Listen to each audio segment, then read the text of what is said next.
Awkward conversations. We all know them and we all hate them. Hey, how are you? Oh, I'm good. How are you? I'm great. How are you? You already asked me that. Damn, you right. You right. You right. So, how's your day going? My pet frog just died. Damn, that's tough. I found myself taking the most inconvenient routes to avoid an awkward conversation. Like, I can't really explain the feeling of an awkward conversation, but it's just mildly uncomfortable. Like, I would compare the discomfort levels of an awkward conversation to wearing wet socks. Like, it's not the end of the world, but let's keep it real. No one wants to wear wet socks. And honestly, I would take a slightly inconvenient path if it meant I would not have to wear wet socks. Also, I feel like there's some other situations that are in the awkward conversation family that I also hate. For example, the handshake fist bump dilemma. Yeah, it was nice seeing you. Yeah. Oh, fist bump. Oh, no, sorry, sorry. No, I don't. Yeah. God Fuck. damn it. After you experience one of these bad boys, you'll be thinking about it cringing for the next hour. And if you're anything like me, you might even lose some sleep over it. Man, why the fuck didn't I go in for the handshake, bruh? Obviously it was a handshake. And what about the good old you said goodbye to the person you're talking to, but you guys both walk the same way situation? I mean, this situation is the perfect way to ruin a smooth conversation. Yeah, man, it was really nice to see you. Yeah, for sure. See you later, bro. Alright, peace out. Alright, bye. Yeah, bye. Shit, we're still walking the same way? I'll just turn this way so it's not awkward. Man, what the fuck? And even if I say goodbye to someone and we're still in the same general location, I will avoid them at all costs. Like once me and my brother were chilling at Walmart and we saw one of our neighbors, so we talked for a little bit, said our farewells and went separate ways. But when it came time for me and my brother to check out, we saw the same neighbors checking out. And we were up in the Walmart looking like we were playing Assassin's Creed in real life. It's clear. And of course, I can't forget about awkward silence. Yeah, that's funny.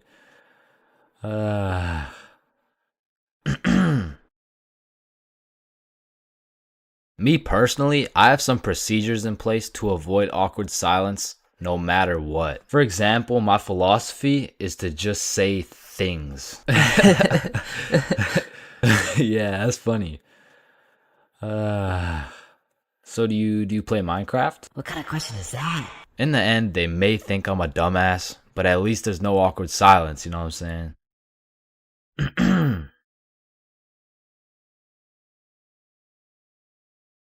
High school bathrooms have to be one of the most unorthodox places in the entire world. Walking into the bathroom, you have absolutely no clue what to expect. And honestly, that's the best part. I remember one time I had walked into the bathroom, to take a piss. And when I had opened the door, I was not surprised to see some motherfucker getting his head shaved bald. And these dudes were so casual about it too. Yo, what's up?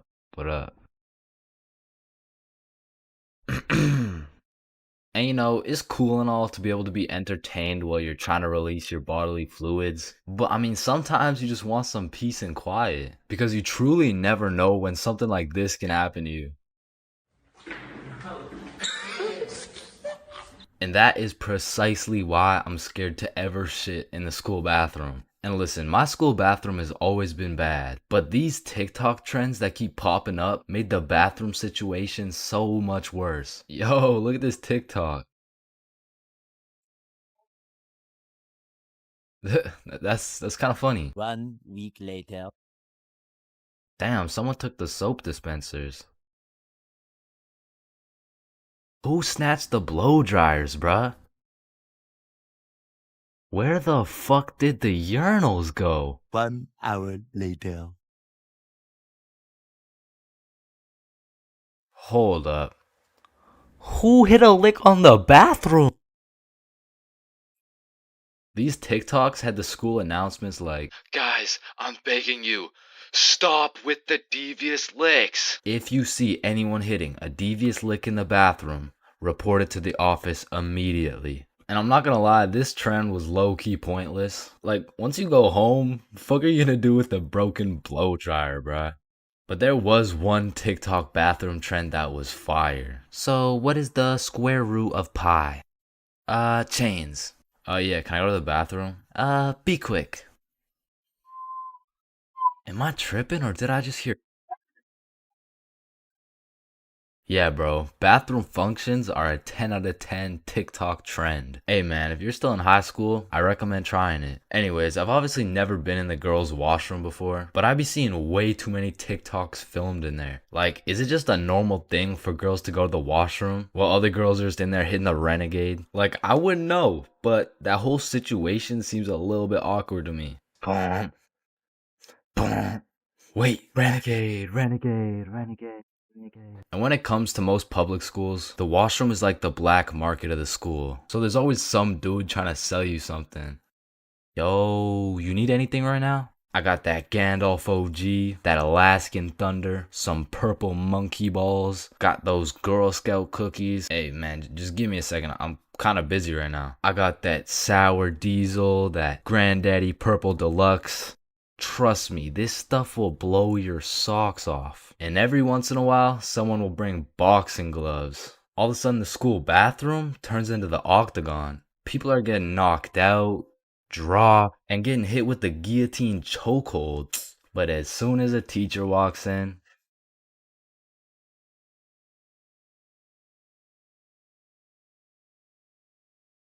yo, when you think about it, every light switch is also a dark switch. Light switch, dark switch. Light switch, dark switch. Okay, class, sound it out with me. Ball. When you really think about it, we learn to read, and then we read to learn. Teacher, yeah, I think change is high. What the fuck? This is kindergarten. Shit. Ow. Damn. Any staircase can be a staircase to heaven if you're not careful enough. Baby, I've spent the best 4 years of my life with you, and I can't imagine my life without you. You're a 1 in a million, so will you marry me? So 1 in a million, huh? That means there's 8,017 people just like you. How does that make you feel? Yo, if you cut your leg off, would it hurt? Of course it's gonna hurt, bro. Nah, think about it. Where would it hurt? Your leg. Oh, cause you cut your leg off. Yo, what happens if you push down the gas and the brakes at the same time? Shit, let's find out. Oh shit, it takes a screenshot. Damn, my eyes are dry as shit. Just close them for a minute. Damn, bro. You never actually close your eyes. You just look at the inside of your eyelids. Damn. Yo. Can anyone answer 547 to the power of 3? Yes, Chains. Yo, did you know every single odd number has an E in it? Damn. Chains, are you high again? No.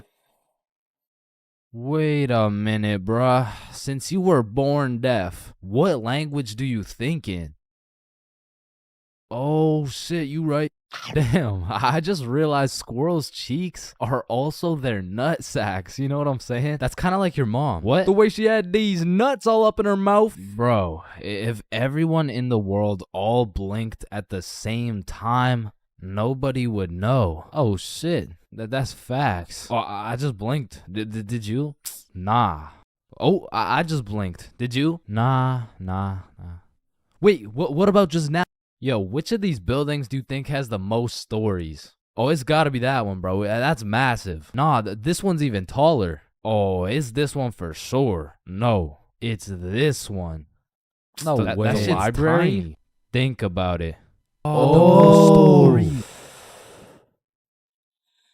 how are you supposed to get clothes? What are you talking about, bruh? Okay, imagine you had no clothes, right? How are you supposed to get some clothes? You go to the store and purchase that shit. Bro, they're not about to let you buy some clothes while your meat's hanging out. Nah, you just cop some clothes real fast. It's simple. Bruh, a young kid walks by and it's raps. So you guys both have the power to read minds? Yep, yes, that's sir. Right. Then if you both read each other's minds, whose mind are you reading? Oh, I don't know. We could try. All right, yeah, sure.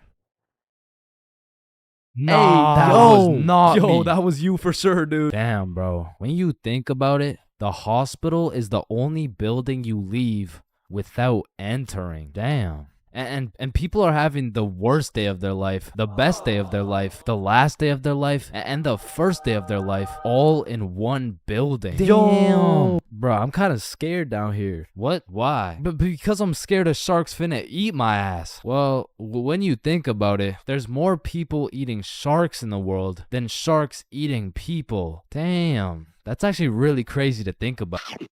Fuck, yo, every single day, there's some random motherfucker out there who took the biggest shit for that day. Yeah, he's in this room. Bro, it's literally just you and me in the room.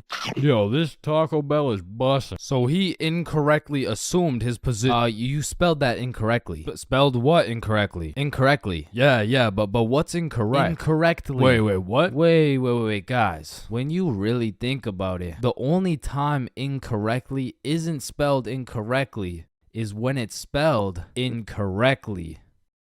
Shut the hell up. Yeah, shut the fuck up. You know, the number of people older than you never increases. It only gets smaller and smaller. Damn. What? It just got smaller. Yo, pizza's here. Shit, I got the munchies. I'm about to fuck this shit up. Wait, I ordered a mushroom pizza. Why'd they give us cheese? Hey, any pizza can be a mushroom pizza if you're patient enough. Damn, I guess you're right.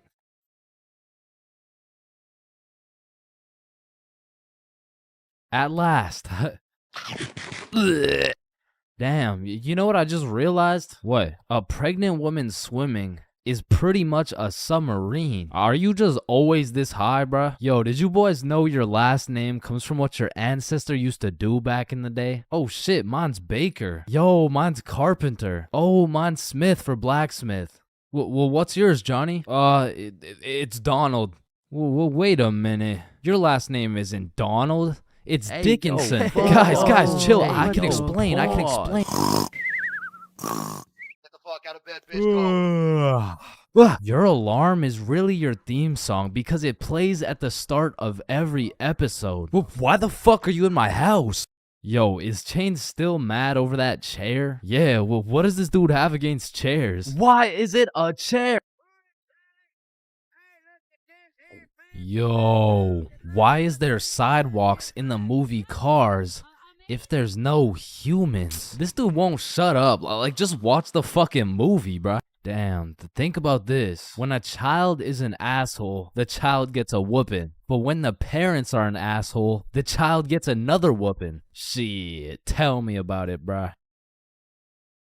Fuck. Bro, you've checked the fridge 15 times already. No good food's finna magically appear. Damn, now that I think about it, we don't keep checking the fridge for new food, but rather we keep checking to see if our standards have dropped low enough to eat the shit that's already in the fridge.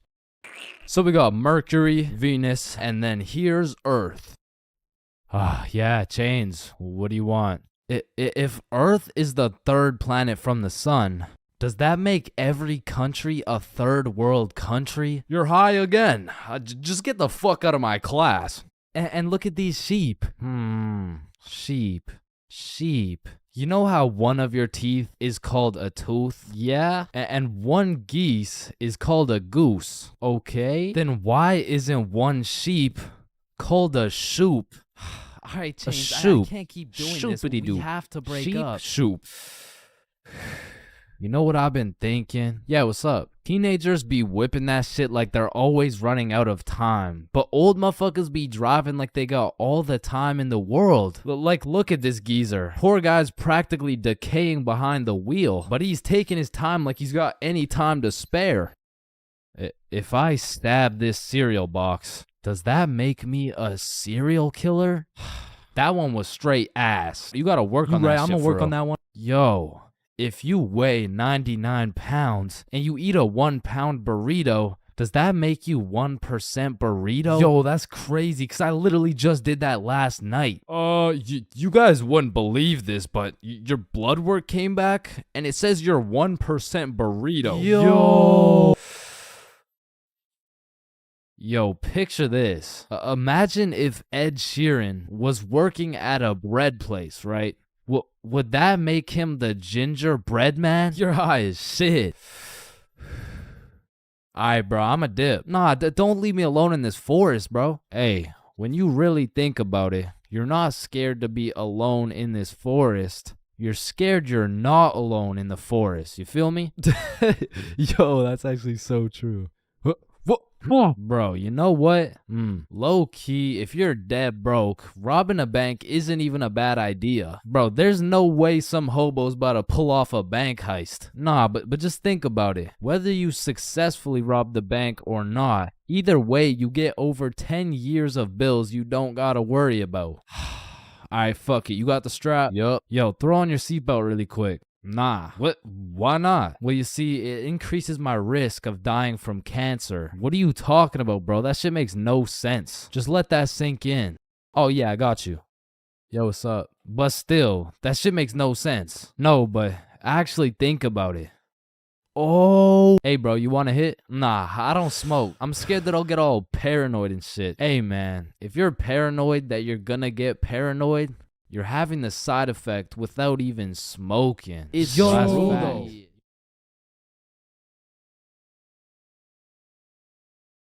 Man, way back when, there was a time when you couldn't catch anyone under the age of 30 chiefing a vape. Until one day at Vaporizer Laboratories, they were cooking up and made a flavor that would change the game forever. Cotton candy. Now this revolutionary flavor forced these grown-ass 30-year-old men to take a good look in the mirror and ask themselves, damn, what do I look like as a grown-ass man sucking on this goddamn cotton candy stick? So they do what any responsible adult would do. They give it to their children. I mean, shit, kids love cotton candy. All of a sudden, business is booming for Vaporizer Laboratories, so they start cooking up even harder. Boom, Sour Patch Kids juice. Boom, applesauce juice. And boom, baby food juice. These babies will be sucking that shit like a soother. Kids' first words will be looking like, yo. Oh my god, honey, Jackson's gonna say his first words.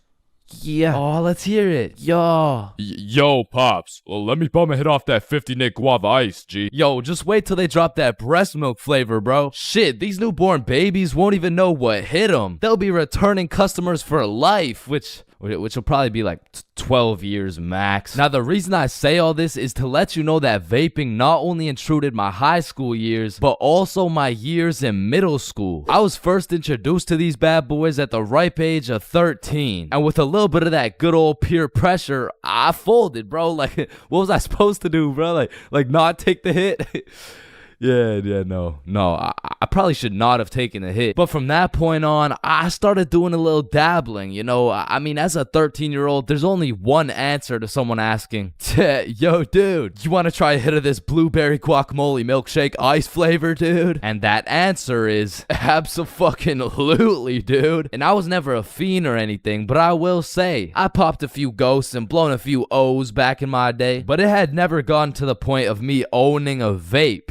Until one day. This story takes place way back in grade 7. Me and the boys were posted in science class dissecting cow balls or some shit when Mr. Principal burst through the door like, is Tessa here? Yeah, she's right there. And I look at Tessa and she just tosses her vape over to her homie Kate. And I seen that shit clear as day, but Mr. Principal's old ass must have forgot to wear his contacts or something, cause he runs a quick pat down on Tessa looking for said vape, but sure enough, he doesn't find it. Miss Rhodes told me you were vaping in her class. Is this true? Psh, no, I would never.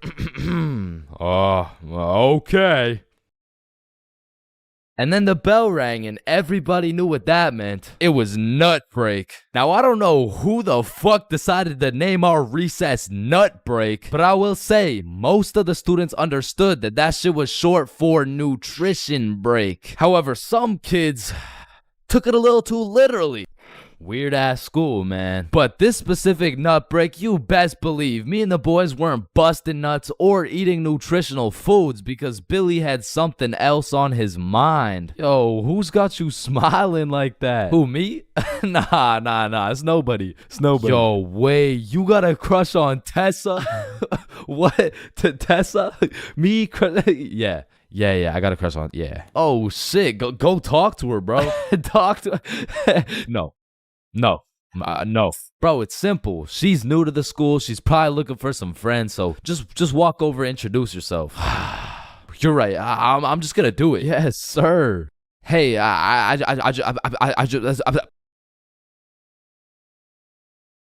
I just sell that shit? Yup. You did. Then the bell rings and we all go to PE class. Now in my middle school, your class was your class. You just have the same students and the same underqualified teacher teaching everything. Like, Lord knows Mr. Donaldson shouldn't be teaching PE, but shit, here we are. And so while we're playing dodgeball, I'm trying to coach Billy on how to confess his love for Tessa, but I'm gonna keep it a buck. I was speaking straight out of my ass, bro. I don't know the first thing about confessing love. Listen, bro, I'm the expert when it comes to confessing love. All you gotta do is walk up with confidence, introduce yourself, and then ask her to be your girlfriend, bro.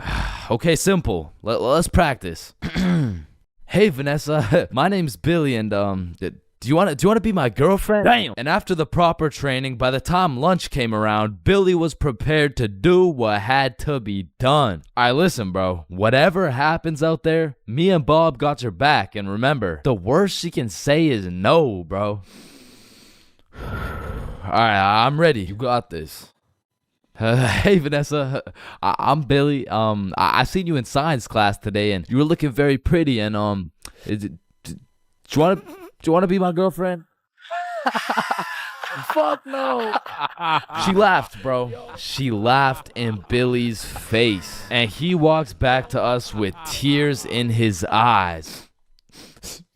She laughed at me, bro. Well, at least you know what they say. What? If you can make her laugh and giggle, you can make the cheeks clap and Not jiggle. right now, bro. You're right. Too soon. Needless to say, that brother Billy went home that night, listened to Juice WRLD, and cried himself to sleep. Shit, the next day, Billy didn't even say a word, but I could hear Lucid Dreams on full blast in those earbuds. Man, it's a tough sight to see. Next thing I know, Mr. Principal bursts in the class talking about, all right, Tessa, in my office right now. Now, I don't know why she was in trouble, but whatever she was accused of, she's guilty, bro. And she's also guilty on 1/3 degree count of breaking my man's heart. And as I'm busy praying on Tessa's downfall, I get a little tap on my shoulder like, psst, take this. Mr. Principal's looking for it and he's not gonna check you. Whose is it? It's Tessa's. Don't worry, it's safe with me. And it was safe with me, cause that shit was now mine. The only way she could get it back is if she repaired my boy Billy's heart, and that just wasn't happening. And soon enough, Tessa comes back from Mr. Principal's office and she didn't say a word. We had nut break, nothing. We went to PE, nothing. And then we went to math class. And as I was chilling in math class, calculating the square root of pi and shit, I get a tap on my shoulder again. Psst, Tessa wants her vape back. Vape? What vape? The one I handed you this morning? You know, it was purple. Oh, that vape. Oh, yeah, no, I threw that shit in the bushes. So she reports back to the person who gave her the vape, and she reports back to the person who gave her the vape, etc., until Tessa finds out, and she looks pissed. So she whispers to her friend, who whispers to her friend, etc. What bush did you throw it in? Oh, The one out back. And to put it in perspective, the bush out back was fucking massive. It was this huge conglomerate of straight prickle bushes, and so pretty much her vape was gone, bro. And I went to sleep that night with a smile on my face, knowing I not only saved Tessa's lungs, but also Billy's heart. The next day I went to class, sat down with the boys as always, but something was different. Tessa and her homies were nowhere to be seen. I shrugged it off and continued to make some groundbreaking studies in science class until I hear Billy like, bro, no fucking way. So I turn around to not only see Tessa and her friends waist high in prickle bushes looking for this vape, but I also see Mr. Principal forcing them to do it. Now this was truly a beautiful sight to see revenge play out this perfectly. Like Billy was sitting at the window the entire class watching him do a whole search party for this vape that was posted in my pocket. And just when I thought Billy couldn't get happier, the next day Tessa and her friends had to present a PowerPoint to the entire school on why vaping is bad. Vaping is bad because like when the vape enters your lungs, well, it's not good for your lungs. Man, karma is real, because not only did Tessa understand how it felt to be laughed at, but the next day my friend came up to me like, can I use that vape for the day? And I wasn't using that shit, so I said, yeah, sure. And at the end of the day, you'll never guess what she told me, bro. Yo, you still got the vape? No, I threw it in the bush out back.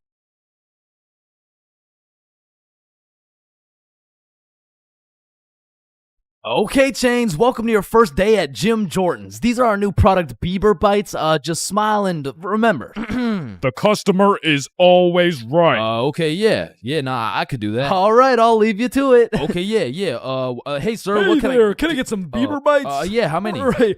How about this? Hey, let me get a pack of Justin Bieber's balls. Funny, yeah. How many do you want? Hey, let me get a pack of Bieber's sack. Okay, yeah, how many, bro? Hey, let me get a taste of Justin Bieber's wiener. Back in my day, I used to work at a fast food place called Jim Jordan's. Now, for legal reasons, this is not Tim Hortons, okay? It has J's and shit. Like, they don't even look that similar, bruh.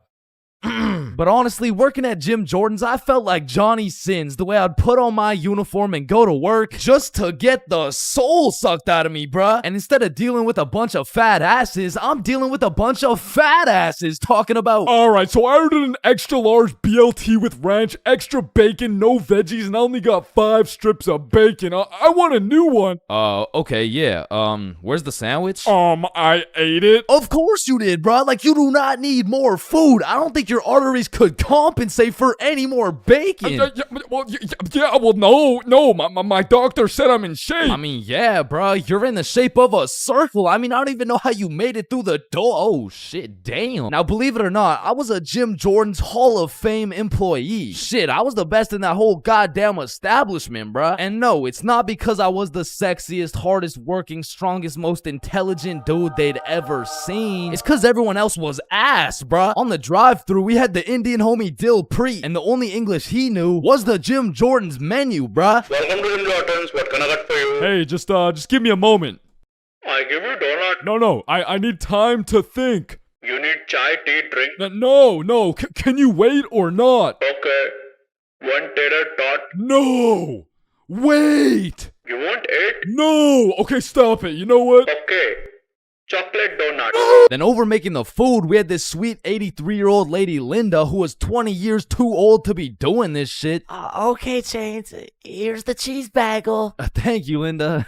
But, yeah, this is the 9th cheese bagel you've given me in 20 minutes. Oh, my good gracious. I'm sorry. I'm sorry. Oh, what's that? Oh, cheese bagel coming right up. And overworking the counter, we had Sebastian. Now, don't get me wrong. Sebastian was a really nice guy, but... He had a little hint of the tism, you know, no, he had a lot of the tism. Like, it was more like the tism had a hint of Sebastian, which is cool, of course, but it did mean that he would absolutely yap at every single customer who came in the store. Shit, I'll never forget this one time a girl came in the store and just ordered a muffin, like, welcome to Jimmy's, what can I get for you? Hey, can I just get a fruit explosion muffin? Can you guess what Sebastian said next, bruh? Maybe your total is $175? Cash or card? For here or to go? None of the above. Bruh, the sentence that came out of this motherfucker's mouth was... A food explosion muffin? Yes, please. That sounds an awful lot like a hate crime to me. Yeah, can I get my muffin, please? Do you get it? You get it? Yeah, I get it. Okay, listen. It's like You really okay, don't need to explain. Explosion, okay? Sir, it's like if you took a bunch of gay people. So that's Sebastian. And over on drinks, we had this dumbass 15-year-old who's always spilling and shit. That was me. Yeah, that was me. I was ass too, but like I was still the best by default though. So the point is, our Jim Jordan's crew was looking like a group of clumsy villains from a Disney movie. But just because we were all really ass at our jobs doesn't mean we were useless. Cause if there's one thing we knew how to do, it was making people's days even worse than they already were. You pull up to our drive-thru all happy, just wanting a small coffee? Shit, you're leaving with a small hot tea and some suppressed anger you'll probably bring home and let out on your wife and children. You pull up to our drive-thru just wanting a breakfast sandwich? You're leaving with nothing because we ran out of eggs and cheese and bread and the breakfast and the sandwich. You pull up to our drive-thru pissed off, complaining about how there's not enough mayo in your wrap? Bro, you're leaving with a wrap filled with super special secret Sebastian sauce. So I'm sure you could probably tell, but we had to do a lot of customer service and talk our way out of a lot of mistakes. And by we, I mean me, bruh. I was the designated customer service dude, because before it was me, it was Dilpreet, and that shit would usually go something like, "Hey, I just took a bite out of my chicken wrap, and it literally tastes like someone busted a nut in that shit." A nut? Yes, someone busted a nut in my goddamn food. You want a donut? No! And then before Dilpreet, it was Linda. "Hey, I just took a bite out of my chicken wrap, and it literally tastes like someone busted a nut in that shit." Oh my heavens, that's horrible. I'm sorry, I'll get you a refund right away. Thank you. Hello?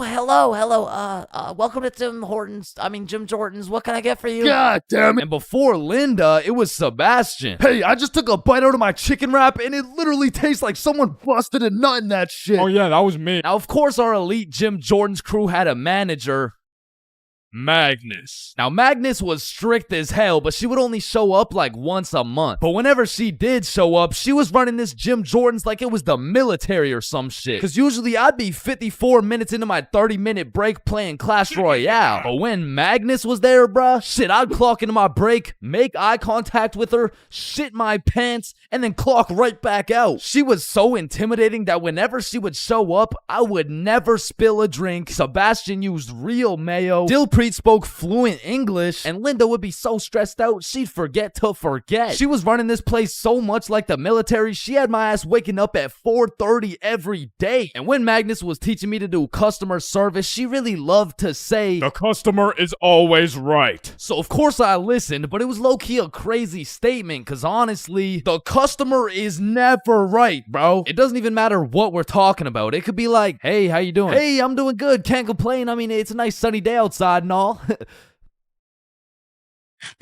Damn, this chicken wrap is good as hell. I am 100% sure nobody busted a nut in this.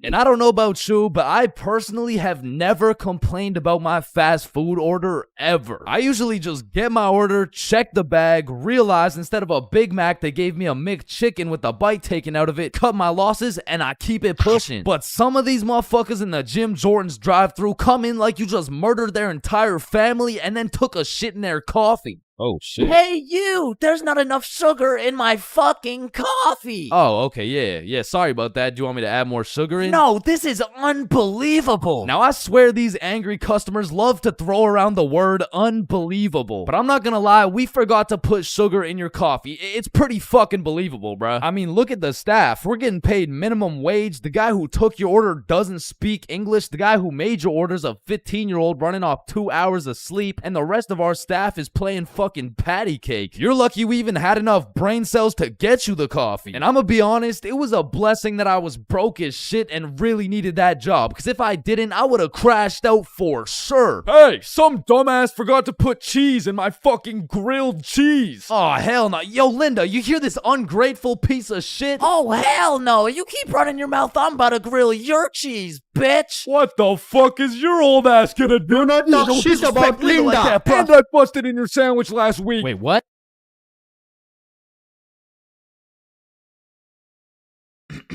Alright, class, today we're going outside for a run. But it's literally 0 degrees. Oh, Chains, don't be a bitch. It's not even that cold. See? I told you guys it's not even that cold. Yeah, for you. Cause you're out here dressed like the Michelin Man. High school PE is something different. And every PE class has 5 different types of people. Like the group of kids who just stand in the corner and occasionally get sniped in the head with a dodgeball. Or the kids who participate and make sure everyone is included. Or the legend who's chilling on Instagram. he follows at ChainsFR. There's also the dude who just never shows up. And of course, we got the sweats. These motherfuckers treat PE like they're in the military. These motherfuckers treat PE like they're training for the Olympics. These motherfuckers treat PE like they're gonna get scouted to the league. Which is honestly just funny as hell because, let's be honest, 85.7% of the class doesn't even want to be there. So you'll have some innocent soul zoning out during a basketball game, and all of a sudden they'll be getting posterized like they're playing against Ja Morant. Yeah, bitch! I mean, these kids will come out of PE drenched in sweat, breathing heavy, and with a smile on their face, knowing they dropped 104 points on some kids who have never touched a basketball in their life. And listen, don't hate me, but I do understand the appeal of sweating your balls off in PE, because I too once participated in the sweaty activities. Ow. I know, but there's just something so exhilarating about hearing the snapping of an unsuspecting freshman's ankles. But as I matured, I realized there was only one thing better than shitting on random students, and that was shitting on sweats. I became the anti-sweat. I would act like an innocent soul waiting to get posterized, but when the sweat would come in trying to end my career with a windmill dunk, I stuffed that boy like a Thanksgiving turkey. Pause. And don't get me started on the fitness gram pacer. Whoever created this legal form of torture will catch these hands. Oh, Chains, no, I heard he sadly passed away a little while ago. You could be having a good day and you'd pull up to PE like, hey bro, you know what we're doing today? I'm not sure, but I think we're playing soccer. No, it can't be. Alright class, today we will be doing the beep test. Fuck.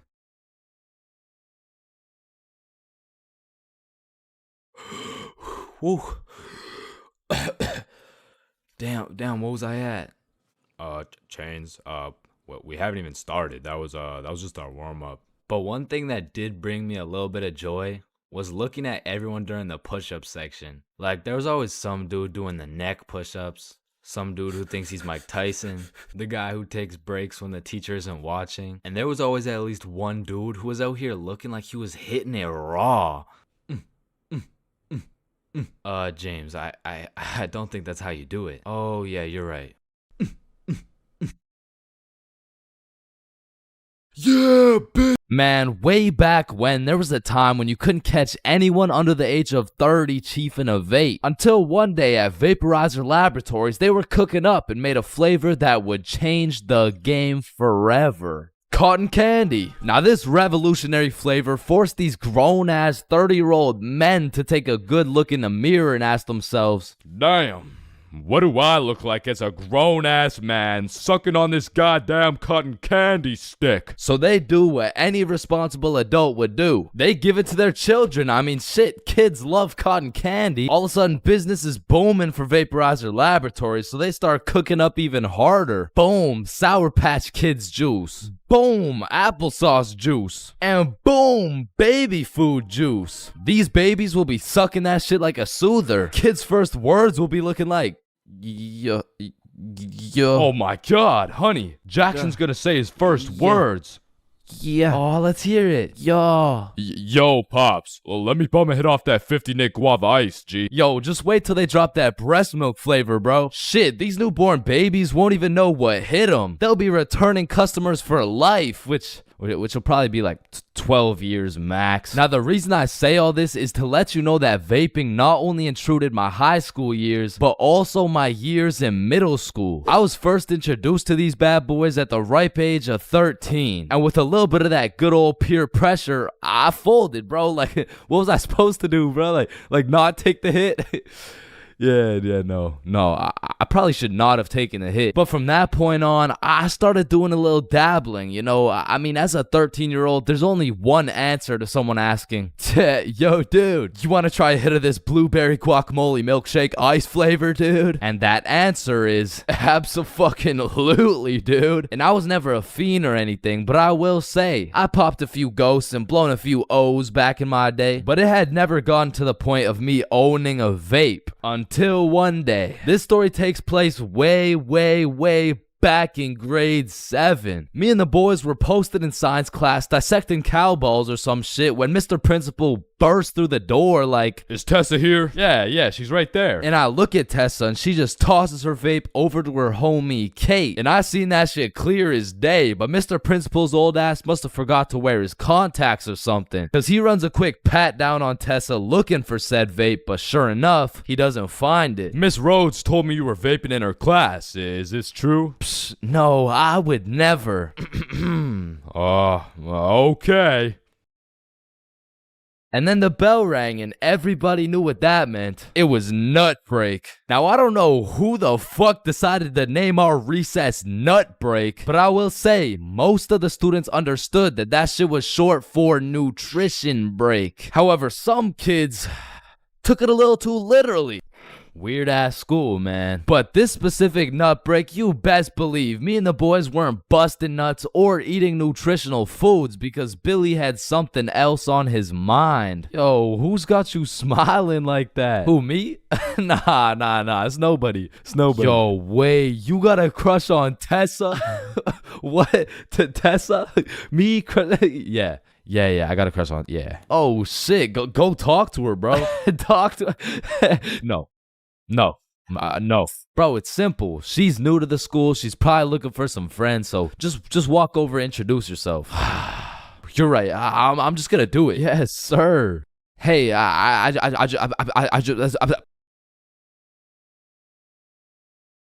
just sell that shit? Yup. You did. Then the bell rings and we all go to PE class. Now in my middle school, your class was your class. You just have the same students and the same underqualified teacher teaching everything. Like, Lord knows Mr. Donaldson shouldn't be teaching PE, but shit, here we are. And so while we're playing dodgeball, I'm trying to coach Billy on how to confess his love for Tessa, but I'm gonna keep it a buck. I was speaking straight out of my ass, bro. I don't know the first thing about confessing love. Listen, bro, I'm the expert when it comes to confessing love. All you gotta do is walk up with confidence, introduce yourself, and then ask her to be your girlfriend, bro. Okay, simple. Let's practice. Hey, Vanessa. My name's Billy, and Do you want to be my girlfriend? Damn. And after the proper training, by the time lunch came around, Billy was prepared to do what had to be done. Alright, listen, bro. Whatever happens out there, me and Bob got your back. And remember, the worst she can say is no, bro. Alright, I'm ready. You got this. Hey, Vanessa. I'm Billy. I seen you in science class today, and you were looking very pretty. And do you want to be my girlfriend? Fuck no. She laughed, bro. She laughed in Billy's face. And he walks back to us with tears in his eyes. She laughed at me, bro. Well, at least you know what they say. What? If you can make her laugh and giggle, you can make the cheeks clap and Not jiggle. right now, bro. You're right. Too soon. Needless to say, that brother Billy went home that night, listened to Juice WRLD, and cried himself to sleep. Shit, the next day, Billy didn't even say a word, but I could hear Lucid Dreams on full blast in those earbuds. Man, it's a tough sight to see. Next thing I know, Mr. Principal bursts in the class talking about, All right, Tessa, in my office right now. Now, I don't know why she was in trouble, but whatever she was accused of, she's guilty, bro. And she's also guilty on 1/3 degree count of breaking my man's heart. And as I'm busy praying on Tessa's downfall, I get a little tap on my shoulder like, psst, take this. Mr. Principal's looking for it and he's not gonna check you. Whose is it? It's Tessa's.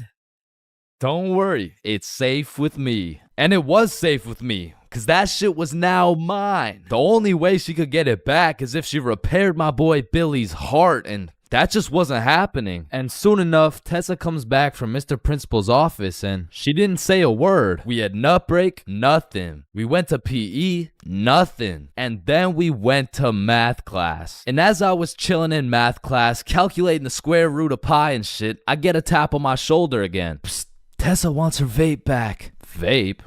What vape? The one I handed you this morning, you know, it was purple. Oh, that vape. Oh, yeah, no, I threw that shit in the bushes. So she reports back to the person who gave her the vape, and she reports back to the person who gave her the vape, etc., until Tessa finds out, and she looks pissed. So she whispers to her friend, who whispers to her friend, etc. What bush did you throw it in? Oh, the one out back. And to put it in perspective, the bush out back was fucking massive. It was this huge conglomerate of straight prickle bushes, and so pretty much her vape was gone, bro. And I went to sleep that night with a smile on my face, knowing I not only saved Tessa's lungs, but also Billy's heart. The next day I went to class, sat down with the boys as always, but something was different. Tessa and her homies were nowhere to be seen. I shrug it off and continue to make some groundbreaking studies in science class until I hear Billy like, bro, no fucking way. So I turn around to not only see Tessa and her friends waist high in prickle bushes looking for this vape, but I also see Mr. Principal forcing them to do it. Now this was truly a beautiful sight to see revenge play out this perfectly. Like Billy was sitting at the window the entire class watching him do a whole search party for this vape that was posted in my pocket. And just when I thought Billy couldn't get happier, the next day Tessa and her friends had to present a PowerPoint to the entire school on why vaping is bad. Vaping is bad because when the vape enters your lungs, well, it's not good for your lungs. Man, karma is real, because not only did Tessa understand how it felt to be laughed at, but the next day my friend came up to me like, can I use that vape for the day? And I wasn't using that shit, so I said, yeah, sure. And at the end of the day, you'll never guess what she told me, bro. Yo, you still got the vape? No, I threw it in the bush out back.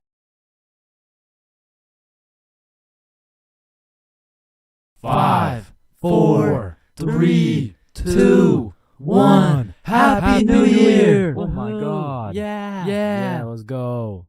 For my New Year's resolution, I'm gonna go on a diet. Nice. Oh, and I'm gonna quit vaping. Let's do it. Oh, and I'm gonna go vegan. Oh, nice. And I'm gonna stop beating my meat. Oh. 3 days later. Man, fuck the diet. Right? I didn't even want to go vegan anyways. Wait, guys. Where's Jonathan? Alright, I'm gonna keep it a stack. This New Year's resolution thing is a whole lot of bullshit. Some goddamn buffoonery. A heaping pile of fucking horse cut. Like, don't get me started on these new year, new me motherfuckers, man. Like, dyeing your hair and getting another piercing doesn't change shit. Now you're just broke, depressed, and lonely in a different font. And I'm not gonna pretend like I don't see you motherfuckers in the gym for the first 2 weeks. Like, come on now. You and I both know as soon as you get out of this gym, you're about to pick up a large strawberry milkshake, a Big Mac with no pickles, and a side of chicken nuggets, and it's disgusting. But Chains, how do you know down to the exact specifications of the order? 'Cause shit, I'm about to get the same damn thing. Because the devastating truth is a new year doesn't change jack shit. And if you're watching this in 2022, I'm really not trying to kill the hopes and dreams of 2023, but let's be honest. If you really wanted to be jacked, you would start working out, bro. Like, I hate to be the bearer of bad news, but the Earth orbiting the sun one more time isn't gonna get you any bitches, bro. 'Cause trust me, I would know. Now, as a stick man like myself, I can't fuck with New Year's resolutions because it's always the same shit. Like, 3, 2, 1, Happy New Year's. Oh, hey man, Happy New Year's. Well, what's your New Year's resolution? Oh, it's 1080p. What about you? Oh yeah, same. But did you see Ethan, bro? Nah, what's his? Yo, he's got 4K. Yo, what's up, dudes? Oh, look at the quality on this guy. Damn, wait, do you hear that noise? Yeah, what is that? Oh shit, it's Chains. He got 480p again. Shit. Damn. That whole New Year's resolution bit was unfunny as fuck. Like corny as shit. Well, speaking of corny jokes, New Year's seems like the time when motherfuckers feel like it's okay to start whipping out the most overused and unfunniest jokes of all time. Oh, hey Chains, watch this. Happy New Year. Hey Chains, I haven't seen you since last year. So you know how it's gonna be 2020 soon, right? Yeah, what about it? Well, I got 2020 vision. Now, I know it sounds like I'm on some bahumbug shit, but New Year's does have a lot of great things about it. Like the parties, the fireworks, the parties. And so you may be thinking, Chains, why are you like the Grinch of New Year's resolutions? Why do you hate New Year's resolutions so much? Well, the truth is, my hatred for New Year's resolutions dates way back to 2016. It was December 31st, New Year's Eve, 11:59 p.m. This was the very day when a young, hopeful Chains decided my New Year's resolution would be to acquire a girlfriend. I tried and I tried, but as 2022 comes to an end, my girlfriend remains unacquired. Yo, Chains, I'll pay you $5 if you pull that fire alarm right there. Oh, run. Chains, do you know why I've called you into my office today? No. You see, that little stunt you pulled has led you to a 1-week suspension. God damn it. What does suspension mean? It means for the next week you are prohibited from coming to school. Fuck. What does prohibited mean? Chains, you can't come to school for the next week. Hold up, so you're telling me because I pulled the fire alarm, I don't have to go to school for a week? Yes, it's a suspension. You are... Man, I got a love-hate relationship when it comes to getting suspended from school. Like on one hand, shit, you just don't have to go to school. But on the other hand... Suspended? Oh, I'm about to suspend that ass. Ah, fuck. Ow.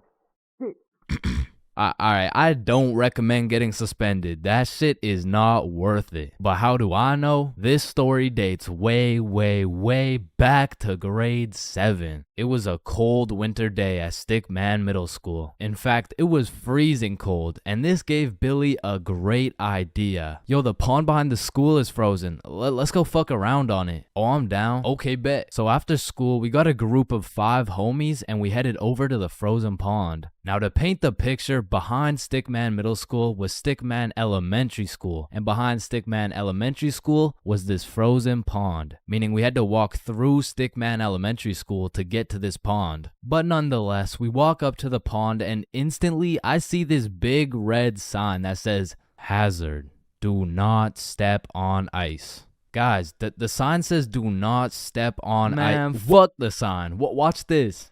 Oh shit, look, it's sturdy as fuck. Yo, fuck. And even though Billy's dumbass fell in, the ice was actually pretty sturdy. So you know, we're gliding around, eating shit, hitting the meanest ballerina spins you've ever seen, and eating shit. And we were having some good old harmless fun. In fact, our grade 7 selves were having the time of our lives on this frozen water. That is until... Oh, what do you guys think you're doing? We were just walking on the ice. Did you guys not see the sign? What sign? I could have swore I put a sign right here. Nope, no sign at all. There was no sign. I have no clue what you're talking about. Okay, but you guys have to get off the ice. Well, why? Nobody's getting hurt.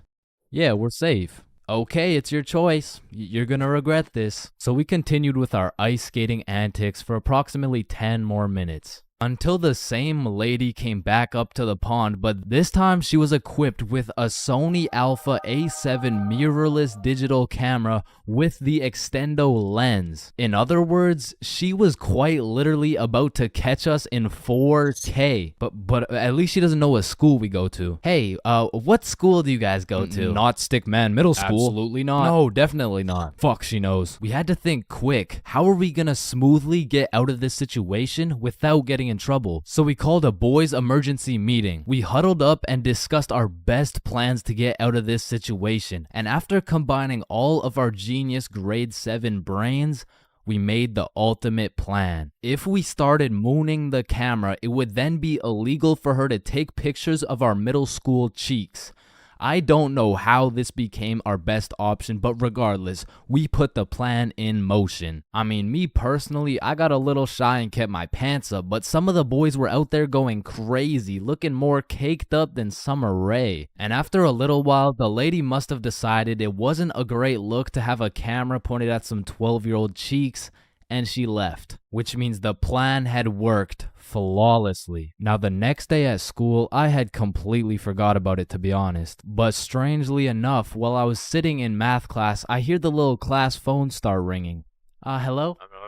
Oh, yes, he's here. Oh, okay. Yeah, I'll send him your way. Thank you. Chains, Mr. Principal wants to talk to you. And at this point, I should have picked up on why I was being called to the office, but I had complete faith in our foolproof plan of mooning this stranger that the thought of being in trouble didn't even cross my mind. That was until I walked into the office to see every single one of the boys sitting in Mr. Principal's office. But mama didn't raise a snitch, so we started capping our asses off. So, what did you guys do after school yesterday? Nothing. I played Fortnite. I was doing a homework. Don't play stupid with me. I got a call from Mrs. Principal over at Stickman Elementary. So tell me, what were you doing on the pond yesterday? I wasn't there. It wasn't us. I don't know what you're talking about. I don't even know what a pond is. I see.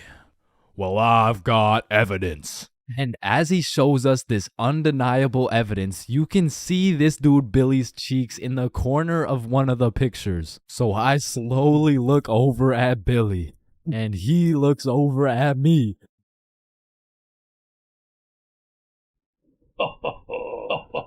If you don't stop laughing right now, you're all suspended.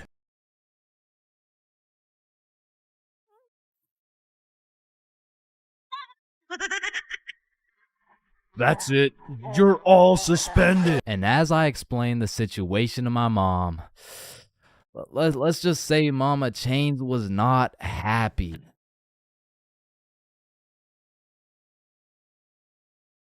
For most of my life, I've known how to swim. But by that, I mean, if my life depended on it, I could swim from one place to another. I don't even know if swim is the right word. Like, if you saw me casually enjoying a little swim at the pool, you'd be like, does he need help? Like, is he drowning? I mean, like, I did take swimming lessons, but I quit at level alligator, bro. I never even made it to level 1. With that being said, this incident dates way back to when I was in grade 4. We were going on a field trip, and of course, it's to the pool. But I'm not stressing. I know I safely passed level penguin, so I should be chilling. My whole class and I walk into the entrance of the pool, but before anyone was allowed in the pool, they asked everyone if they knew how to swim. And I thought, we're in grade 4. There is no way somebody still doesn't know how to swim. And just as I presumed, nobody needed a life jacket. So me and the gang are swimming around, jumping off the diving boards. Fun stuff for a grade 4 field trip. But after about an hour, my friends and I are just chilling in the deep end. And that's when I see a kid in my class named Ben on some floaty things coming in our direction. A little backstory about Ben. For as long as I can remember, this dude has been on my nuts. So when I saw this dude coming in my direction, I assumed he just wanted to say hi or something. But as he made his way towards me, I could tell he was struggling. So I swim over to help him out. Oh, hey, Ben. How are you? This kid jumps off the floaty thing onto me. And this man has the meanest grip on me. Pause. Well, this shit had to be some sort of attempted murder, bro, because he had me in a chokehold and his legs were wrapped around my arms. But they did not prepare me for this shit level alligator. So instantly I start sinking and hit the bottom of the pool. Keep in mind, Ben is chilling on top of me with his head out of the water this whole time. So I jump off the bottom of the pool just enough to get my head out of the water for a few seconds. Ben, get off me. And when I look up, I see this dude Ben with the straightest face in the world. Like this motherfucker has no clue I'm out here fighting for my life. And he says in the most monotone voice, I can't swim. "Ah, hell nah." I'm trying to fight him off me, but keep in mind my arms are tied up. So I gather all the strength out of my skinny ass grade 4 legs and I jump just enough to get my head out of the water again. Lifeguard, help! Oh, you guys, stop playing around in the pool. That's it. I'm fucked. I'm dead. And out of sheer anger, I decide, fuck it. If I'm dying, you're dying with me. I duck as far as I can under the water so both me and Ben can't breathe. But I'm running out of air. I start to get lightheaded. Man, that's crazy. This is really how I die, huh? And just as I had lost hope, my main man, Bob, comes in on some Superman shit, pulls Ben off me, and swims me over to the shallow end. I cough up some water, but eventually I catch my breath. So that's the story of how I almost died. And it's also the story of why I owe my life to Bob. Awkward conversations. We all know him, and we all hate him. Hey, how are you? Oh, I'm good. How are you? I'm great. How are you? You already asked me that. Damn, you right. You right. You right. So, how's your day going? My pet frog just died. Damn, that's tough. I found myself taking the most inconvenient routes to avoid an awkward conversation. Like, I can't really explain the feeling of an awkward conversation, but it's just mildly uncomfortable. Like, I would compare the discomfort levels of an awkward conversation to wearing wet socks.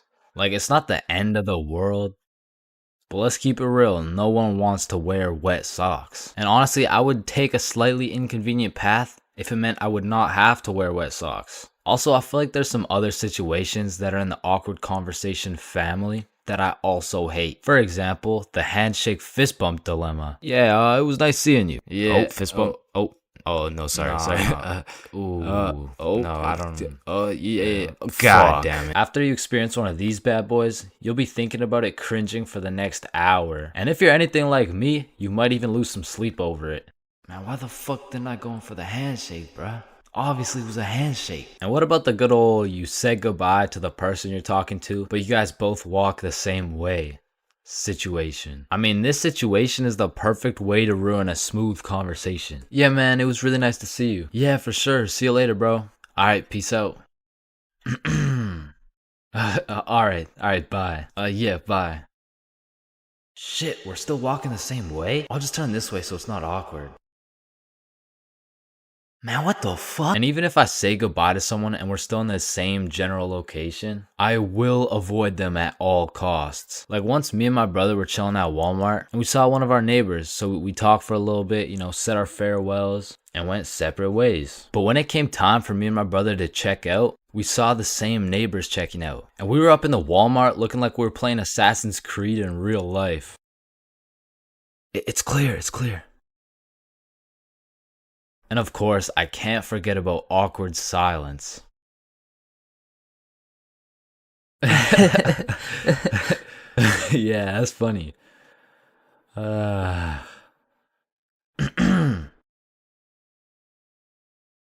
Me personally, I have some procedures in place to avoid awkward silence no matter what. For example, my philosophy is to just say things. Yeah, that's funny. So do you play Minecraft? What kind of question is that? In the end, they may think I'm a dumbass, but at least there's no awkward silence, you know what I'm saying? So, 50,000 word essay, 3 worksheets, pages 5, 6, 9, 273, 655 in your workbook, and you'll need to make a TED Talk you'll present in front of the whole school. What do you want, Chains? Well, how much time do we have?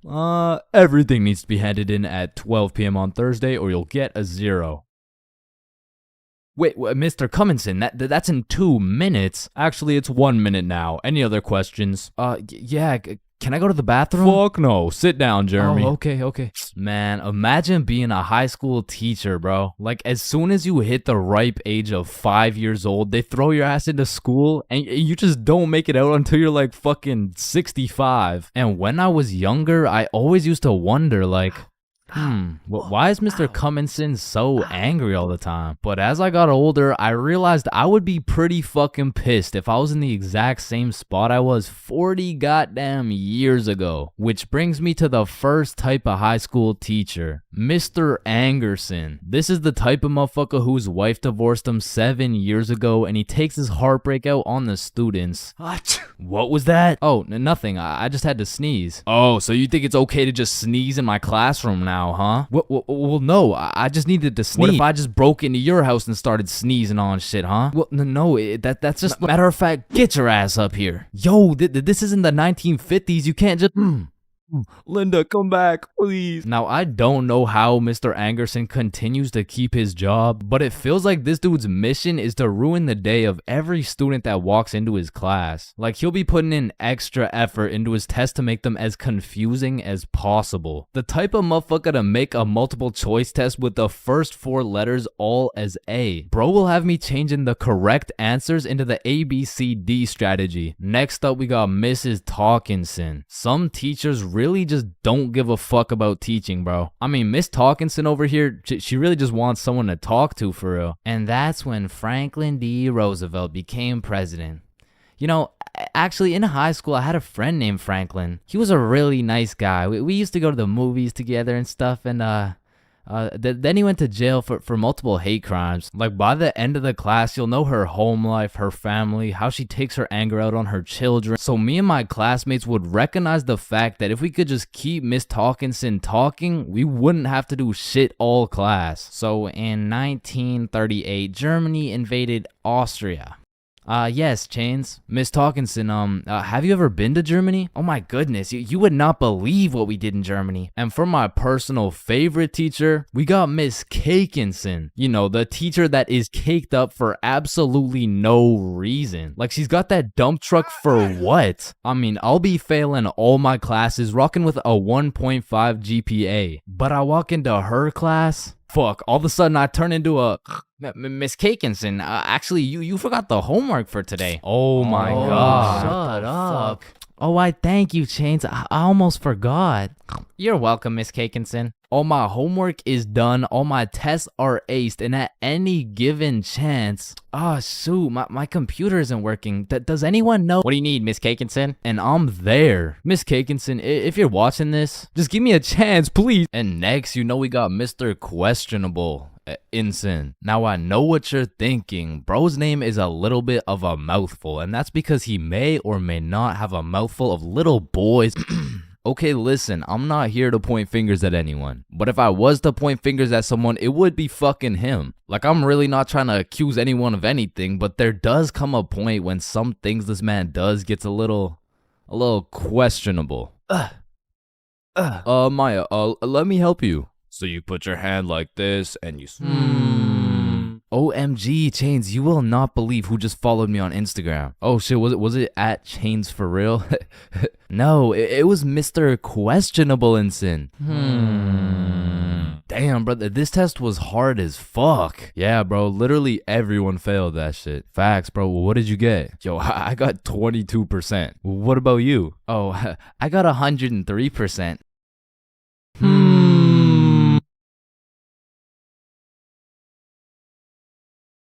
I'm not gonna lie, I think everybody wants to be cool. Like, being cool is just like it's just cool, bro. Like, there's nothing like it. And I know some of y'all are thinking, Chains, with all due respect, bro, how do you know what it's like to be cool? And my answer to that is just look at me, bro.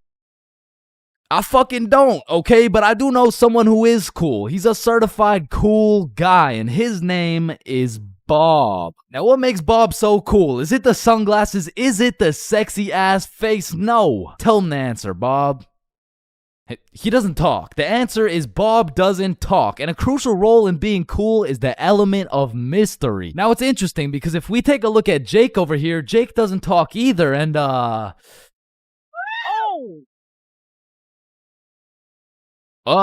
don't think, I mean, like, me personally, you know, I don't really think Jake's that cool. So that means to be cool, you can't just stop talking. I mean, I remember one time I thought if I threw in some earbuds and stopped talking to motherfuckers, everyone would see me as some cool, mysterious guy in the shadows. And I'm not even gonna lie, I was walking through the halls feeling like Batman. I could even see the people talking about how cool I was. Come to find out, it was more like, does this kid even talk? Nah, I don't think so. Yo, what's up with this kid? I'm pretty sure he's autistic or something. Because the truth is, there's a very distinct difference between Bob's silence and Jake's silence. I mean, Jake didn't talk because he would probably get his ass beat for literally anything that comes out of his mouth. But Bob, on the other hand, doesn't talk because he doesn't have to talk. Like, watch this. Oh my God, Bob. I love you, Bob. Now, just for science reasons, let's just see what happens when I do the same thing. You know, why not? What's the worst that could happen? Hello? Can I help you? Oh my God, help. There's this creepy guy. At least she didn't. Get on the ground. Hands behind your back, buddy. Now, it's important to note that being cool is subjective. Like, for example, some people think I'm cool, you know? Like, in this big-ass world, surely there's someone out there. No, there isn't. Nobody thinks you're cool. Shut up, loser. Okay, well, what I was trying to say is you're gonna find someone cool who I don't find cool, and I'm gonna find someone cool who you don't find cool, and that just leaves us with the question, what is cool? So to answer this question, I need you to think of the coolest dude on the earth, and I'm about to guess, okay? You got it? Yeah, alright. I'm not the fucking Akinator. I'm not about to guess who you're thinking of, but I can guess with 100% accuracy who you're not thinking of, and that's Mark Zuckerberg, okay? How did I know that? Because if you think of Mark Zuckerberg as the coolest guy in the world, you're fucked, alright? Like, there's no helping you. Like, click off the video. It's wraps for you, bro. But how could Mark Zuckerberg possibly help us get cooler? I mean, look at the guy. He's practically oozing uncoolness as we speak. But that's important because if being cool is subjective, we need something objective to look at, and objectively, Zuckerberg gets no bitches. Like, let's just look at the numbers here. I mean, this guy's the CEO of Meta, but he's also the CEO of being a uncool lizard nerd guy. And if there's one thing I've learned in my studies of coolness, it's the art of minding your own goddamn business, okay? Like, let's compare George to Bob, who, let's just say, both aced the math test. Hey, Chains, what'd you get on the test? Fuck, I got like a 65%. Oh, that's really good for you. That's good for you, yeah. I actually got 100% plus the bonus question. Oh, wow, nice, bro. Billy, what'd you get on the math test? Math test? The dog. I could have swore that shit was chemistry. Nope, it was math, and I got 103%. Bob, what'd you get? God damn. 110. There was only one bonus question. That's impossible. Oh, kissy face. Bob, did you pipe the teacher? And that's probably why Zuck over here is so uncool. He's minding a million people's businesses, probably looking through their cameras and shit like, yeah, fuck you, Mark. And the most important trait for being cool is having confidence. You just can't be cool while shivering your timbers, bro. And I know some of you are thinking, oh, well, I guess it's over for me then. And no, it's not over for you, bro, because confidence is the most fake it till you make it shit ever. Like, you're not gonna say the perfect thing every time. Lord knows I don't. I'm pretty sure I say the wrong thing every time, but if you say that shit with your chest, people let it slide, bro. And I said, no, I wouldn't suck your dick for $20. Oh, well, that makes one of us.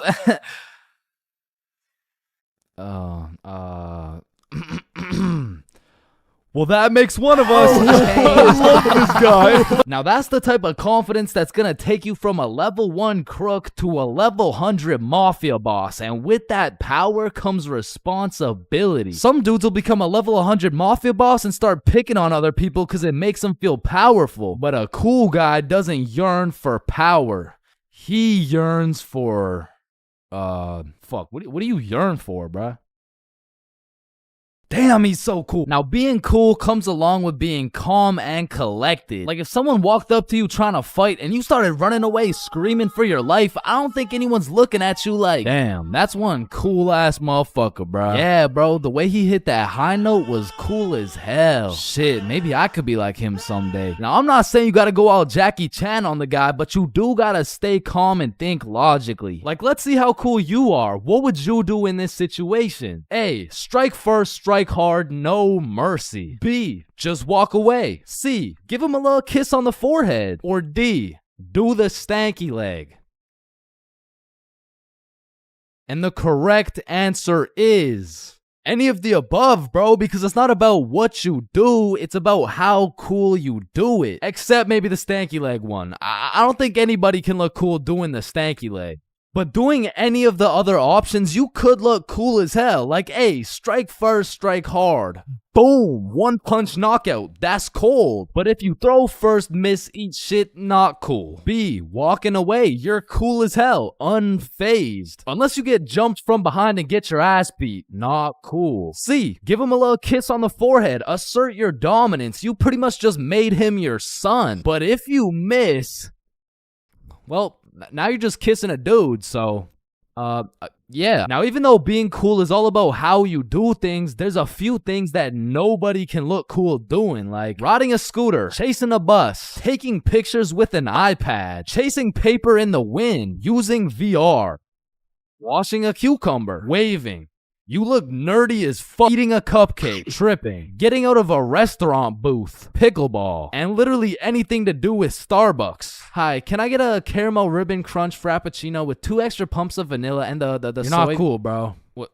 What? Now let's take it back to the element of mystery for a second, because this is the step that will either have people seeing you as a cool ass dude, or they'll just assume you're shy or possibly on the spectrum, bro. Listen, you gotta talk, bro, or else people have nothing to go off of and they'll start filling in the blanks themselves. Whoa, wait, so I gotta talk to be cool? Yo, Chains, what do I say? Whatever the fuck you want, bro. No, wait, really? Yeah, bro, the truth is the key to being cool is being yourself. And I know that shit sounds corny, and it is, but do you think the coolest dudes on earth give a single fuck about what you think? Hell nah. They're way too busy being cool, bruh. You gotta be like a peach, man. Some people hate peaches, some people love peaches. But at the end of the day, the peach is gonna be a peach. So here, take these sunglasses, and if you haven't heard it today, you're a cool ass dude, bro.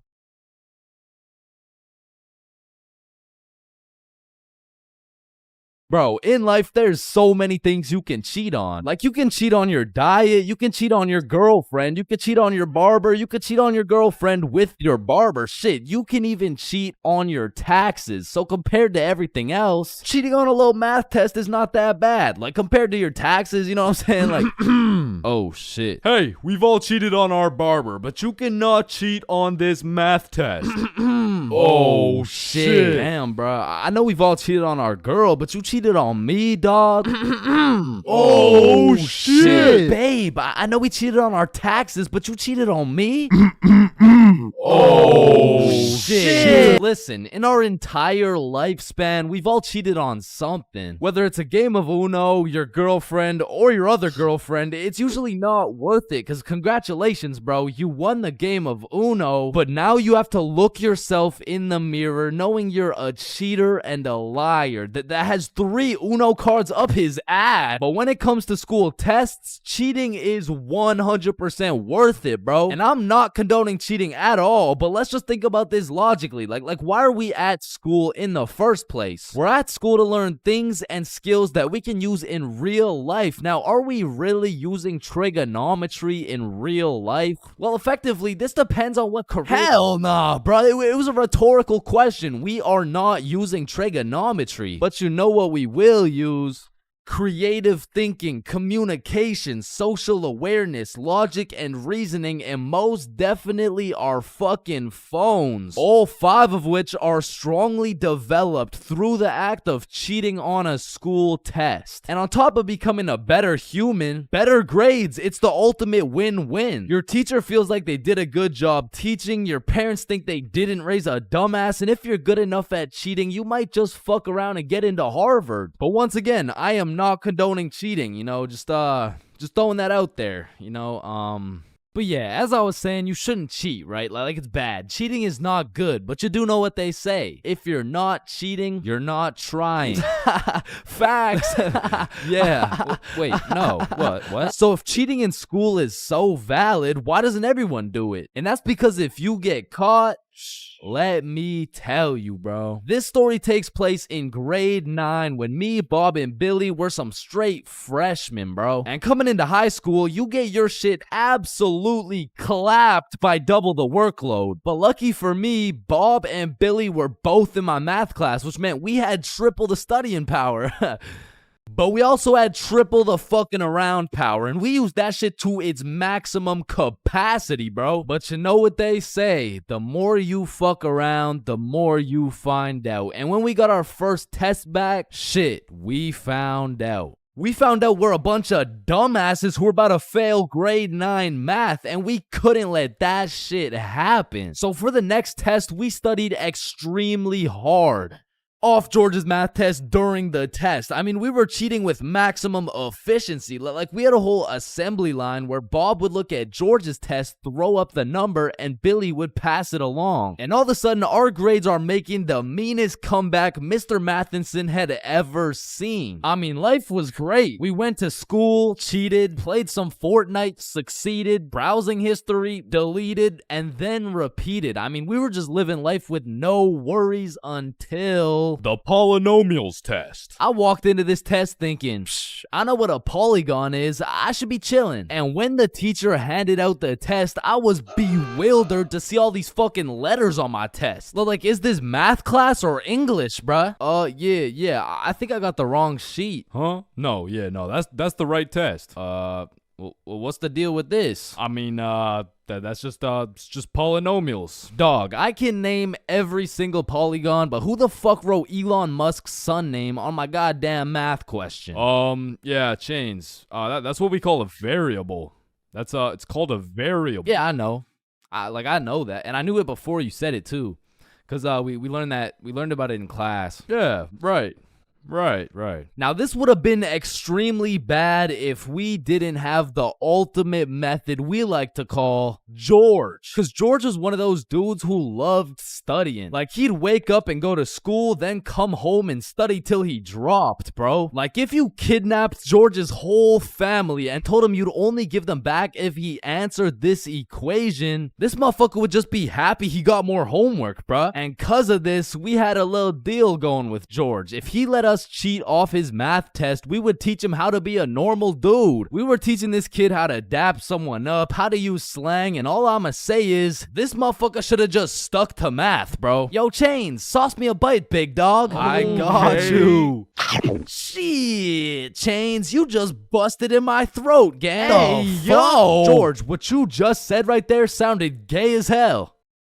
Type shit. No. So as I was saying, I'm looking at this math test with more letters than numbers, and it would have been raps for me if it wasn't for the George method. So I'm looking at Billy, Billy's looking at Bob, and Bob's looking at George's test, and we're absolutely flying through this polynomials test. And about halfway through, I look up to get the next answer, and I get jump scared by Mr. Matheson mean mugging my shit. And you can see it in his eyes. He knew exactly what was going down, and he took me, Billy, and Bob's tests and took us to the hallway. What do you guys think you're doing? Polygamy. I'm pretty sure it's like Why did I see you three throwing up your fingers during our test? Well, you see, Mr. Matheson, we're gang affiliated. No, bro, what the fuck? All right, you three, cut this shit. I caught you cheating. All three of you are getting zeros on this test, and I don't want to see it happen again, or I'm contacting your parents. All right, it won't happen again. You're right. We're not in a gang, by the way. Yeah, I know, buddy. Well, shit. Yo, what happened to you, Jits? Are you chilling? Bro, Mr. Matheson caught us lacking real bad. Yeah, he gave us all zeros on the test. Holy shit, it sounds like Mr. Matheson just absolutely railed you guys. No cap now. And all three of us proceeded to absolutely shit the bed on all of our next tests. And it was at the point where our grades were on life support and our math final was coming up. So if we didn't get our shit together for this final, our parents were about to put us on life support with that leather belt. So we put our cheating ways in the past and locked in, bro. We were focused in class, and after we went to Bob's crib and kept studying there. And then it clicked. We all finally understood polynomials. And so the next day we walked into class confidently, knowing we were equipped with hours of studying. We lock in, sit down, and then the teacher gives us our test. And as soon as we lay our eyes on that very first question of the test, we were fucked. Now, don't get me wrong, we could do polynomials all day long, but we forgot this was a final. Meaning we forgot to study numeracy, exponent laws, rational numbers, linear relations, inequalities, geometry, probability, and statistics, and in other words, we didn't know shit. And before I can even make eye contact with the boys to tell them I'm fucked, these motherfuckers already hopping back on the George method. And listen, bro, as you can tell, I'm no mathematician, and I did not study probability or statistics, but from what I'm seeing at this very moment, I have two options. I can do the test legitimately and have a 99% chance of failing grade 9 math and getting my shit whooped while simultaneously having my entire family realize they raised a dumbass who won't go anywhere in life and is destined to draw stickman for all of eternity, or I could cheat. So we're out here hitting the George method, and I'm being extra careful because if we get caught lacking twice, it's complete and utter wraps for us, bro. So we're grinding out the method, then the teacher looks up, boom, we're locked in on our own tests. He puts his head down, back to the method. And there was a few times in there I thought we were cooked, but we just kept it pushing. But still, we were low-key running out of time, and I had a whole page to complete. And God bless this random ass dude's soul, because he raises his hand to ask a question, and as soon as the teacher turns his back on us, it's crunch time, bro. It's like double XP right now. Bob was out here throwing up these numbers so goddamn fast, I thought he turned Crip for a second. And then the bell went off, and we were all done, bro. We hand in our test, and then it was time to wait. A few classes go by, and then the teacher hands out our math finals alongside our report cards. And nervous as hell, we all check our report cards, and we all passed, bro. So we all go home happy as hell to show our parents our report cards and the fact that we passed. Chains, you got a 54 in math? Yup, Mom, I sure did. You raised one hell of a smarty pet. Oh, fuck. But at the end of the day, even if we all got our shit whooped, maybe the real treasure is the friends we made along the way. Yo, homies, I'm bricked up right now. Oh, no. Fuck.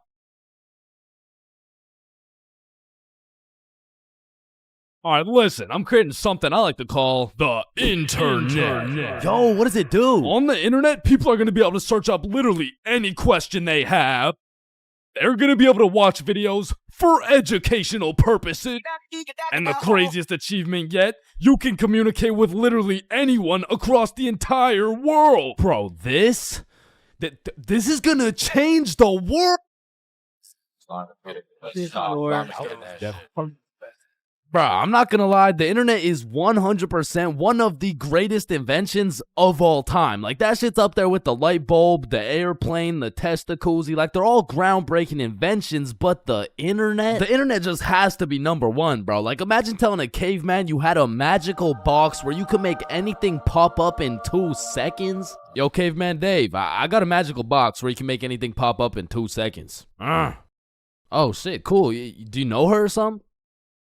No, Dave, get the fuck. Now, Caveman Dave absolutely dicking down the computer monitor seems stupid, barbaric, uncivilized, you know? Like, who's gonna tell bro they're just pixels on a screen, am I right? Facts! Yo, Caveman Dave is a dumbass! Facts! Yeah, no, let me see your search history. You know, we don't gotta do all that. You know, oh, okay. Monstrous KFC mukbang. I like KFC. Fat motherfuckers eating a lot of food. I was hungry. Yo, big butt booty Latina oiled up, shaking that diggity dump truck dog. What are you searching? Okay, listen, like my finger slipped. Yeah, bro. 2025 is the weirdest time to have access to the internet, and that's just cause everybody has that shit. Like, I got it, you got it, my grandma's got it, Kanye's got it. Man, you and your grandma. Kanye still got it. And I fucking hate. So every thing, and I'm gonna. Okay, yeah, well, not anymore, but I don't know if it's just me, but recently the internet has been getting more and more out of pocket, bro. Like, I'll be having a fantastic day, just chilling, until I pull up Instagram and see some shit talking about, imagine your car declines at the abortion clinic and the doctor start nutting in you. Yeah, this motherfucker's never getting a job, bro. Like, his digital footprint's up there with fucking Kanye, bro. Oh, hell nah. Alright, his shit isn't yay bad, but imagine dude trying to apply to a university like, yes, sir, this has been a dream of mine since I was a little kid, and I've spent thousands of hours studying, and it would be an absolute pleasure to join your program. Wow, that's amazing. And it seems like your GPA is a perfect 4.0, and man, your volunteer work is nothing short of impressive. I mean, building an entire village in Africa with your bare hands, I mean, geez, that's good stuff. Yeah, thank you, sir. Yeah, now, I do just have one last question. Yeah, anything. What would happen if your car got declined at an abortion clinic? Oh, holy shit, is that Girthy Dishwasher 97? Yep. Yeah, that's me, bro. Yo, most relatable content on Instagram, I swear. Yo, actually, I really never get the credit that Yeah, just put the fries in the bag. Oh, okay. And speaking of getting a job, you ever seen a kid under 7 years old post literally anything on Instagram? Yo, the comment section has a field day, bro. Like, the video will be of a kid who's just barely on the brink of gaining consciousness, and the comments are talking about, get a job, little motherfucker. Somebody get bro some fentanyl. I'm gonna touch you in places you ain't even know existed, little motherfucker. like, bro, stop touching these 6-year-old kids and touch some grass, dickhead. Yeah, but I'm not gonna lie, as a motherfucker who draws stickman for 16 hours a day, I really gotta start taking some of my own advice, bro. Wait, what's your advice? Oh, I mean, stop touching these 6-year-old kids. You touch 6-year-old kids? I'm talking about Gurgi Force. Chains, you know the drill. God damn. Bro. Even these motherfuckers have the internet, bro. Like, what could you even possibly be posting? Oh, shit. Yeah, nah. We gotta start banning motherfuckers from the internet, bro. And I think we should all do a poll for the first person to go. You know, like, take your time. And, oh, shit. Okay, never mind. Votes are in. Looks like we're banning Jack Doherty. Why in the fuckity shit did you just ban Jack Doherty? You know what? Ban his the last two, bro. Actually, ban every single kid on the internet. Like, put down the Instagram reels, go outside and eat rocks like a normal kid before Gurgi Foreskin 445 fucks around and finds your IP address, bro. Because there's a lot of weird motherfuckers online, especially considering the impending gooner epidemic of 2025. Now, if you're unaware of this widespread epidemic, well, fucking good for you, but there's been a recent spike in the amount of gooners seen online. Like the type of motherfucker who'll be scrolling and see a video of a Cheeto that's kind of built somewhat like a Kardashian, and next thing you know, bro's got a DIY screen protector, bro. And I swear these gooners have no clue it's a problem either. Like, they probably show up to the doctor's office for a quick little checkup, and the doctor has to break the news to him like, yeah, Mr. Gooningson? Yeah, I'm sorry, but you gotta stop masturbating. No, wait, what? No, wait, why? Because I'm trying to examine you, dumbass. Oh, shit. Like, it's honestly mind-blowing how having access to the internet with all its power and infinite knowledge just makes us more stupid, bro. Like, at any given moment, we have the resources to learn quantum physics or learn how we can watch Skibbity Toilet. What? No. Why the fuck would we watch Skibbity Toilet? Shit, man, this stuff's good. Just take a watch. No, I'm not watching that shit. Just real quick. Yo, why are you recording me, bro? We're filming a YouTube video, dumbass. Oh shit, yeah, you're right. So I was saying there's a lot of people nowadays addicted to the internet and shit, like that guy over there. Where? Bro. What? Oh shit, yeah, what I was saying was, back in the day, the internet was just for shit like cute cat videos and cool math games and shit, but nowadays, the internet has everything your brain craves. Like, it's got food for you, it's got friends for you, it's funny, it's educational, bro, it has Cheetos built like Kardashians, bro. And as if the internet having everything we ever needed wasn't enough, these motherfuckers invented AI, bruh. Now, maybe it's just me, but this AI shit is getting a little too good, bro. I mean, when ChatGPT first came out, I was using that bad boy for all kinds of shit. Whenever I couldn't do my homework, ChatGPT. When I forgot a recipe, ChatGPT. When I couldn't get a girlfriend, cry myself to sleep.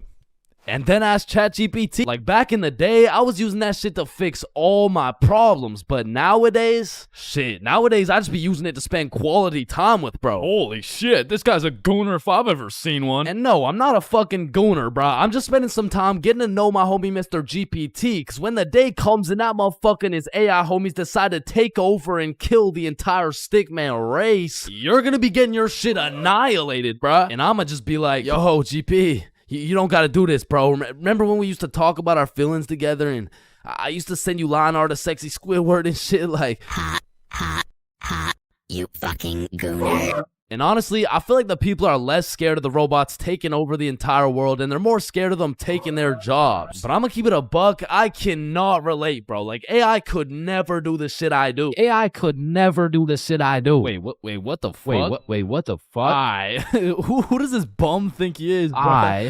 Who does this bum think he is, bro? I mean, yo, alright, that shit doesn't even sound like me, bro. Yo, that shit doesn't even sound like me, bro. So you want to copy everything, huh? Yeah? Yeah, you sure you want to do this? Yeah, you sure you want to do this? Yeah. Alright, let's go. Let's go. I like little kids. Yo. Like, you loading or something? Like, what's going on? You gonna repeat it, or, you know? Undercover police has Vaj back. Everyone experiences being drunk differently, and it can change from time to time as well. But I'd say most people fall into a few general categories, one of which is the aggressive drinker. These people have to have pent up and saved anger for years. They just decide to let it all loose when they take a sip of alcohol. I feel like they might even just be using drinking as an excuse to sock someone in the face. And the main problem with aggressive drinkers is there's always at least one of them at every function. Sometimes they can be tamed, but if you just let them do their thing, then the function just turns into the Battle of Vimy Ridge, bro. You don't want your friends to be aggressive drinkers, because when they do something stupid, you just have no choice but to back them up, because that's your homie. Coming up next, we have the depressed drinker. I know lots of people who are usually happy and energetic, but when they start drinking, all of a sudden they think I'm their therapist or something. Like, of course I want to help my boy if he's in his feels, but I'm hammered too, bro. I can't help you get your ex back. Now listen, I'm no scientist, but alcohol is a depressant, which means it makes you depressed, bro. Pretty much what I'm trying to say is, if alcohol makes you sad sometimes, don't worry, it's normal. Next up, we have the flirty drinker. Now these types of people are a common appearance at parties. They just kind of stumble over to someone and just start spitting game. One thing I do respect about flirty drinkers is that they're perseverant, bro. When they get rejected by someone, they just take it like a champ and keep pushing to the next one. Usually flirty drinkers go rotate around the party and try for their first few contenders, but eventually at the end of the night, flirty drinkers will end up attracting other flirty drinkers, then boom, everyone's happy. And come on, everyone knows the I love you guy. Man, I love you, man. Nah, like, I don't think you understand. Like, I really love you, man. And whatever you need, I got you, bro. And I just really love you, man. Bro, who the fuck are you? And of course, we got the designated driver. Next, we got the loud one. Hey, bro, sometimes the alcohol just makes people talk way too loud. In some settings, it'll slide. But in other settings, at parties, these are usually the type of people to be in the mosh pits, because they're always super high energy, and sometimes they can be kind of annoying. Man, who would be this type of drunk, am I right? Alright, it's me. And if anyone else is this type of drinker, I know you can relate. When you wake up the next morning, not only you get hit with the hangover, but your voice is just completely gone. And I'm not even usually a loud person, but man, alcohol just works its magic and has me yelling like Kais and Nat. Hangovers being this type of drinker has to be one of the worst. I guess next to aggressive drinkers, you know what I'm saying? Anyways, we're moving on. You also might have encountered the philosopher. I couldn't tell you why, but for whatever reason, after taking 5 shots, some motherfuckers just become a philosopher, bro. They just have philosophical questions coming out of nowhere. And they low-key be spitting too. Hey man, love doesn't even exist, bro. It's all just an illusion. Love is just a chemical reaction that occurs in your brain that was programmed to make us inclined to reproduce. Next up, we have the OD, overdrunk. This is the seventh and final stage of being drunk. If you've seen the 7 stages of drunk video, you'll know exactly what I'm talking about. But some people are just prone to drinking way too much. And somehow, they always find themselves blackout drunk. But yeah, there's not much to say. They're pretty much just unconscious. And of course, we have the chill drinker. These people are just pretty neutral. They just be talking at a normal volume about normal stuff. And honestly, these people are just overall enjoyable to be around, especially when you're drunk. Let me know in the comments if I missed anything. And also let me know which type of drinker you are. Man, summer is just a beautiful season. The sun is shining, the trees are green, and you can stay out with your homies all night. And best of all, you get to sleep in till that shit gets absolutely fucked by the first day of school. And waking up to that first alarm of the school year will have you discombobulated as hell. Like, Chains, square doodle mat salami mouse. What? You heard me, square doodle mat salami mouse. Wait, huh? Really? Ketor's Claw Bosomorph.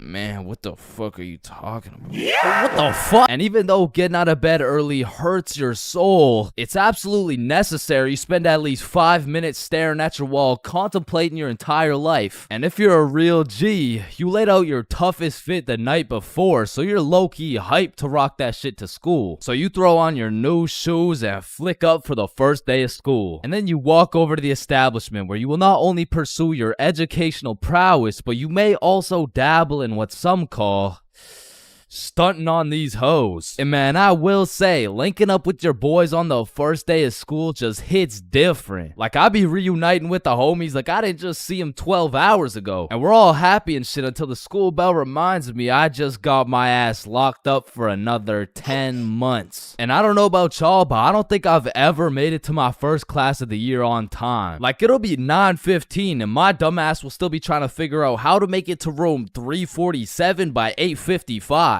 And walking into your first class of the year late has to be one of the most uncomfortable situations you can experience, bro. Because the teacher will be like, "Oh, and who are you?" Oh, I'm Chains. Well, Chains, why are you late? Because the bell rang before I got here. Alright, whatever. We waited for you before we started introductions. Oh, no, you shouldn't have. Well, you're welcome. We just wanted you to feel... No, like, you really shouldn't have. Like, I don't want to do this shit. And tell me why all these teachers have been copy-pasting the same icebreaker games since preschool. Like that one where you have to start with an adjective that starts with the same letter as your name. Like, how do you have a group of legal adults in a circle, awkward as hell, talking about, hi guys, I'm Super Sarah. Hey y'all.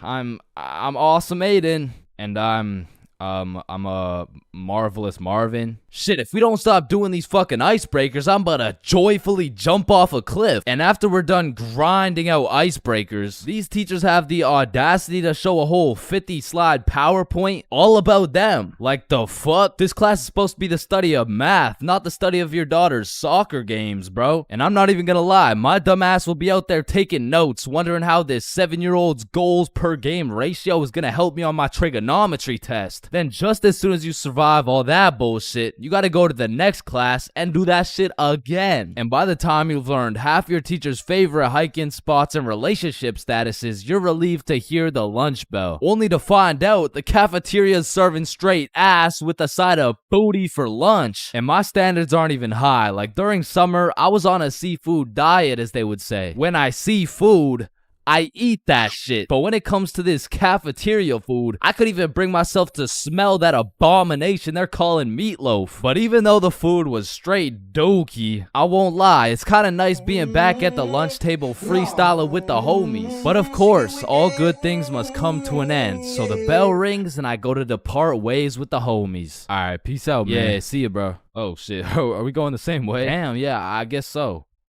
Alright, peace out for real. Yeah, see you, bro. Shit. Alright, my class is right here. Bro, Me too. Oh, shit. Let's go. All right, class. I'm gonna be taking some attendance. Correct me if I get your name wrong. Jason. Here. Billy. Yo. Megan. Present. Chains. Here. Charlie. That's me. Bob. No fucking way. Is there any Bobs in the room? Yo, do you hear that? Is that intro music? Does anyone here know a Bob? Oh, Bob. Man, nothing beats a class where you got all the boys sitting together. Like from the jump, you already know you're all about to fail the fuck out of that shit, but it's gonna be fun as hell. All right, so everyone introduce yourselves and tell us what you did over summer break. My name's Bartholomew. My name's Bartholomew, and I'm not gonna lie to you guys, I had a pretty rough summer. I mean, I crashed my car, my girlfriend broke up with me, someone robbed my house, my grandma got jumped the other day. No, bro, not the grandma. You three in the back. Disrespectful. And what's crazy about the first day of the school year is how these teachers will act all nice, talking about, it's so lovely to see all your beautiful faces, and it's also nice to see you, Aiden. Wait, what the fuck? We're gonna have an amazing, fun year, and guess what? There's no homework today. Knowing damn well they're about to make up for it with twice as much homework tomorrow. Like, they'll for real be handing out kindergarten-ass coloring sheets the first day, and then tomorrow you're getting your ass whooped by some calculus worksheets. And I didn't even talk about the motherfuckers you'll be seeing in the halls on the first day. Like, I don't know what these dudes be going through in those 2 months, but motherfuckers be going from Arthur Kennedy to AK real fast, bro. Oh shit, is that you, Arthur? Oh, gee, don't be dropping the government name like that. Government name? But that's just your first name. Hey, fam, it's AK. Aye, man. What you been up to, bro? Hey, fam, I'm trapping, trying to make it out of the mud, you know? The mud? You live in a gated community. Oh, shit, that's the ops right there, fam. Get down. The ops? That's just fucking Edward. Or the way these new freshmen be walking like they're scared a senior's gonna slap the books out of their hands and take their Fortnite V-Bucks gift card. Like, bro, you freshmen are worried about the wrong V-card. Like, I don't know why, but the day these kids go from sophomore to seniors, they instantly decide to pull an EDP. Like, bro, you're 18 and she's fresh out of middle school. That's a whole crime. But that's not the only crime motherfuckers be committing on the first day of school. Some dudes be pulling up to school with the most atrocious fits known to man. Like, there's no fucking way you laid out this ramen noodle chicken soup ass fit the night before, slept on it, then woke up and thought, oh yeah, the hoes are gonna love this one. Like, I'm not gonna lie, you could never catch me wearing the types of fit these motherfuckers be wearing, bro. Like, that shit should have never made it out the closet. Like, I don't condone bullying, but all I'ma say is, your actions have consequences, bro. Speaking of consequences, every year it seems like the rules teachers tell you on the first day keep getting more strict. Like, you'll be walking into the first class of the year all jolly and shit. All of a sudden you're getting your shit smacked by the longest list of class rules you've ever seen. Hey class, I'm super excited to have you. We're gonna have so much fun this year, but first, I'm gonna go over some of the class rules. Okay, so there will be no negativity, no phones, no food, no talking when I'm talking. Actually, no talking ever, no laughing, no smiling, breathe as quiet as possible, no washroom breaks, and last but not least, no having fun. So yeah, guys, like I said, I think we're gonna have a lot of fun this year. And just like that, man, summer's over and you're back to school. It's possibly one of the worst times of the year. Like, do you really think it's a coincidence that when school starts up, the sun just starts hiding and the leaves start dying? You see what I'm implying? But I will say, one day you might just look back on these times as the good old days and you might just start crying.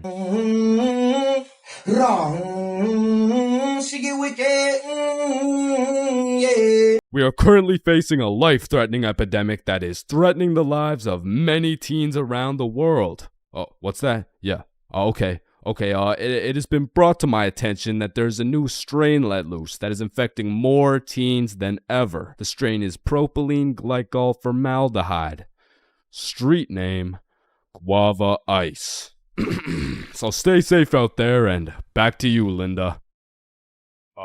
Linda? What? Oh, shit. Man, way back when, somewhere in Timbuktu, a Homo sapien found a plant by the name of tobacco, and for whatever reason, somewhere in this dude's caveman brain, he decided, Me, Smoke now. And that he did. And as humans slowly evolved, smoking did too. And soon motherfuckers went from looking all old and wise, smoking these big old pipes, to soon smoking cigars on some mafia boss shit, which turned into cigarettes. Now, back in the day, if you were stressing, Doc would prescribe you a pack of good old cigarettes. Sore throat? Cigarettes. Oh, you got a cough? Here, smoke a cigarette. But after a while, people's teeth started looking all British and shit, so they decided, Oi! I don't think these are healthy, innit? So we decided we needed to make cigarettes better. And you know what makes everything better? The letter E. Your mail's taking too long to come in? Email. Wait, what's that? You want to play sports, but you're ass at every single sport?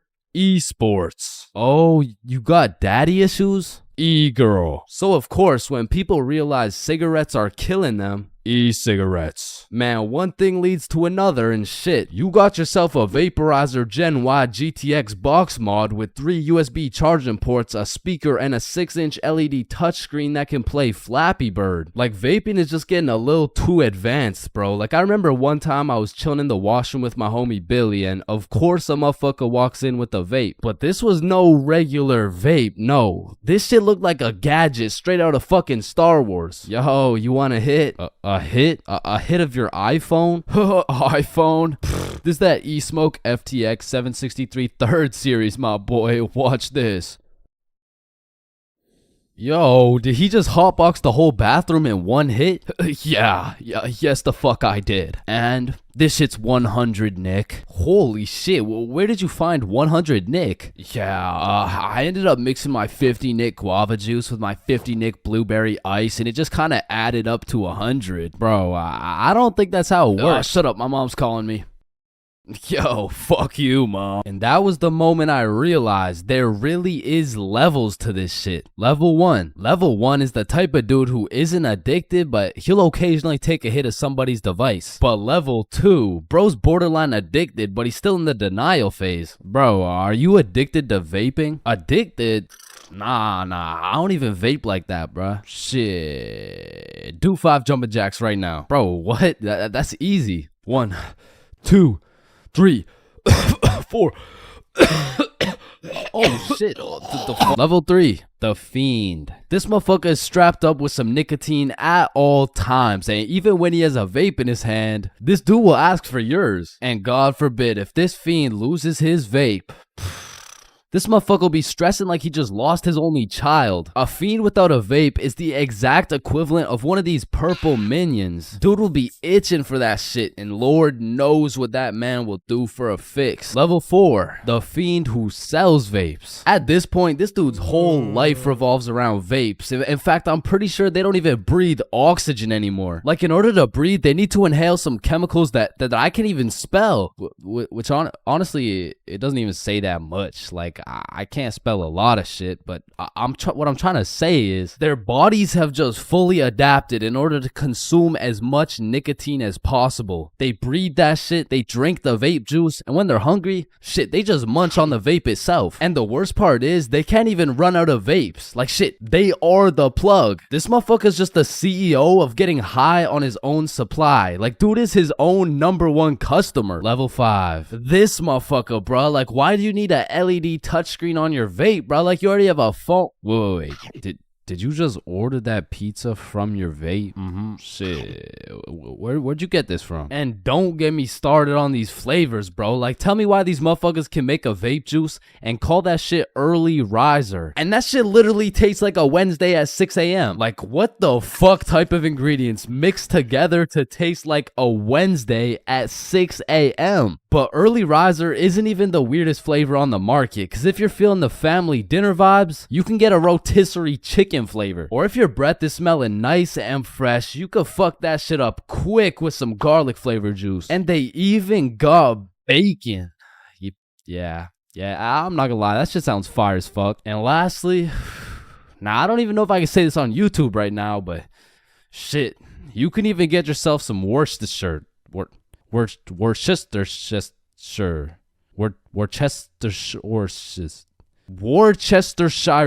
shit. But regardless, I think we all know the home of nicotine, the eternal hot box, the communal vape sesh. It's the high school bathrooms, man. You walk into one of these joints and there's at least 15 dudes hotboxing that shit at like 10 a.m. You come in trying to take a piss and now you got a head rush. You walk over to the urinals, but it's so goddamn hotbox, you start pissing all over the walls. But shit, you can't even piss on the walls in peace, man. You got that one fiend coming over to you trying to suck your device dry, and dude's so down bad for that hit that's not the only thing he'd suck dry. And listen, you may be thinking, Chains, how do you know what you know about vaping? And that's a great question. Back in the day, I was a curious little George, man. And back in grade 7, I was chilling at my friend Becky's house. And when I walked into Becky's crib, I was nothing but an innocent, curious young man. But little did I know, I would leave Becky's crib far different than I entered. So you know, me, Bob, and Billy are posted in Becky's room, and I was sitting with Becky. So Becky asked me, have you ever hit a vape before? Hell no, I hadn't, but you know I had to play it cool around Becky, so I said, yeah.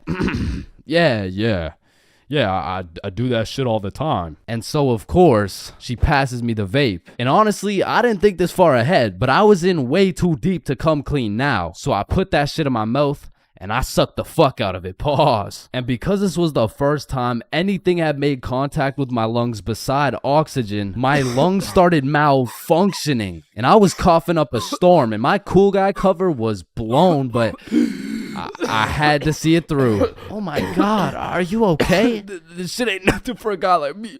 Guys, I think Chains is dying. And as I went on with my life, I would hit a device here and there, and eventually I even learned some tricks and shit. But one day, me and my homie had to run to catch a bus. And so we start running, but the homie doesn't even make it 100 meters, and he starts rolling on the floor, coughing up blood. And I was like, no, fuck that. And you know,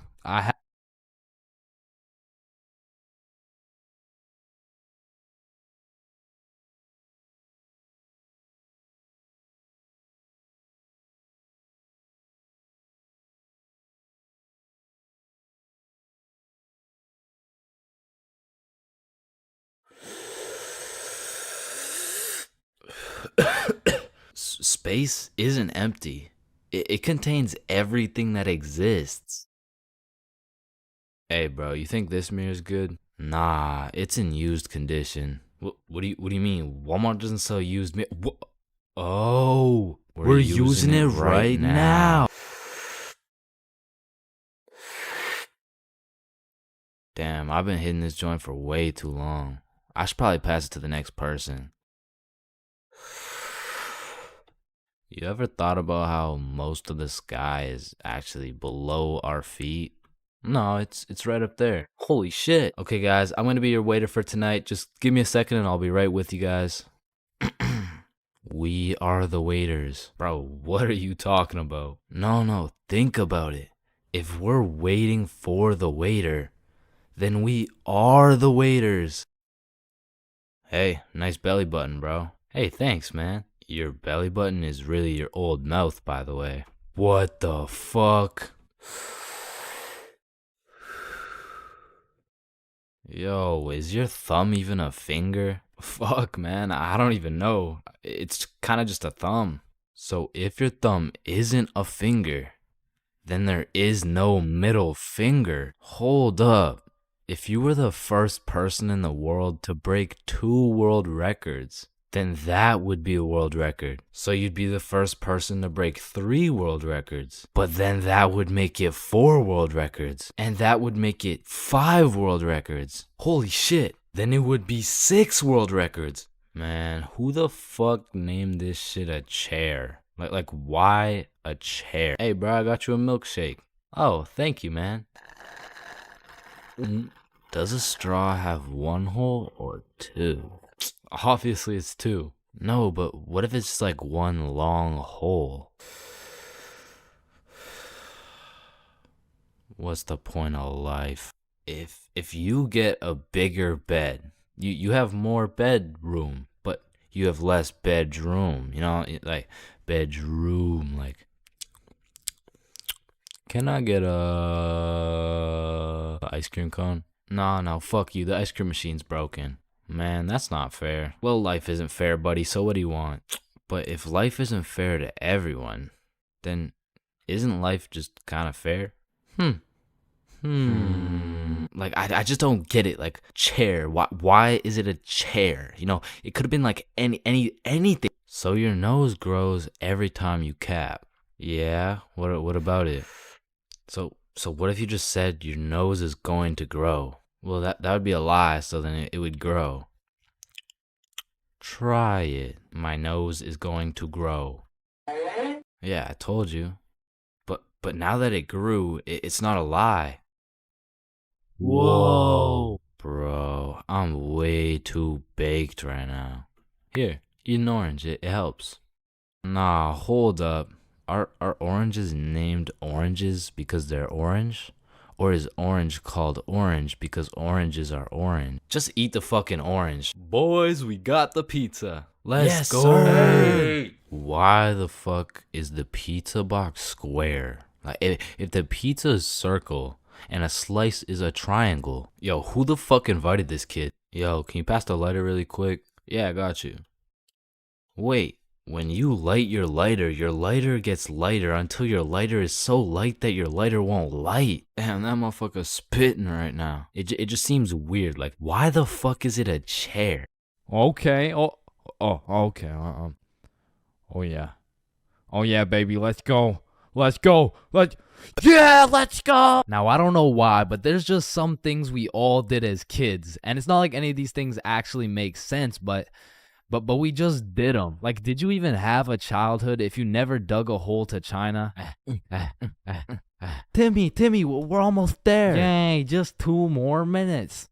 I mean, kids are just some dumbasses, bro. Like, who's gonna tell little Timmy he's not digging through the Earth's core with this little rinky-dink ass shovel? But to be completely honest, out of all these dumbasses, I was probably the stupidest kid known to man. Like, I remember when I was 5 and I was taking my annual shower, you know, and all of a sudden I had realized I was a fucking superhero. It was just the way the water was flowing out of my fingertips. It was like nothing I'd ever seen before. And I was fucking hyped. I mean, from this point on, my new name was Waterboy. Wow. I was pretty fucking stupid, but not everything I did as a kid was completely impractical. For example, I know you used to run up the stairs on all 4s, bro. Like, this was just the most efficient way to get from point A to point B. I used to feel like a fucking cheetah going up those stairs. In fact, going up the stairs in this manner was so efficient, I asked myself, well, why don't people go down the stairs like this? And shit, I figured out why. Or bro, on a hot summer day, I would wait for my mom to whip out the fan, and as soon as she turned that bitch on, me and my brother would turn into the Migos. We were dropping hit after hit, like we were spending so much time talking into this fan, our mom was a little concerned. Raindrop, drip, drop top, smoking no cookie in a hot box, cooking, fucking on your bitch, yeah, dot, cooking up dope in a crock pot. Hey guys, you've been there for 6 hours. I think it's time. Ma, let them cook. Bad and bougie. Cooking up dope with the Uzi. Hey. And speaking of cooking, when Mama Chains would whip up some good old craft dinner, I had no choice but to put a piece of KD on each prong of the fork. Like, that shit just simply tasted better, bro. Or whenever I was walking on a sidewalk, I would strategically plan out each footstep to make sure I was not stepping on a crack. Now, the funny thing about this one is I still do that shit. And I know some of y'all are gonna think I'm weird for that, but riddle me this. Who's gonna be laughing when your mom's in the ER with a broken back, bitch? Now, I feel like at one point or another in your life, you just had to check if the fridge light stayed on when you close it. It's really just a part of growing up. Like, one day you'll go grab some milk for your Honey Nut Cheerios and you'll be like, hey, wait a minute. Or what about when you were bored in the car and you start doing parkour with your fingers to the window? I used to hit some crazy combos and then I would go to finish it off with a backflip. Or have you ever fucked around in the living room and you broke a vase or some shit? Whoops. You know, you get a timeout or you receive a little whooping. Now, coming out fresh off that whooping, this shit could only go one of 2 ways. Either you bawl your eyes out and play with this fucking thing for hours, or you would plan to run away, bro. That was it. That was your only options. And I had a few of those moments where I was ready to dip. I would pack an apple and my trusty Minecraft sword for the trials and tribulations to come. And then I would look my sweet mother in the eyes and realize Shit, she's making mac and cheese tonight. I can't leave yet. And you have simply not lived if you never hit a DS under your pillow at night. Like for me, the Mario grind was 24/7. There was no sleeping. But I'm not gonna lie, I had some close calls trying to pull that shit off. Good night, Chains. Sweet dreams. Good night, Ma. Love you. Love you too.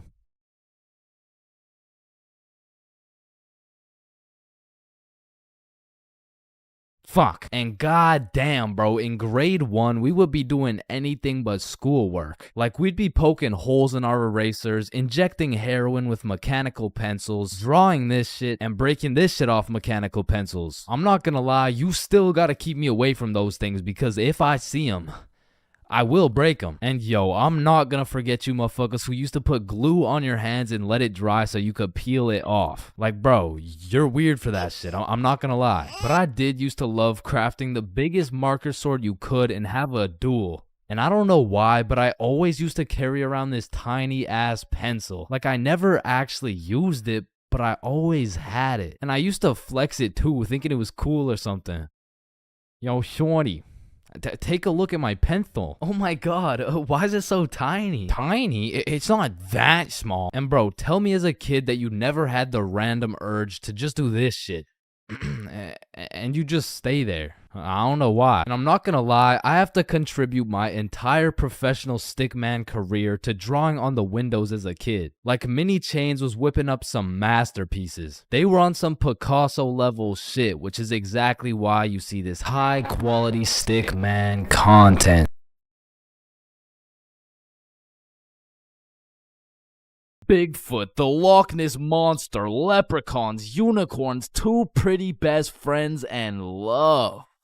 They don't exist, bro. I've looked far and wide. I've searched the depths of the valleys and the highs of the mountains. And yet still, one of the friends always gotta be chopped, bro. But love too, though, man. I've searched everywhere. I've scoured my hometown. I've gone from the coast of Mexico to the cities of Japan. But one way or another, I always just end up with nobody to love. Or I end up getting robbed by a gay homeless dude. I mean, I was down bad, bruh. It got to the point I thought maybe I just wasn't meant to find a girlfriend. Maybe this was just a face only a mother could love.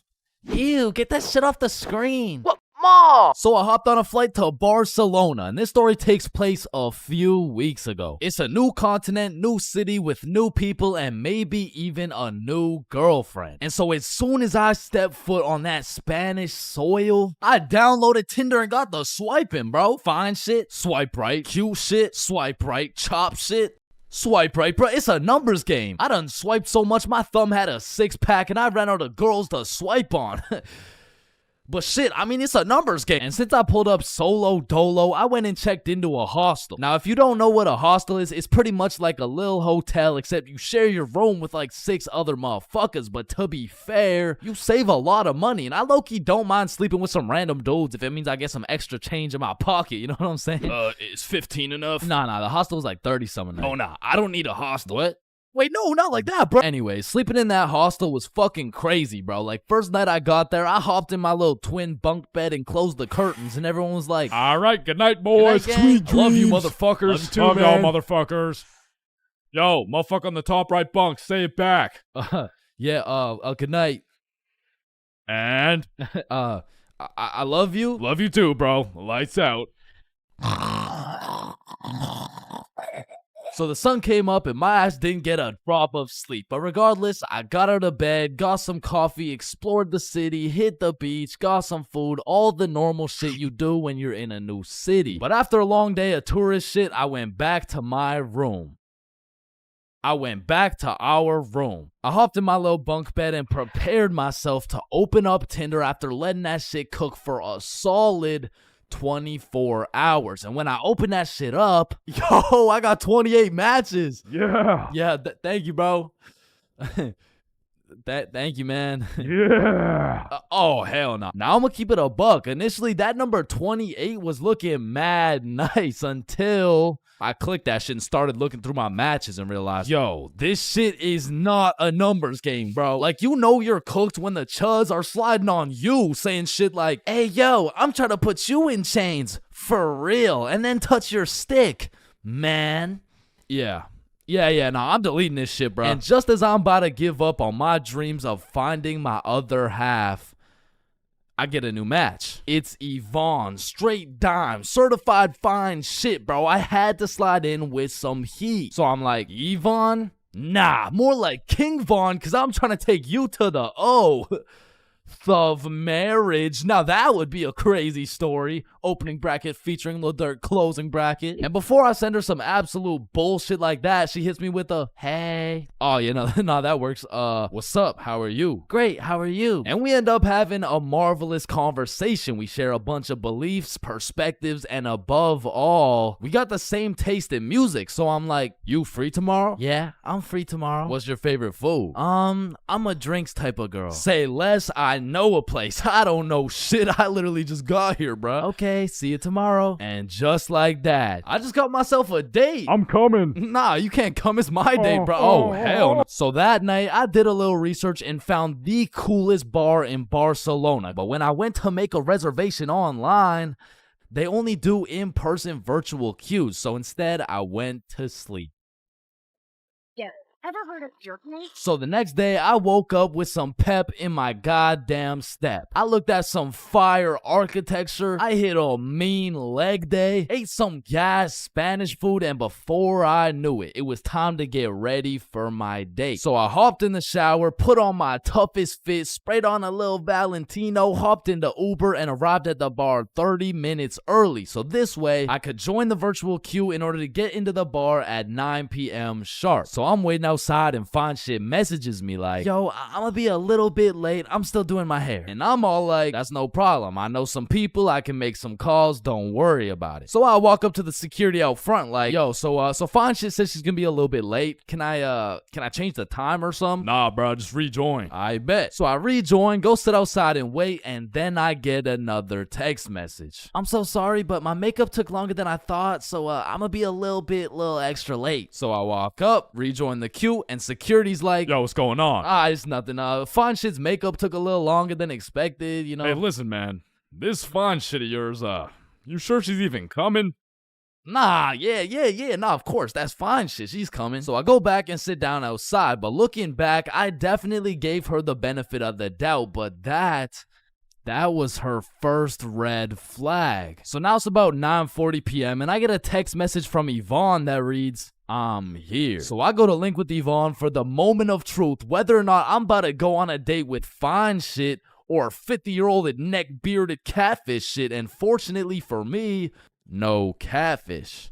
Chains. Yo. Hey. What's up? Now, the virtual queue still had 10 minutes before we could get in, so we go and sit down outside and have a little chat. And it's a great conversation. We got a lot to talk about, and the vibes are there. So you could travel to Barcelona alone. What do you do? Is it daddy's money? Yeah, it's daddy's money. Ah, okay, interesting. But I'm daddy.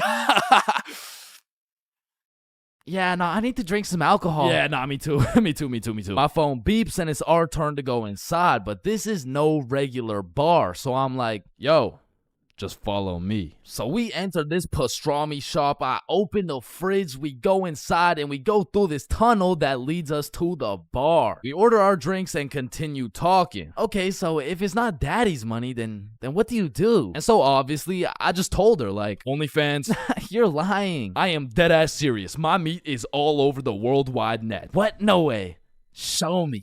Shit. Like, nah, shit. Maybe after a few drinks, you know what I'm saying? And right on time, our drinks showed up and my shit was radioactive, bro. Like, here's a picture. There are no filters or effects on that shit. And I'm not gonna lie, it tasted exactly how it looked. But regardless, I'm tanking that shit and I don't know what it is, but that shitty ass drink was giving me superpowers, bruh. That shit had me cooking up the greatest answers to her questions possible, bruh. Okay, so if you had one wish, what would it be? Damn, that's a good question. Shit. Okay, if I had one wish, period cramps. What? I would rid the world of period cramps, man. I hate the fact that they exist. Just even thinking about it, like, ooh, they sure do get me riled up, man. I hate them. Wait, Me too. Nah, that's crazy. We have so much in common. And from that moment on, I could tell she took down her guard and got comfortable because she started saying shit like, this guy from my school is obsessed with me and he won't stop snapping me. Damn, maybe you should stop responding or some shit. She snaps a picture of us and captions that shit. He getting it and you not. Lol. Red flag number 2. What kind of anime villain origin story are you trying to create for this motherfucker, bro? But I digress. We order the second round of drinks, but as she's sipping that shit, I can hear an accent starting to form in her speech. So I'm like, yo, where's this accent coming from? Oh yeah, nah, when I drink, my French accent starts coming out. And I kid you not, she went from one drink sounding like, yeah, so my favorite food is pasta, to drink 4 dead ass talking like, Actually, I changed my mind. My favorite food is croissant. shawty turned from fine shit to French shit so fast, I didn't even know who I was on a date with at this point. And then she hits me with a, I'll be right back. she grabs my face and hits my ass with a big ass smooch. Now that shit took me aback. I was not expecting it. However, maybe it's just a culture thing. Maybe it's normal for her. So I can't say that it's a real red flag. So she's still in the game. And when she comes back, she's like, Yo, Chains, let's go to the beach. say less. So we're walking down to the beach and she says some shit like, So, when's the next date? oh, it's on Saturday at 6 p.m. Oh no, I'm not free on Saturday. Oh, you mean date with you? Yeah, nah, this is the last one. Now, I said it as a joke, but she wanted to get all mad and shit and storm off. Now, in this situation, I have 2 options. Option A is chase after her and beg her to stay. And option B is standing there like an absolute peak male specimen to the point the gravitational pull of my testosterone retrieves her back to the very location she left. And I went with option B. And she came back, bruh. You're supposed to chase after me. It's like a French thing. Ah, okay. I'm not French, bruh. So we continue with our walk, and I'm cracking jokes, entertaining her and shit. But honestly, that little stunt shorty pulled back there was red flag number 3 for me, bro. So at this point, I'm not in it for the game of love. I am simply just in it for the love of the game, bruh. So we arrive at Barceloneta Beach. We sit down, and at this point, it's about 1 a.m., but we're still chatting, having a good time. But out of the corner of my eye, I see a man hooded up walking towards us from the darkness. And as bro's approaching, I'm ready for anything. I'm getting ready to take a stand, throw some hands, get in the sand. Shit, I'd even go band for band. But if this dude gets any closer, I'd be damned. And this motherfucker hits us with a drive-by compliment. You have a very beautiful girlfriend. Aw, thank you. Thank you. Damn, do you think he'll find a girlfriend beautiful like me? Yeah, nah, he seems like a great dude. I'm sure he could find somebody. What?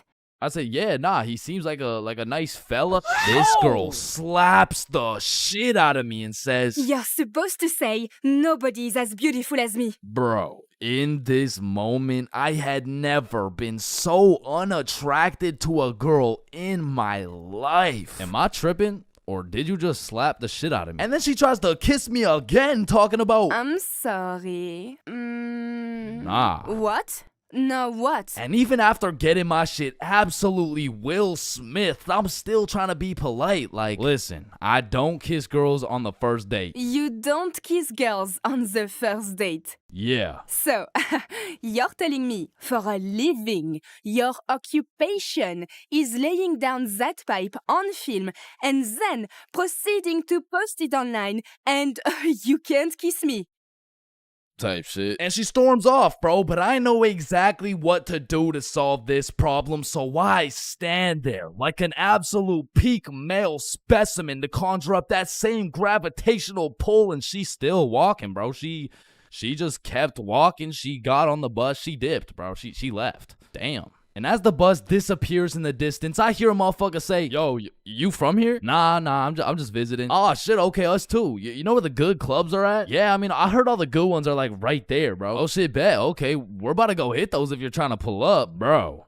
Say less. So these 2 random ass dudes I just met and I start heading to the club together, and I'm like, yo, where you guys from, by the way? We're from France. Yo, that's crazy. I just had a date with a French girl. Oh, no way. How'd it go? Ah, shit. I think it went pretty good. That's what's up. Yeah.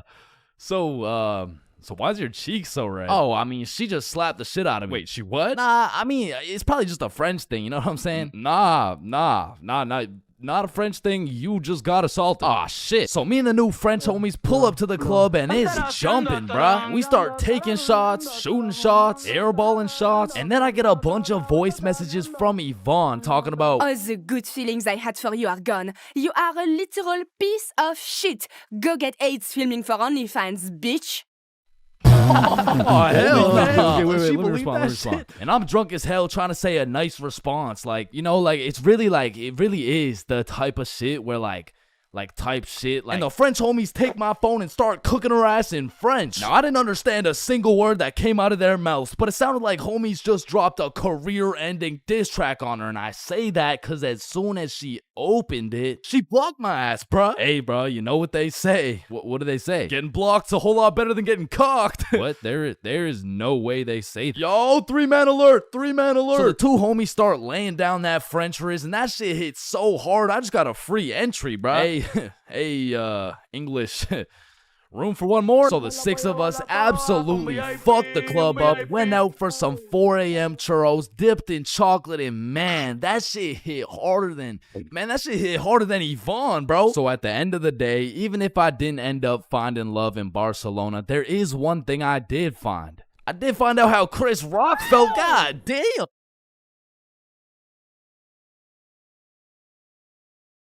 Hello, class. I'm Mr. Subinson. I'll be your sub for today. For rules, I don't want to see any horseplay, no phones, and no WWE wrestling moves off the top of the desk, alright? Yo, Mr. Sub. Yeah, he just looks like the dude from the Pringles can. Walking into class and then seeing a substitute teacher is like the same feeling as squaring up to fight a dude and then finding out that dude's blind, bro. Like, you pretty much just gotta show up and you win. Like, I honestly feel bad for these substitutes, bro, because every day they have no clue what they're showing up to. Like, one day they're walking into a class full of angels, and the next day they're fighting for their life in a class of straight demons, bro. I mean, being a substitute teacher is all about confidence. Like, the moment the sub walks into the class, they're being analyzed. Like, the way they walk, how they dress, and especially how they talk. Yo, if the first thing they say sounds like, hey, hi guys.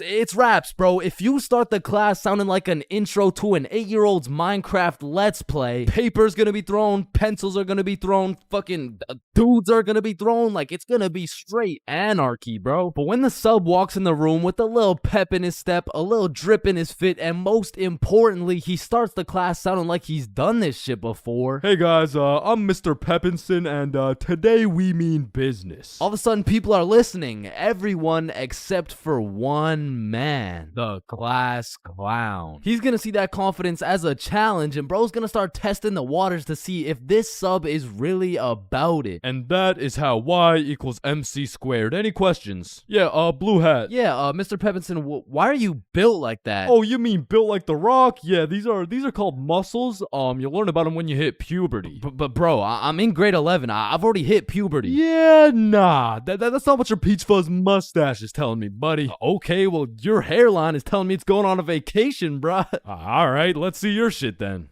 Yeah, like, it's not bad. Like, some substitutes are so good, you just wish they were your real teacher. Like, I remember one time in grade 10, I had this math class with one of those teachers who used to yap the whole time and then assign a bunch of homework with 5 minutes left in class. And then one day, a goat walked into our class, a goat who went by the name of Mr. G, or more formally, G-Dog. Now, G-Dog was packing a mean 68 years in his lifespan. However, he had the utmost pep in his step, paired with the drippiest of fits. And he was the type of dude who would lay down some respectable rules, and if anyone broke them, he wouldn't get mad. He would just simply flame the living shit out of you in front of everybody. And that's how you calculate the surface area of... no text while I'm talking, please. I'm just texting my mom. Oh wow, that's crazy. How's she doing? Psh, wouldn't you like to know? Oh yeah, I mean, I would actually, cause she's probably pretty tired after last night. I mean, I did lay down some mean dick. But there are definitely some questionable substitutes out there. I remember when I was in grade 6, my entire middle school was just weird, bro. My recess was called Nut Break, my music teacher was deaf, and our principal was damn near bipolar. Alright, who told the blind kid he could say the N-word? Okay, all right, it was me, but like I didn't think he would actually say it. Oh no, that's actually a pretty good one. I mean, I gotta give it to you, kid. Wait. So you're not mad? No, I'm fucking furious. Okay, get in my office right now. Okay, wait. I thought you were just laughing. What's going on right now? Yo, I'm just messing with you, kid. You're good to go. Okay. Thank you. Thank you. Good to go out of the school because you're expelled. That is absolutely unacceptable. Are you joking or Does it sound like I'm joking? Yeah, kinda. Yeah, bro, my middle school was weird as hell, so I can't say I was surprised when a substitute teacher walks into my class talking about, hello class, I'm Mrs. Hutchinson, and I identify as a mermaid. And I'm only 12 years old, so I'm like, dog, what the actual fuck does identify mean? But bless Miss Hutchinson's heart, man, cause Lord knows middle schoolers weren't gonna take that shit seriously. Oh, she's funny, mermaid. No, class. I'm serious. Oh, so that's why you smell like the ocean. Exactly. Wait, what? And I remember one time this sub walked into our class and I could have swore they just found this motherfucker on the side of the street, bro. He walked in sagging like crazy, and if he even went to school, this motherfucker most definitely cheated his way through, bro. Yo, hey class. Like, what are we doing today? I mean, shit. You're the teacher. Oh yeah, right. So what'd you guys learn about yesterday? We were learning about agriculture. Oh yeah. Yeah. And I think you're right too, because you know the culture we live in right now is very angry, and the anger culture just needs to take a chill pill. You know what I'm saying? Any questions about that? Yeah. What's a chill pill? Oh, yup. I'm glad you asked. Okay, see, I actually know a guy who can hook you up with some. Just meet me in the parking lot at lunch. Mr. Saginson, are you trying to sell us drugs right now? No.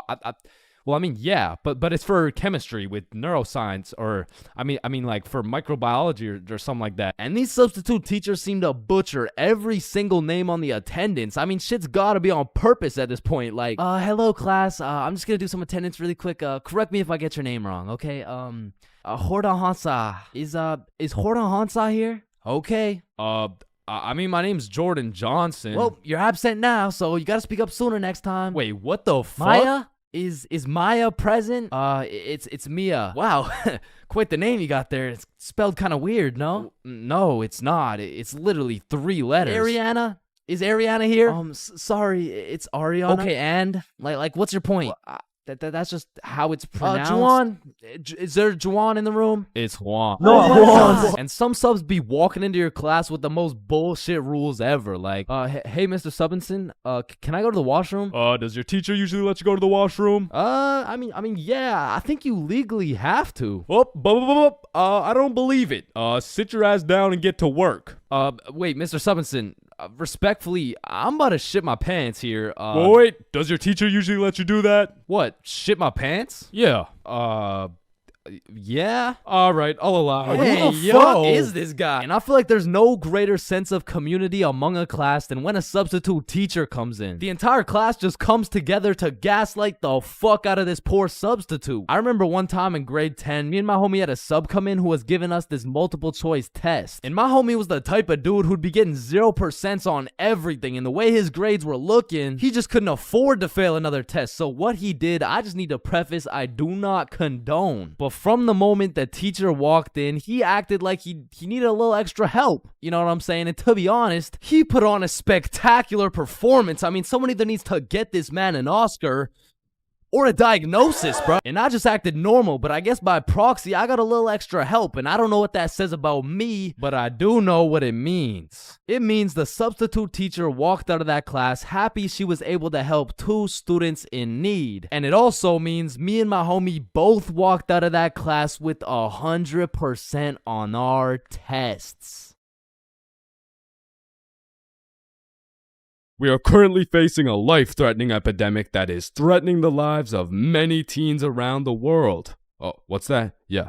Oh, okay. Okay, it has been brought to my attention that there's a new strain let loose that is infecting more teens than ever. The strain is propylene glycol formaldehyde. Street name, Guava Ice. So stay safe out there, and back to you, Linda. Linda? What? Oh shit! Man, way back when, somewhere in Timbuktu, a Homo sapien found a plant by the name of tobacco, and for whatever reason, somewhere in this dude's caveman brain, he decided, Me, smoke, now. and that he did. And as humans slowly evolved, smoking did too. And soon, motherfuckers went from looking all old and wise, smoking these big old pipes, to soon smoking cigars on some mafia boss shit, which turned into cigarettes. Now, back in the day, if you were stressing, Doc would prescribe you a pack of good old cigarettes. Sore throat? Cigarettes. Oh, you got a cough? Here, smoke a cigarette. But after a while, people's teeth started looking all British and shit, so they decided, Oi! I don't think these are healthy, innit? so we decided we needed to make cigarettes better. And you know what makes everything better? The letter E. Your mail's taking too long to come in? Email. Wait, what's that? You want to play sports, but you're ass at every single sport? Esports. Oh, you got daddy issues? E-girl. So of course, when people realize cigarettes are killing them, E-cigarettes. man, one thing leads to another and shit. You got yourself a vaporizer Gen Y GTX box mod with 3 USB charging ports, a speaker, and a 6-inch LED touchscreen that can play Flappy Bird. Like, vaping is just getting a little too advanced, bro. Like, I remember one time I was chilling in the washroom with my homie Billy, and of course a motherfucker walks in with a vape. But this was no regular vape, no. This shit looked like a gadget straight out of fucking Star Wars. Yo, you want a hit? A hit? A hit of your iPhone? iPhone? This is that eSmoke FTX 763 3rd series, my boy. Watch this. Yo, did he just hotbox the whole bathroom in one hit? Yes the fuck I did. And this shit's 100 Nick. Holy shit, where did you find 100 Nick? I ended up mixing my 50 Nick guava juice with my 50 Nick blueberry ice, and it just kind of added up to 100. Bro, I don't think that's how it works. Shut up, my mom's calling me. Yo, fuck you, mom. And that was the moment I realized there really is levels to this shit. Level 1. Level 1 is the type of dude who isn't addicted, but he'll occasionally take a hit of somebody's device. But level 2, bro's borderline addicted, but he's still in the denial phase. Bro, are you addicted to vaping? Addicted? Nah, I don't even vape like that, bruh. Shit. Do 5 jumping jacks right now. Bro, what? That's easy. 1, 2, 3, 4. Oh shit. Level 3, the Fiend. This motherfucker is strapped up with some nicotine at all times, and even when he has a vape in his hand, this dude will ask for yours. And God forbid, if this Fiend loses his vape, this motherfucker will be stressing like he just lost his only child. A Fiend without a vape is the exact equivalent of one of these purple minions. Dude will be itching for that shit, and Lord knows what that man will do for a fix. Level 4, the Fiend who sells vapes. At this point, this dude's whole life revolves around vapes. In fact, I'm pretty sure they don't even breathe oxygen anymore. Like, in order to breathe, they need to inhale some chemicals that I can't even spell. Which honestly, it doesn't even say that much. Like, I can't spell a lot of shit, but what I'm trying to say is their bodies have just fully adapted in order to consume as much nicotine as possible. They breathe that shit, they drink the vape juice, and when they're hungry, shit, they just munch on the vape itself. And the worst part is they can't even run out of vapes. Like, shit, they are the plug. This motherfucker's just the CEO of getting high on his own supply. Like, dude is his own #1 customer. Level 5, this motherfucker, bro. Like, why do you need a LED touchscreen on your vape, bro? Like, you already have a phone. Wait. Did you just order that pizza from your vape? Shit. Where'd you get this from? And don't get me started on these flavors, bro. Like, tell me why these motherfuckers can make a vape juice and call that shit early riser. And that shit literally tastes like a Wednesday at 6 a.m. Like, what the fuck type of ingredients mixed together to taste like a Wednesday at 6 a.m.? But early riser isn't even the weirdest flavor on the market, because if you're feeling the family dinner vibes, you can get a rotisserie chicken bacon flavor. Or if your breath is smelling nice and fresh, you could fuck that shit up quick with some garlic flavor juice. And they even got bacon. Yeah, I'm not gonna lie, that shit sounds fire as fuck. And lastly, now I don't even know if I can say this on YouTube right now, but shit, you can even get yourself some Worcestershire. Worcestershire.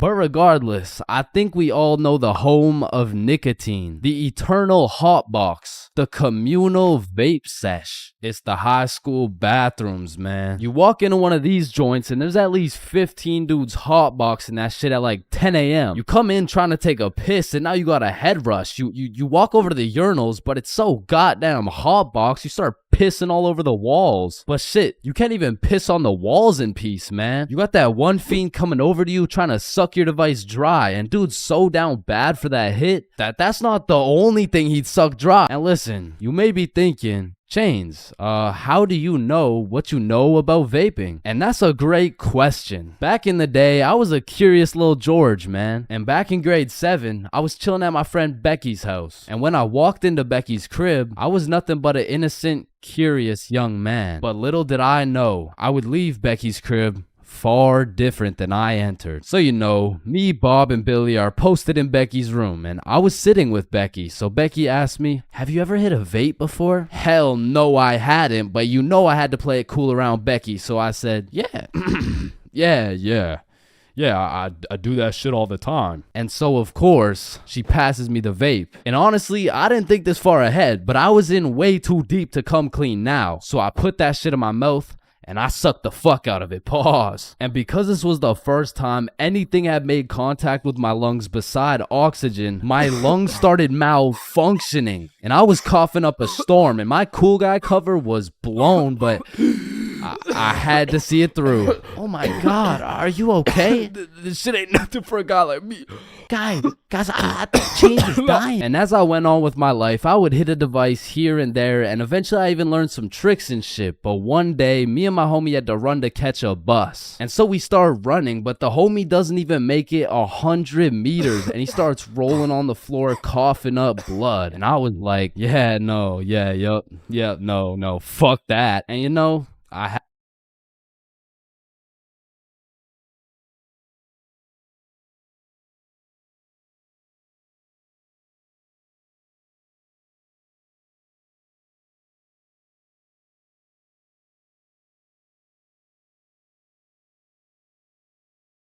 Man, family functions have the weirdest dynamic, bro. Like, how have you known these people your entire life, but have still never gone past a surface level conversation? I mean, let me know if it's just my family, but every function is the same. The whole gang links up, and everyone just asks the most generic small talk questions to each other. Hey, how's that new place you bought? Oh, yeah, you know, it's good. And how's the kids doing? Oh, you know, they're good. Oh, and how's the wife? Man, fuck your wife. I don't want to hear any of these NPC conversations, bro. And let me know if I'm getting too specific here, but what about that one uncle who goes by the name of either Bob, Jerry, or Dave? And this dude will just always be saying the most out-of-pocket things imaginable. Oh, how's your daughter Jane doing? Oh, Jane's always been hot, eh? Bob, she's 15. This uncle be at the family function thinking it's Coachella or something. Bob, another beer's a little bit excessive, don't you think? Yeah, football! I'm the youngest person in my whole family, which for whatever unspoken reason, it just means everyone has the go-ahead to flame the living shit out of me. Hey, Chains, still no girlfriend, huh? I guess you're not too good with the ladies there. But I make one joke back and I'm the bad guy. You don't seem too good with the ladies yourself, seeing as your wife just divorced you and she took the kids with her. Am I right? Not only do they feel free to roast your whole existence simply because you were born last, they unanimously decide you will be everyone's personal butler. Hey bud, go get another beer for me. Alright, yeah, for sure. Thanks. Now you better get started on mowing that lawn. Grass isn't gonna cut itself, am I right? Oh my god, bro. And coming into these family functions, you would think your mom is your closest ally. But as soon as she gets the chance, she will expose your biggest secret for a little bit of parent clout. You guys will never guess what I found under Chain's bed yesterday. Oh my god, what is it? Yeah, tell us. What? No way. Sometimes when my family tries to make small talk with me, they just miss the boat completely. So, buddy, how's those swimming lessons going for you? The swimming lessons I took when I was 5? Yeah, right, those ones. They're good. I finished them a little while ago. Oh, is that right? Good for you, buddy. And bro, don't get me started on those recycled ass jokes. Well, looks like you got your workout for the day. Oh, looks like you've gotten so tall. What are you feeding this kid, am I right? Oh, Bob, I think you got some food in your beard. Oh, don't worry, I'm saving it for later. Ah, good one, Bill. Oh, Bob, he's so funny. Thank you. I guess everyone at the function must have Alzheimer's or something. Because these jokes will have them cracking up like they haven't heard the same joke the past 15 functions. But cousins, man. Cousins are the saving grace of family functions. Without cousins, you would have no choice but to participate in the tomfoolery of small talk. I'd be walking in the function just praying to see that one cousin. And bro, I have a family function survival tip for you. You always have to stay within arm's reach of either your siblings or your cousins. Because whenever some bullshit goes down, you just give each other the look and flee the scene. And because when you get caught lacking on your own at the function, you get jumped. Metaphorically speaking, of course. There's a lot of things in life that I don't really understand, but if there's one thing I can truly comprehend, it's being grounded. Because in my time, I've served a total of 547 days and 16 hours in the slammer. And through a year and a half of extensive first-hand research, I've come to the professional conclusion that getting grounded is straight ass, bro. You're locked in your room with no phone, no computer, like what do you want me to do? Think about my actions? Hell nah. Being grounded had a young me doing the stupidest shit ever, bro. Like I was popping handstands, hitting my head against the wall, playing with the door stopper thingy. Shit, I got so bored I even read a few pages of a book like an absolute nerd. And now that I think about it, Percy Jackson and the Battle of the Labyrinth was actually a spectacular read. Now listen, there's only one thing worse than being grounded, and that's being falsely imprisoned for life. Well, now that I think about it, there's a lot of things worse than being grounded, but one of which is being grounded during summer, bro. There's something about being able to hear all the happy children, the ice cream trucks, your homies having fun, the hoes throwing rocks at your window, asking you to come outside, or you just cry yourself to sleep because there never was any hoes throwing rocks at your window asking you to come outside. It's just you, your Percy Jackson books, some used toilet paper, and the existential thoughts in your head, questioning if it's even worth it. And listen, I'm sure everyone can pick up on the fact that I'm a really intelligent dude. Smart all around, really, but trust me when I say, I wasn't always this smart, bro. In fact, in kindergarten, my dumbass fully believed with my whole heart that being grounded meant your parents would just dig a decent-sized hole in your backyard, toss you in, and bury you alive for the time being. And so I'm sure you could imagine my surprise when my OG friend of 5 days said, yeah, I got grounded for 2 whole weeks. Holy fucking shitballs, dude, are you okay? No, man, it's really hard. I didn't get to touch any of my toys or anything. Damn, how long ago was that, man? Oh, I'm still grounded. What?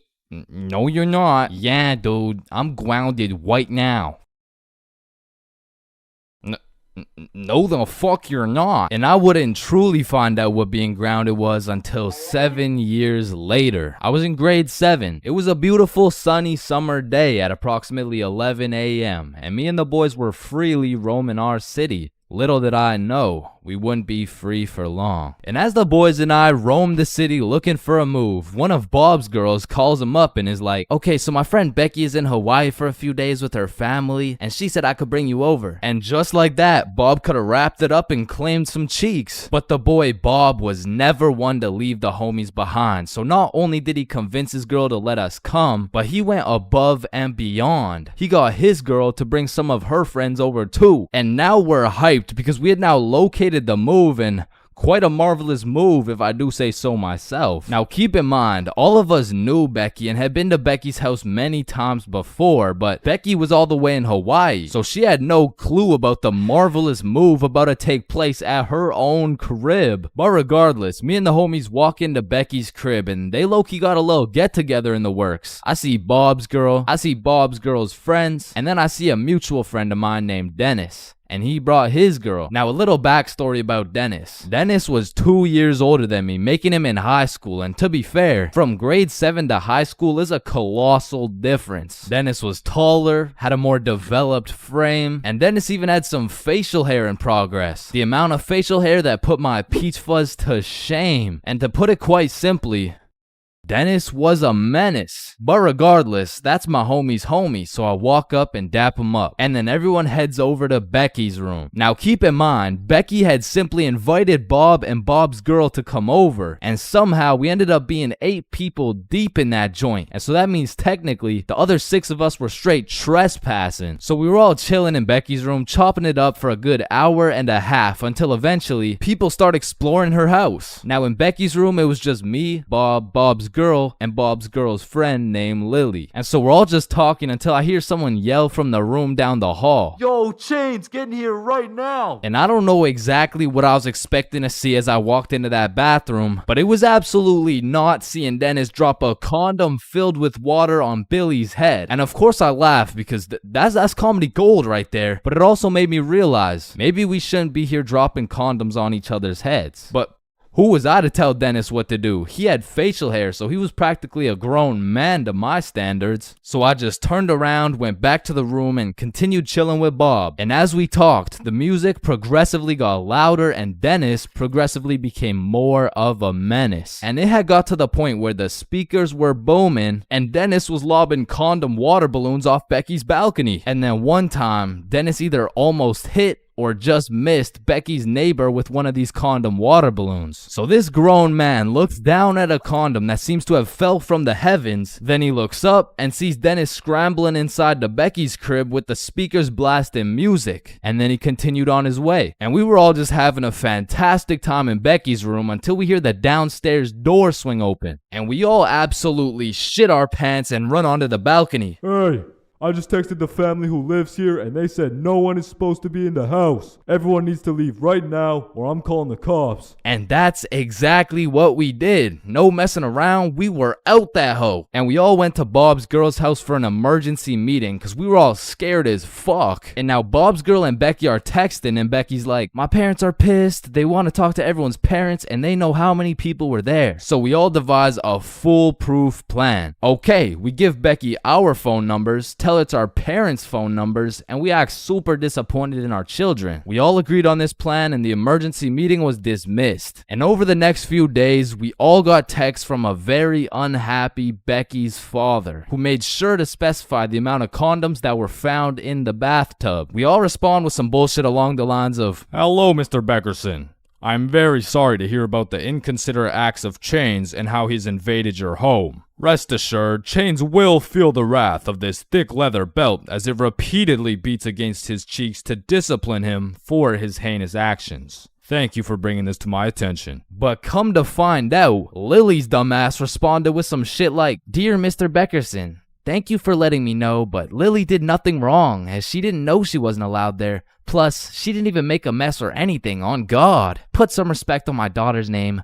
Period. And just like that, our foolproof plan got fucked. And Becky's father texted each of us saying, You are coming to the house at 3:15 p.m. today or I'm calling the cops. And shit, looking back, Becky's father was most definitely bluffing. Like, say I didn't go, what was he gonna tell the cops? 911, what's your emergency? Hey, there was 8 kids who invaded my home 3 days ago. Okay, sir, did they break in? No, no.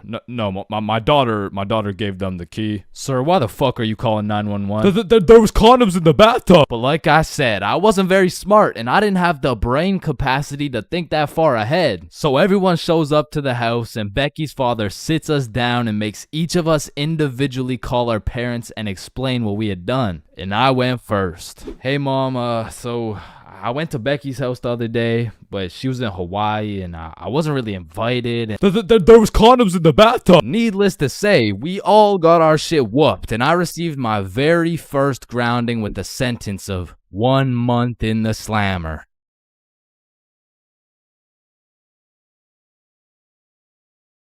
Damn, light bulbs were such a good idea that they became the symbol for good ideas. God damn, I just spilled my water. What? Why does water make clothes darker if water is clear? What the fuck? Yo, there's 2 guys coming. On me. Oh, I clapped his ass. Yo, Billy. Yeah, what's up? You see that lamp right there? Yeah. What about it? That lamp in the video game uses real life electricity. Whoa. You know what I just realized? When a morgue worker dies, he still goes into work the next day. Bro, how could he go to work? He's dead. Oh, shit. Oh, whoops. Just dropped the soap. Wait, when you drop the soap, does the soap get dirty or does the floor get clean? Wait, guys. Since I'm alone, I'm the only person in the world to ever see this peanut. Nah, I saw it too. Who the fuck are you? Yo, when did you get so much money? Man, it's the money my grandma inherited me before she died. Yo, that's low key like when your homie dies in Fortnite and you pick up his loot. Come on, bro, my grandma's dead. Not cool. You right, my bad. Man, imagine the guy that discovered milk and think about him convincing someone else to drink it. You did what to the cow? No, trust me, it's good, just drink it. Wait, you drink it too? Yeah, it's really good, look. Aw, hell nah. Damn, bro, mosquitoes are some brave creatures, considering those jits got 1 HP. Facts. Yo, Chains, you need your parachute to skydive. No, you don't. You just need a parachute to skydive twice. No, Chains. Well, what the fuck? Why did you just break my mirror? Well, actually, mirrors don't break. They simply multiply. Oh. Damn, bro. We're all just some walking nut for real.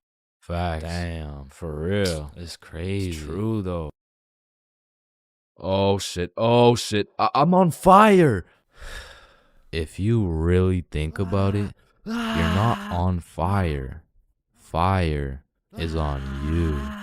Call the fire truck. Wait a minute. A fire truck is actually a water truck. Oh, god damn, just call the truck. Jesus. Bro, I was on fire. Why didn't you just call the fire truck? First of all, you weren't on fire. The fire was on you. Second of all, it's a water truck.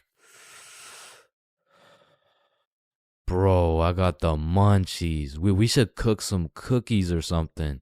Nah, you don't cook cookies. You bake them. What? Then why are they called cookies? Shit, I don't know. Cookies are just cookies. No, that's like saying you cook bacon instead of baking it. Well, actually, you do. What the fuck? Bro, what keeps the hot dog in like hot dog shape? It's like meat inside some animal intestine casing or some shit. Okay, so it's hot dog meat inside animal casing, right? Yeah. So, hypothetically speaking, once you eat the hot dog, it's still hot dog meat inside animal casing, but you are the animal casing. So, with that being said, when you eat the hot dog, You become the hot dog. Just let me eat my fucking hot dog, bro. And that is why Genghis Khan has the most descendants in human history. I actually know someone with more descendants than Genghis Khan. Well, that's impossible. Who could possibly have more descendants than Genghis Khan? Genghis Khan's dad. Damn, you know Google Maps, right? Yeah, of course. Bro, someone at Google really just said, Yup. Let's just have someone drive down every road on fucking Earth. and then they did it.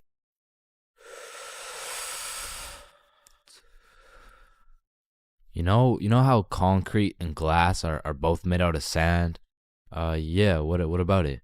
So if concrete and glass are both made out of sand, does that make skyscrapers just really big sand castles? Yo! How tall is the tallest person in the world? I don't know. Let me check. God damn, he's 8'1". Holy, you know what I'm thinking? Yeah, imagine getting railed by this absolute. No, I was thinking at one point the tallest person has experienced the height of everyone else in the entire world. Holy shit. Paper has 6 sides. Shh. Like we're really just some talking nut for real. Facts. No cap. Damn. Just some breathing semen for real. That's crazy. For real. Facts. So true. Damn. True. For real. Hey little man, what do you want to be when you're older? I want to be a doctor and cure aging and all the diseases. Well, if one day we cure all the aging and all the diseases, then we will all die painful and horrible deaths. I still don't understand why it's a chair. It just doesn't make any sense. Yo, you know what I just realized? What? The size of your hands is the font size you use in sign language. Oh shit. That motherfucker Shaq must be talking in all caps. Sir, I am very sorry to inform you that you are bleeding internally. Wait, I'm bleeding internally? Yes, we will need an immediate operation and we will have to. Oh, no. It's all good. Internally, that's where the blood's supposed to be. No, sir. Where are you going? This is an urgent matter. Get back here. You're in critical condition right now. Yo, can you pass the Apple charger really quick? Yeah, for sure. Yo, what if Apple chargers were called apple juice? Whoa. Damn. Yo. Apple juice? Bro. You know what I just realized? You can drink a drink, but you can't food a food. Nah, that one was ass. Yeah, you right. Like, I mean, we're literally just semen that can talk. So true. Facts. That's so crazy. For real. Yo, when you put your socks on inside out, the entire universe is wearing your socks, except you. Fuck. Yo, look, it's a unicorn. Damn, it's got a really unique horn. Unique horn? Unicorn. Unique horn. Unicorn. Unicorn. Unique horn. Unique horn. Unique horn.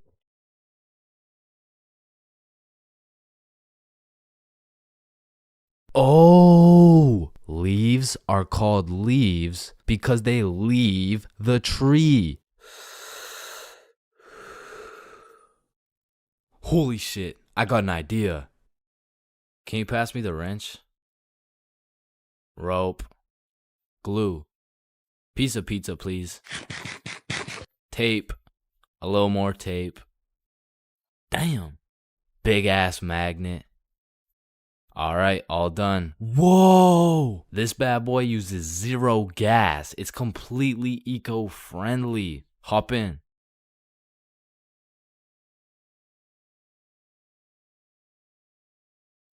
Oh shit, there's a penny. Bro, there's no point in picking up a penny. It's literally worth 1 cent. How much do you make working at Wendy's? 15 an hour? Oh, okay. So you see, there are 3,600 seconds in an hour, and because you make $15 an hour, that is exactly 0.416 pennies per second. So with this being said, the second it takes to pick up this penny off the ground is a net positive outcome. Oh, okay.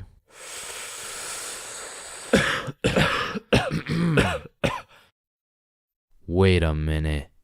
Are stickmen always naked? Holy shit, we are stickmen. What the fuck? Yo.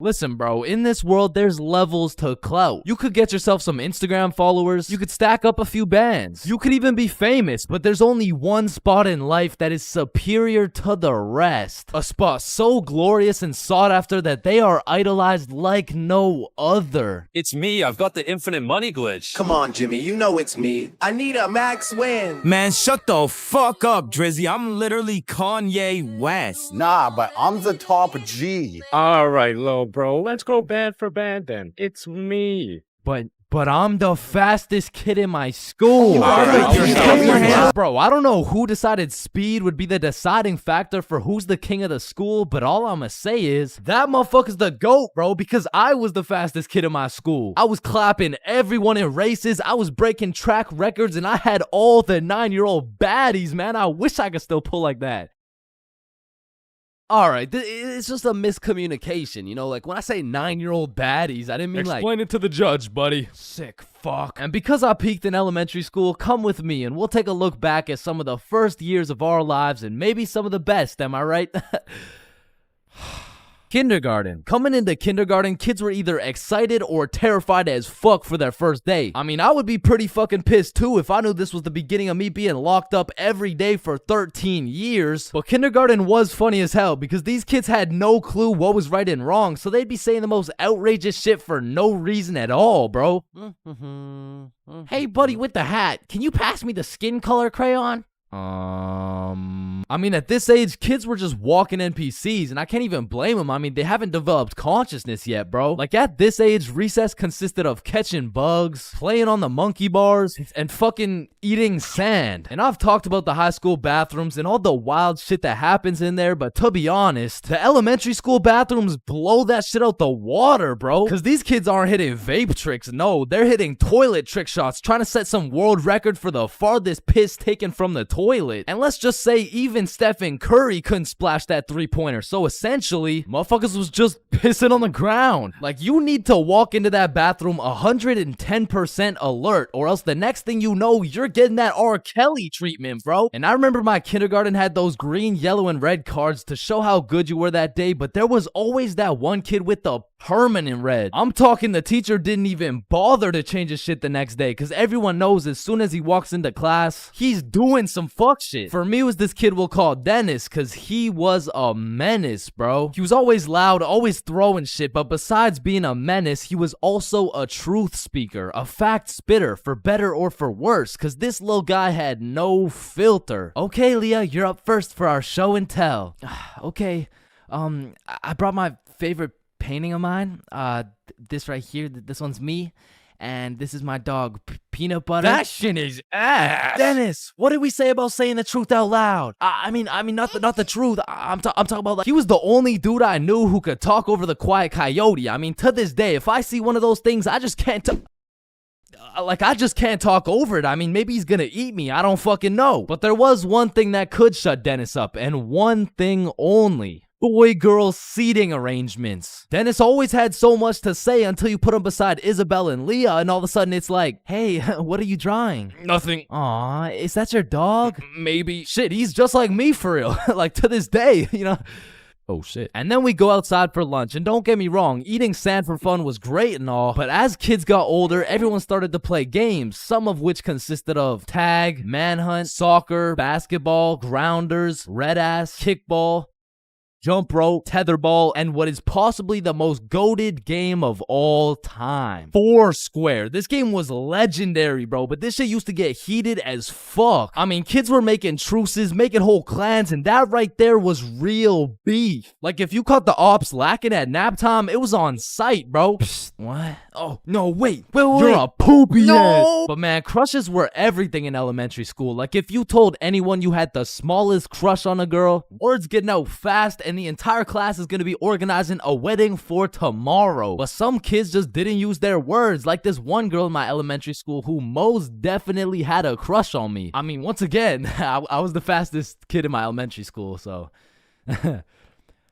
As I was saying, this girl had a crush on me, but she didn't like using her words, so essentially, she just she just beat my ass. I mean, what better way to tell someone you like them? And she must have really liked me, bro, because you could see it when I came home, like, oh my god, Chains, what happened? Oh, well, I think this girl at school likes me. Oh, yeah, that's great, but why do you have so many bruises? Well, Mom, I think she really likes me. No, I think you need to go to the hospital. Yeah, probably, yeah. And there was also that one kid who went around teaching people swear words just cause he could. And of course, when I learn some shiny new words, I'm gonna use them. I mean, I still fucking do. But I remember just talking with my friends, dropping the F-bomb, feeling cool as hell. And then one time I see this girl hauling ass over to the teacher and whispering in her ear. And I already knew what was going down because this girl was the biggest snitch known to man. Like, unprovoked. It was like a hobby or some shit to her. And her name was Erin. Like, her real name was Erin, spelled E-R-I-N.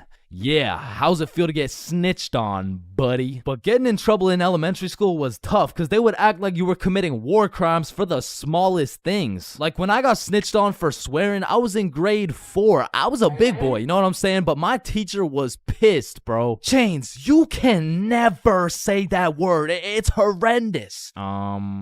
What does horrendous mean? It's not good, okay? Ah, shit, my bad. Chains! Oh, sorry, it's just stuck in my fucking brain. Chains, cut it out right now or you get detention. Okay, I'm sorry, motherfucker. What? And I'm not gonna lie, the most cursed part of elementary school was the talent shows, bro. Because the teachers expect you to be all quiet and serious and shit, but it was literally a real life try not to laugh. Like, how am I supposed to be serious when Jimmy's up there shitting out Minecraft parodies like it's comedy gold? I mean, at my school, it was less of a talent show and more of a come on stage in front of the entire school and do whatever the fuck you want for 10 minutes type of show. And man, that shit was brutal. It was like watching paint dry. But if the paint was 7 years old and standing on a stage in front of the entire school, nervous as hell, shitting his pants. Cause elementary school had some weird kids, bro. Like those kids who used to put glue on their hands to let it dry so they could peel it off. Or the kid who would just straight up eat the glue. Or the weird kid who would secretly take a bite out of every single foam football. Like, how are you that hungry? The kid who only wore shorts through rain and snow. The kid who was mad at everyone for no reason. The kid who wouldn't stop yapping. The kid who always had to flex how strong their dad is. My dad is so much stronger than yours, he can beat up your dad with his pinky finger. He can bench press 625 pounds. Wait, what even is that? You don't know what a bench press is? No, what the fuck is a dad? The kid who thought he was Albert Einstein. The snitch named Aaron lives at 354 Stickman Way. The fake snitch. Bro, you won't believe what I just did. What'd you do? I just put my juice box in the recycling, get this, with the straw inside. I'm telling the teacher. Bro, chill. Teacher. Jackson. Yeah, can I go to the bathroom? The teacher's pet named Aaron, E-R-I-N, postal code 3310. And of course, the fastest kid in the school. You know what I'm saying? That was me. I was him. I was the fastest kid in my... Bro, in life, there's so many things you can cheat on. Like, you can cheat on your diet. You can cheat on your girlfriend. You can cheat on your barber. You can cheat on your girlfriend with your barber. Shit, you can even cheat on your taxes. So compared to everything else, cheating on a little math test is not that bad. Like, compared to your taxes, you know what I'm saying? Like, oh, shit. Hey, we've all cheated on our barber, but you cannot cheat on this math test. Oh, shit. Damn, bro. I know we've all cheated on our girl, but you cheated on me, dog. Oh, shit. Babe, I know we cheated on our taxes, but you cheated on me? Oh, shit. Listen, in our entire lifespan, we've all cheated on something. Whether it's a game of Uno, your girlfriend, or your other girlfriend, it's usually not worth it, because congratulations, bro, you won the game of Uno, but now you have to look yourself in the mirror knowing you're a cheater and a liar that has 3 Uno cards up his ass. But when it comes to school tests, cheating is 100% worth it, bro. And I'm not condoning cheating at all, but let's just think about this logically. Like why are we at school in the first place? We're at school to learn things and skills that we can use in real life. Now, are we really using trigonometry in real life? Well, effectively, this depends on what career. Hell nah, bro. It was a rhetorical question. We are not using trigonometry. But you know what we will use? Creative thinking, communication, social awareness, logic, and reasoning, and most definitely our fucking phones. All 5 of which are strongly developed through the act of cheating on a school test. And on top of becoming a better human, better grades, it's the ultimate win-win. Your teacher feels like they did a good job teaching, your parents think they didn't raise a dumbass, and if you're good enough at cheating, you might just fuck around and get into Harvard. But once again, I am not condoning cheating, you know, just throwing that out there, you know. But yeah, as I was saying, you shouldn't cheat, right? Like it's bad. Cheating is not good, but you do know what they say. If you're not cheating, you're not trying. Facts. Yeah. Wait, no. What? So if cheating in school is so valid, why doesn't everyone do it? And that's because if you get caught, let me tell you, bro. This story takes place in grade 9 when me, Bob, and Billy were some straight freshmen, bro. And coming into high school, you get your shit absolutely clapped by double the workload. But lucky for me, Bob and Billy were both in my math class, which meant we had triple the studying power. But we also had triple the fucking around power, and we used that shit to its maximum capacity, bro. But you know what they say, the more you fuck around, the more you find out. And when we got our first test back, shit, we found out. We found out we're a bunch of dumbasses who were about to fail grade 9 math, and we couldn't let that shit happen. So for the next test, we studied extremely hard. Off George's math test during the test. I mean, we were cheating with maximum efficiency. Like, we had a whole assembly line where Bob would look at George's test, throw up the number, and Billy would pass it along. And all of a sudden, our grades are making the meanest comeback Mr. Matheson had ever seen. I mean, life was great. We went to school, cheated, played some Fortnite, succeeded, browsing history, deleted, and then repeated. I mean, we were just living life with no worries until the polynomials test. I walked into this test thinking, I know what a polygon is, I should be chilling. And when the teacher handed out the test, I was bewildered to see all these fucking letters on my test. Like, is this math class or English, bruh? Yeah, I think I got the wrong sheet. Huh? No, that's the right test. Well, what's the deal with this? I mean, that's just polynomials. Dog, I can name every single polygon, but who the fuck wrote Elon Musk's son name on my goddamn math question? Yeah, Chains. That's what we call a variable. It's called a variable. Yeah, I know. I know that, and I knew it before you said it too, cause we learned about it in class. Yeah, right. Right. Now, this would have been extremely bad if we didn't have the ultimate method we like to call George. Because George was one of those dudes who loved studying. Like, he'd wake up and go to school, then come home and study till he dropped, bro. Like, if you kidnapped George's whole family and told him you'd only give them back if he answered this equation, this motherfucker would just be happy he got more homework, bro. And cause of this, we had a little deal going with George. If he let us cheat off his math test, we would teach him how to be a normal dude. We were teaching this kid how to dap someone up, how to use slang, and all I'ma say is, this motherfucker should have just stuck to math, bro. Yo, Chains, sauce me a bite, big dog. I got you. Shit, Chains, you just busted in my throat, gang. Hey, yo. George, what you just said right there sounded gay as hell. type shit. No. So as I was saying, I'm looking at this math test with more letters than numbers, and it would have been raps for me if it wasn't for the George method. So I'm looking at Billy, Billy's looking at Bob, and Bob's looking at George's test, and we're absolutely flying through this polynomials test. And about halfway through, I look up to get the next answer, and I get jump scared by Mr. Matheson mean mugging my shit. And you can see it in his eyes. He knew exactly what was going down, and he took me, Billy, and Bob's tests and took us to the hallway. What do you guys think you're doing? Polygamy. I'm pretty sure it's like Why did I see you three throwing up your fingers during our test? Well, you see, Mr. Matheson, we're gang affiliated. No, bro, what? What the fuck? All right, you three, cut this shit. I caught you cheating. All three of you are getting zeros on this test, and I don't want to see it happen again, or I'm contacting your parents. All right, it won't happen again. You're right. We're not in a gang, by the way. Yeah, I know, buddy.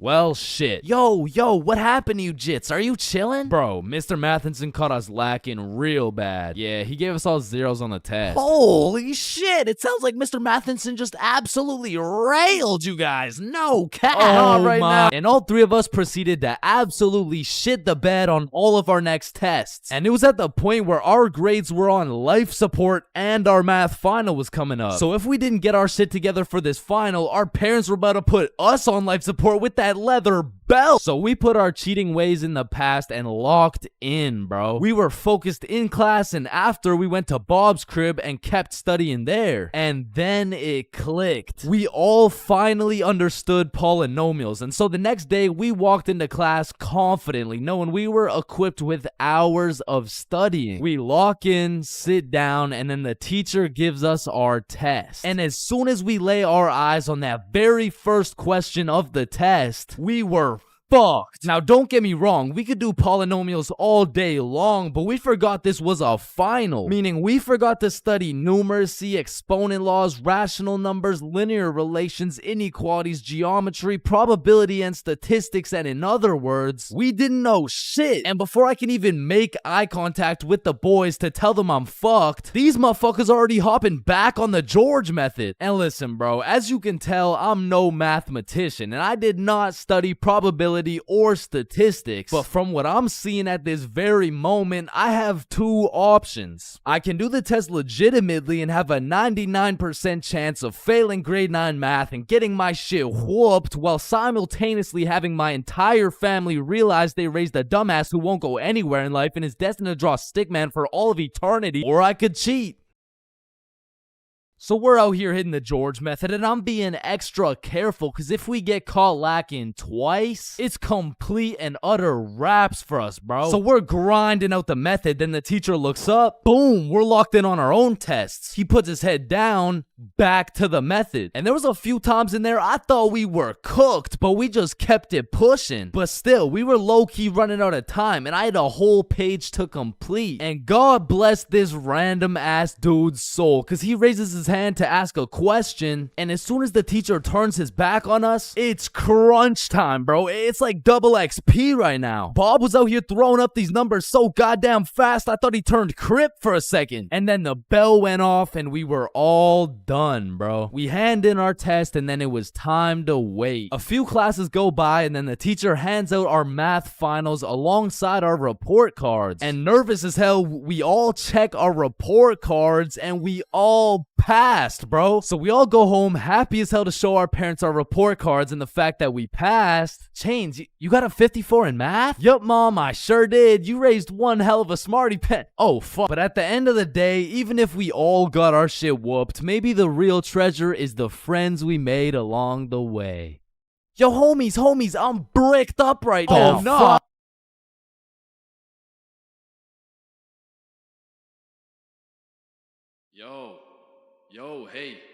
Yo, wake up. Bro, wake up. Hey, man. What? Who are you? Dreams. We all have them whether you remember them or not. And at one point in our lives, we've all dreamt about the same shit, bro. Like your teeth falling out, or running through your school butt booty naked, or being reincarnated as a chicken laying eggs. But when you really step back and think about what sleeping is, it's mad weird, bro. Like, imagine an alien crash landed on Earth and saw a bunch of motherfuckers sleeping, like...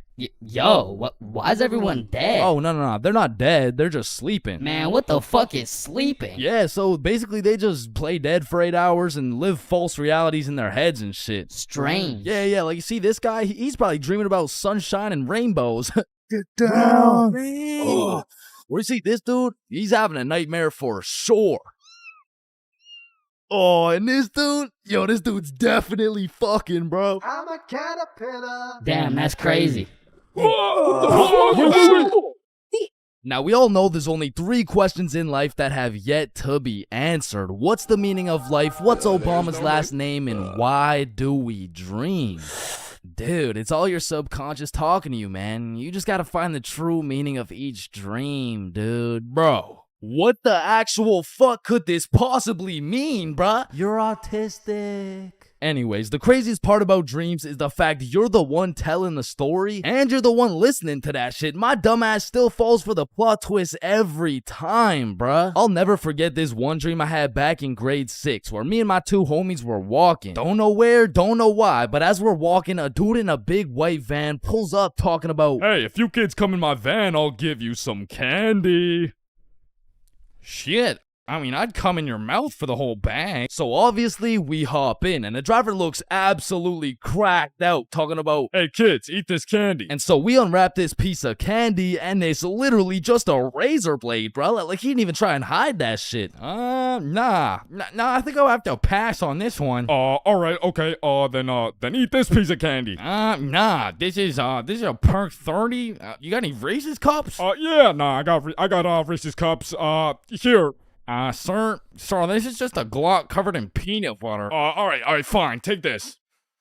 Shit, okay. So we eat this unsuspicious looking candy and instantly start tripping balls, bruh. Like, the van is deforming, we're seeing rainbows and shit, and worst of all, we see this big ass grin on the driver's face. And I don't remember exactly what he said, but he said some crazy shit like, "Get ready, I'm coming for them cheeks." Nah, it was more like "Looks like your private square just went public." Okay, no, that wasn't it either.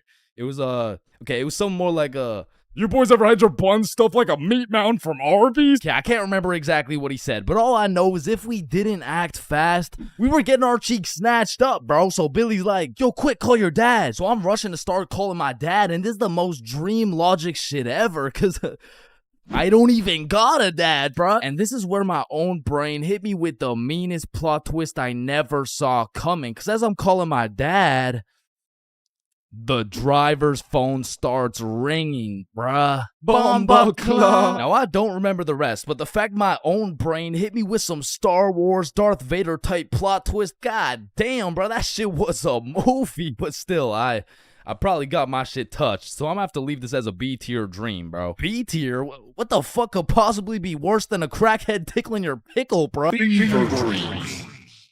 Now, those motherfuckers could be their own torture method, bro. These are dreams that just have you stuck in an infinite time loop doing the same shit over and over and over and over. And C-tier, bro. Now, lucid dreams. Lucid dreams are deadass just playing life on creative mode, bro. Cause in my long life, I've only had 3 lucid dreams, and every single one of them was lit as fuck, bruh. Now, the problem is I can only start lucid dreaming when my original dream is just a little too strange. Like, "Hey, you're cute. Can I get your number?" What? You want my number? Yeah. Yo, I must be lucid dreaming. Ow, what the fuck? Shit, it's so real, bro. I can do anything. I can probably fucking fly. Alright, Chains, this is not a dream. You're under arrest for battery and assault. But for real, my first lucid dream started when I was posted up in a basement with Michael Jackson. Yo, aren't you supposed to be, like, dead and shit? Oh shit, I must be dreaming. And so to test the waters, I start spawning in random shit on the spot, and this is the moment I realized the possibilities were endless, bruh. I could do whatever I wanted, and so I spawned in a honey pack, and I spawned in Lola Bunny, and S tier. Lucid dreams are S tier, bruh. wet dreams are too. Now, we got a few popular reoccurring dreams on our hands, like running through your school butt booty naked. Now, back in the day, this dream used to have me scared shitless, bro. I was like, oh shit, where's my pants? Yo, what's my crush gonna think? Well, what are the boys gonna say? But ever since graduating high school, that dream has me scared even more shitless, bro, because now it's like, oh shit, yo, what's the police gonna think? Hands behind your back. Bro, what's the judge gonna say, bro? Shut the fuck up. Fucking C tier. Teeth falling out, B tier. Random adventures with your homies, A tier, bro. Me, Bob, and Billy have fought bears together. We've been to the nether. We've even fucked around and ran a 3-man on the Totally Spies cast. Like, these dreams are so lit that when I wake up in my raggedy old lonely ass bed, I be trying to go back to sleep to continue the plot, bruh. Look who came back for that meat mountain, boy. Oh, hell no. You better run. Bruh, I'm trying. Now, trying to run in your dreams, man, this shit really pisses me off, bro. Because I never told anybody this, but I was the fastest kid in my elementary school. So when I'm dreaming and I got 2 hordes of zombies, Michael Myers, and fucking Diddy himself chasing after me, tell me why my ass starts running like the fastest kid in the special needs class, bruh. So trying to run in your dreams has got to be C tier, right next to all the common shit like falling, drowning, losing your phone, explosive diarrhea all over your bed. Damn, bruh, shitting your pants, fever dreams, and being butt booty naked around a bunch of minors is C tier. What the hell is D tier, bro? Sleep paralysis. This might be the scariest thing that can possibly exist, bruh. You're telling me at 4 a.m. I could open my eyes, unable to move, while struggling to breathe, and start seeing demon shadow figures while hearing screams in the distance, bruh. Fucking Z tier, bro. What the fuck? Now, I'm grateful I never had to experience that shit, because the fact that while you're paralyzed, you'll start to see the scariest thing your brain could possibly imagine is beyond me, bro. Knowing me, I'd be there enjoying my beauty sleep, dreaming of me and the boys playing fucking Mario Kart or some shit, and I would open my eyes stunned, unable to move, when slowly a devious creature begins revealing itself out of the closet, casting a shadow over top of me until I can see exactly what it is.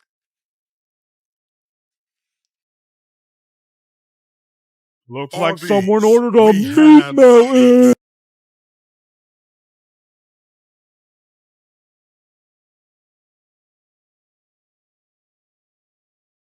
When you link a girl and you both bring a friend, man, what could possibly be better than a 2-man mission? 3-man mission. And when you go on a 3-man mission, you need to be able to trust those homies with your life, bro. Cause I don't know why, but 100% of the time you go on a 3-man mission, somebody's gotta take one for the team, bro. Like, it's just inevitable. And if your homie isn't willing to eat the shit sandwich in order to see the gang succeed, the entirety of the gang is eating the shit sandwich, bro. And on top of that, you need your homies to have your back when you crack a shitty ass joke. Cause if you're in a group of 6 people and not a soul laughs, nah, you're done, bruh. Like, you're cooked. You're sauteed, bruh. Like, pack it up. It's over with. Like, yo guys, what do you get when you mix human DNA with goat DNA? Oh my god, what do you get? Wait, no, let me guess. No, I don't know. What do you get? Kicked out the petting zoo.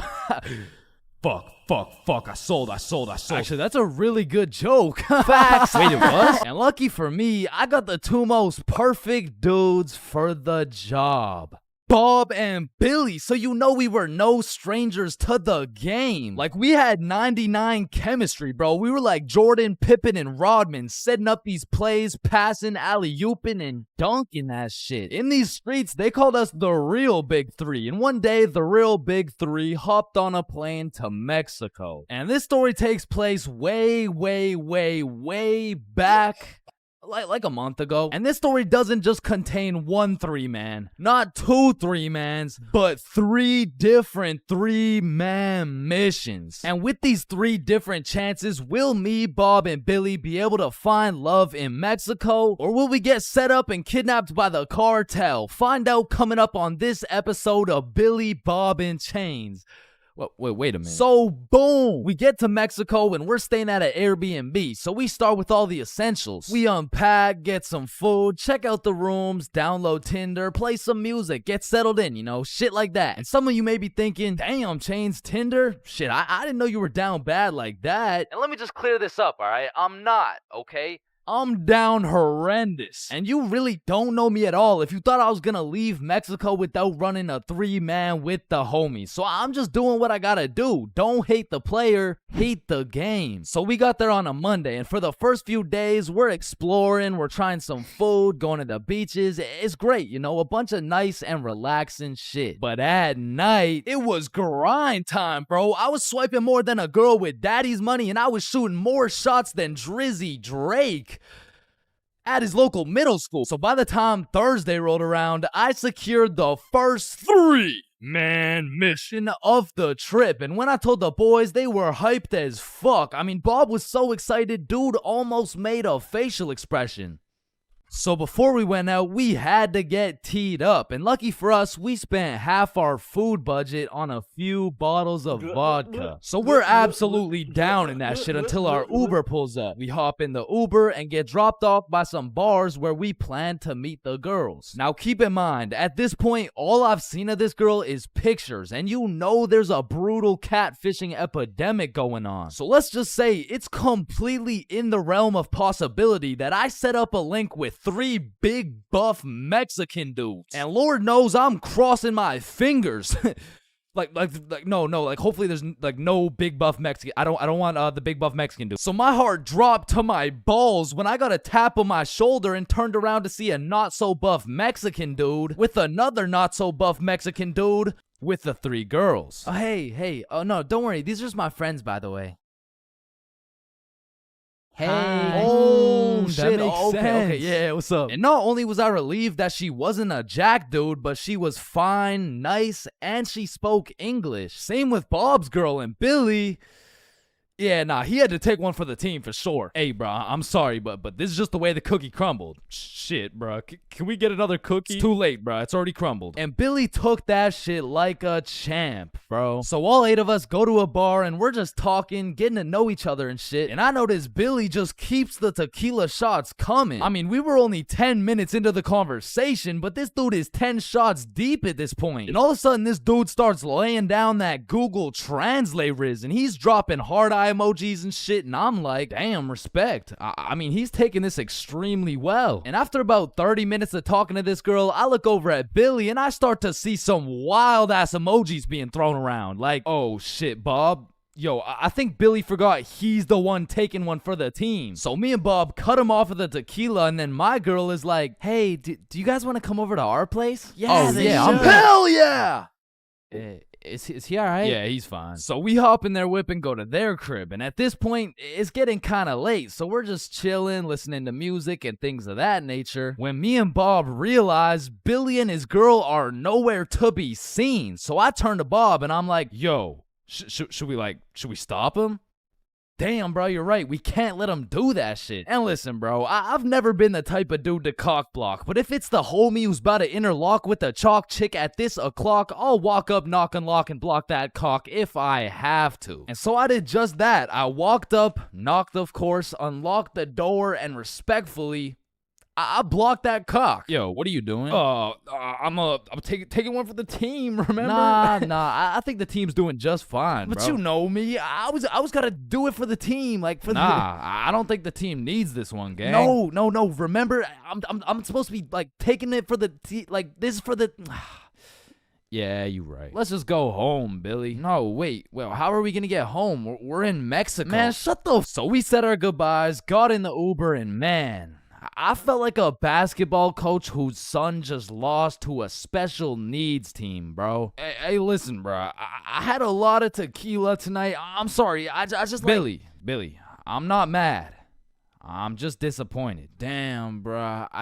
And the next morning we woke up, and I'm not gonna lie, we felt it a little bit, especially Billy. Billy was in physical and mental agony, but we have a secret method to get rid of any hangover instantly. It's called vodka. So we're practically eating this bottle for breakfast, and once everyone was healed up, we hit the beach and had a fantastic day. It was stupendous, really, and once the sun started to set, we got some food, and man, it was gas, bro. I had the best nachos of my life. And as I'm consuming this orgasmic meal, I get a little notification on my phone from a new girl. Yo, you got any friends? Oh, shit. And I'm like, hell yup. Then she's like, I'm going out with some friends tonight. You guys should come. And I'm like, hell yup. And just like that, we secured our second 3-man mission. So we absolutely house that fucking meal, go back to the crib, get ready, tee up, you know the drill. We hop in the Uber and get dropped off in the same area where the clubs and bars are to meet these girls. And when we get there, Bob and Billy are both praying they don't gotta take one for the team this time. And I'm there just chilling like, yo, this is why I set up the 3-mans, cause then I never have to take one for the Chains, is that you?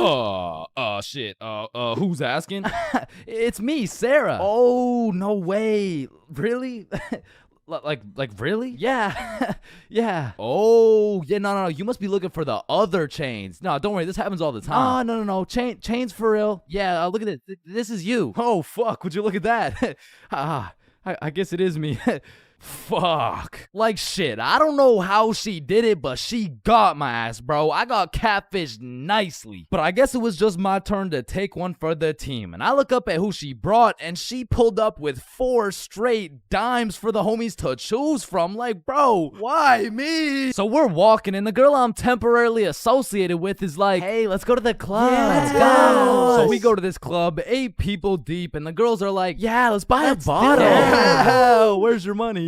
¿Qué? No entiendo. Wait, I could have swore you spoke English. Oh, yeah, no, I'm fluent for sure, yeah. You said you wanted a bottle, right? Yes, please. Yeah, you got bottle money? No entiendo, no hablo inglés. And now I'm starting to get the vibe that whole time, these girls just wanted a free bottle. And as soon as I start catching on, she starts upping her game, like, oh my god, you're so strong, look at these muscles. So I go to give Billy one of those side eyes, and when I look over, these motherfuckers are completely lost in the sauce. Yeah, I'm buying a bottle, everyone, bottles on me. So Billy pulls me aside like, yo, we gotta split a bottle, bruh. Nah, I'm really not fucking with this girl. Come on, bruh, please, I need it, bro. Just take one for the team. Come on, take one for the team. All right, bro, I'll split it with you. Thank you, bro. I got you. So are you guys getting a bottle? Yeah. We're getting a bottle. Oh my god, you're so strong and you're a baller. Yeah. Baller? The fuck? I don't know, bruh. She's weird as hell. Yo, can I get a bottle for this table? Yeah, for sure. What do you want? Listen, bruh. Just give me the cheapest shit you got. Oh, I feel you, bruh. Times are tough, you know? That'll be 1,100. God damn. That's a lot of pesos, bruh. Pesos? Yeah, like 1,100. That's a lot of pesos. Nah, amigo, that's USD. Damn. Plus $500 to walk it to you with the Chicago fee of $350, and for the tip, it'll just cost you your left testicle. No, that's my favorite nut, bruh. Yo, Billy, we don't got it like that. Yeah, hell no. Let's just not get it, bruh. At least these girls are already fucking with us without it, though, right? Yeah, facts. Yo, we're not gonna get the bottle. Oh, why not? You can just buy it. It's not that big a deal. Nah. It's cause we we don't got enough money. They fucking dipped, bro. Quick as hell too. They all just evacuated, bruh. No, bruh, that was my wifey. And I'm just over here thinking, damn, I'm just glad I didn't have to see that shit through, bruh. But Billy, yeah, he was really going through it. Until he got distracted by some other random girls in the club. So at this point, all 3 of us are on the dance floor, absolutely fucking that shit up, when I start getting spammed on my phone. So I go to check who it is, and it's the gold digger girl, like, hey, we all went to the club right beside it, but we can all split this bottle. It'll be $86 per person plus tip. That'll be $95 each. And she's literally telling me the whole price breakdown of this bottle. She pretty much just sent my ass an invoice. And I'm like, hell nah, I don't care if that shit would have been free. There is no way I'm ever gonna see this girl ever again. And then I get a tap on my shoulder, and it's 3 big buff Mexican dude. Nah, I'm just playing. It was the gold digger girl, but this time I probably would have preferred the buff dudes. Cause this girl grabs me by the arm, pulls me outside with all her homies and starts breaking down the price again. Okay, the bottle is $700, but you just gotta pay $95 each, okay? Yeah, we're in, let's do it. No, what? Billy, chill. So I call an emergency meeting with the homies and we huddle up and I'm like, listen, you guys can go with them if you want, but there's no way I'm going and paying for this girl's bottle. Fuck that, bro. You're right. We could find something better for sure. So we jump ship. Absolutely abort mission. Yo, what's that over there? I'm not stupid. I'm not falling for that shit. Nah, is that Jeff Bezos handing out free bottles to catfishes? Wait, what? Where? So we evacuate and start roaming the streets when I get a tap on my shoulder. I take a deep breath, turn around, and it's the girls from the OG3, man. Like, oh my god, Chains, what are the chances? Yo, what's up? And me and Bob are hyped, but Billy's over here having traumatic anime flashbacks and shit. You guys should come with us. We know the best spot here. Oh shit, bet. Fuck. So they take us to this club bar thing, and it's fucking bumping, but as soon as we get inside, Billy disappears, bro. And I don't even blame him. He's staying as far away from this girl as possible, not because he's scared of what she's gonna do, but because deep down, he's scared of what he might do. But regardless, me and Bob continue to respectfully obliterate the dance floor for about an hour straight, and then the girls are like, hey, it's getting kind of late, so we're gonna head out now. I bet. Wait. Yeah! And once me and Bob had officially decimated the dance floor beyond repair, we realized there's an upstairs that leads to a balcony. So of course me and Bob go to explore that shit. And as we walk out onto the balcony, we see Billy with this one girl who looks our age, who happens to have a friend who also looks our age. And once again, Billy is absolutely laying down that Google Translate riz, but this time he's really cooking. So me and Bob start talking to her friend named Mia. I get her Instagram, and then Billy's like, alright, let's go. The Uber's here. Uber? Uber to where? Oh, yeah, no, my bad. I forgot to tell you, but Camilla and Mia are coming back to the B&B. What the fuck? Don't you think we gotta discuss shit like that? Nah. Bro, what? Alright, Uber's here. Let's go. So Billy and the girls go to the Uber, but me and Bob stay back to discuss what the actual fuck is going on right now. Yo, this is a bad idea, right? But we can't let him do this shit alone. Shit, Bob. Do we even have a choice? So we leave the bar and start walking to the Uber when this girl stops me and she's like, hi, what's your name? Oh, I'm Chains. What's your name? Oh, my name's Sophia. And Sophia's trying to make some small talk and shit like that, but Billy's already waiting in the Uber. So I'm like, well, it was nice to meet you, but I gotta go. Oh, well, let me get your Instagram real quick. So I give her my phone, she follows herself and then gives me my phone back. And when I lay my eyes on the screen, I realize we have a mutual. And I'm just surprised because we're in Mexico, bruh. So I go to check who it is, and it's Mia. And at this moment, everything started piecing itself together to make our third three-man mission. So I'm like, yo, you know Mia? Oh, Mia? That's like my best friend. Why? Word? You mean this Mia? No oh my god, way. Mia. So Sophia hops in the whip and we're all just talking, and then Mia says, yeah, so like, we don't have work tomorrow. Oh shit, do you guys work together? Yeah, we do. Damn, what do you guys do? Oh, you know, we dance. What, where do you guys dance? Like in the club? Oh shit, yeah. That's what's up. Yo, how old are you guys, by the way? 21. 24. 25. Damn! Sorry, do you guys happen to have any, kids by chance? Of course, I have two. I have a baby boy. One of them is a 3-year-old boy. I also have 2 daughters. Oh, fuck. Yo, Bob, you think it's too late to, abort mission?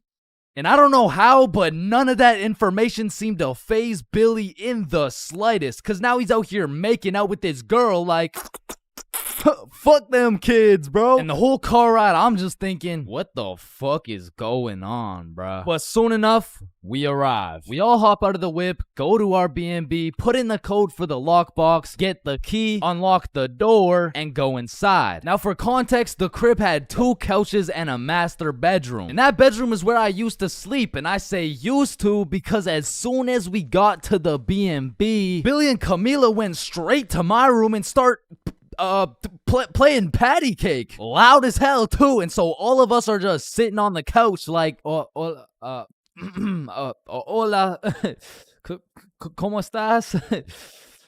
Fuck. And this motherfucker Billy was just making up for every single time he had to take one for the team. And after the longest 20 minutes of my life, Billy walks out of the room smiling from ear to ear like, what? Well, why's everyone looking at me? Shit, you guys could hear that? Then Billy cops the girls an Uber, they dip, and I'm looking at Billy like, bro, what the actual fuck just happened? Hey man, listen, it's just the way the cookie crumbles. Nah, bro, you are crazy. And at this point, it was probably 4 a.m. or something, so I go to my room to look at where I'm supposed to sleep, and there's a bunch of looped up rappers on my bed, and I'm not talking Diddy. So needless to say, after a long night, I slept on the couch, and we all woke up rotten, bro. So rotten, even the vodka method wouldn't work. So we decided if anything could make us feel better, it would be a plate of the world's best nachos. So we get ready, leave the crib, and then Billy's like, yo, who's got the key? Shit, I don't got it. Bob, you got it? I mean, it's probably on the counter where we always put it, right? Yeah, facts. We check the counter, it's not there. We check the tables, not there. We check the couches, bedroom, kitchen, nowhere to be seen. So we scavenged the entirety of the Airbnb. We even looked through every single bag of garbage, and it was nowhere. Bro. Did those girls finesse our key? Nah, Camilla wouldn't do some shit like that. She would, bro. You don't even know her. No, she wouldn't. How would you know her? You don't know her, bro. I know her better than you know her. Chill. Mia texted me. She said, let's go to the pool today. Oh shit, Camila texted me the same thing. Damn. And in my head, I'm thinking about it and I'm putting everything together. Shit. Are you thinking what I'm thinking? I think so. These girls stole the key and invited us to the pool so the crib would be empty so they could get 3 big buff Mexican dudes to pull up and loot the crib. Fuck, I knew it. Damn, she got my ass, bruh. So hell no, we didn't go to the pool with them, and for the next few days, we were on high alert. We would only leave the crib in pairs, and one dude would stay back, strapped up with kitchen knives, ready to take on 3 big buff Mexican dudes. Pause. Until it was Monday, the night before our flight home. So we're packing everything, getting ready to go home, and I hear Billy shout, Chains? Yo, what's up? Yo, guess what I got, bruh? Chlamydia? No. Gonorrhea? What? No. Herpes? No, it's in my suitcase. Your suitcase got herpes? No, it's the key. How the fuck? I don't know. Yeah. Yo, you can live the rest of your life without breathing. What? No, you need to breathe. Hey, watch and learn, my friend. Oh, shit. Would you look at that? Okay, class, today we're gonna be studying atoms. Yes, Chains. If we're made out of atoms, and we're studying atoms, does that mean atoms are studying themselves? Chains, are you high? No. No. Damn. You know how everyone says, oh, I took a shit? No, you never take a shit. You leave it. Yo, guys, I just took the meanest shit I've ever seen. Hell no. Bro, isn't it crazy that you can imagine what it would feel like to lick any object you look at? Bro, why are you looking at my balls like that? Oh, hell no. You know what I just realized? Yeah, what? Walking around with 1 crowbar is much more suspicious than walking around with 3 crowbars. Bro, is that your car? Oh, shit. Yo, this burger is busting in my mouth right now, bro. I know, this shit is scrumptious. The ham is just exquisite. But wait, ham? There's no ham in the burger. It's a hamburger, dumbass. Of course there's ham in the burger. No, the patty, it's made out of beef. Bruh, that's like saying a hot dog isn't made out of a dog, for Pete's sake. Damn, you're high as shit. Okay, when I say sun, do you think of day or night? Obviously the day, that's when the sun's out. Okay, makes sense. But what if I were to tell you that you see more suns in the sky at night than you do in the day. Whoa. You are hereby sentenced to 35 years in jail for repeatedly kicking a pregnant woman. Objection, Your Honor. When you really think about it, everyone in this room has repeatedly kicked a pregnant woman before. Even you, Your Honor. Fuck. Holy shit.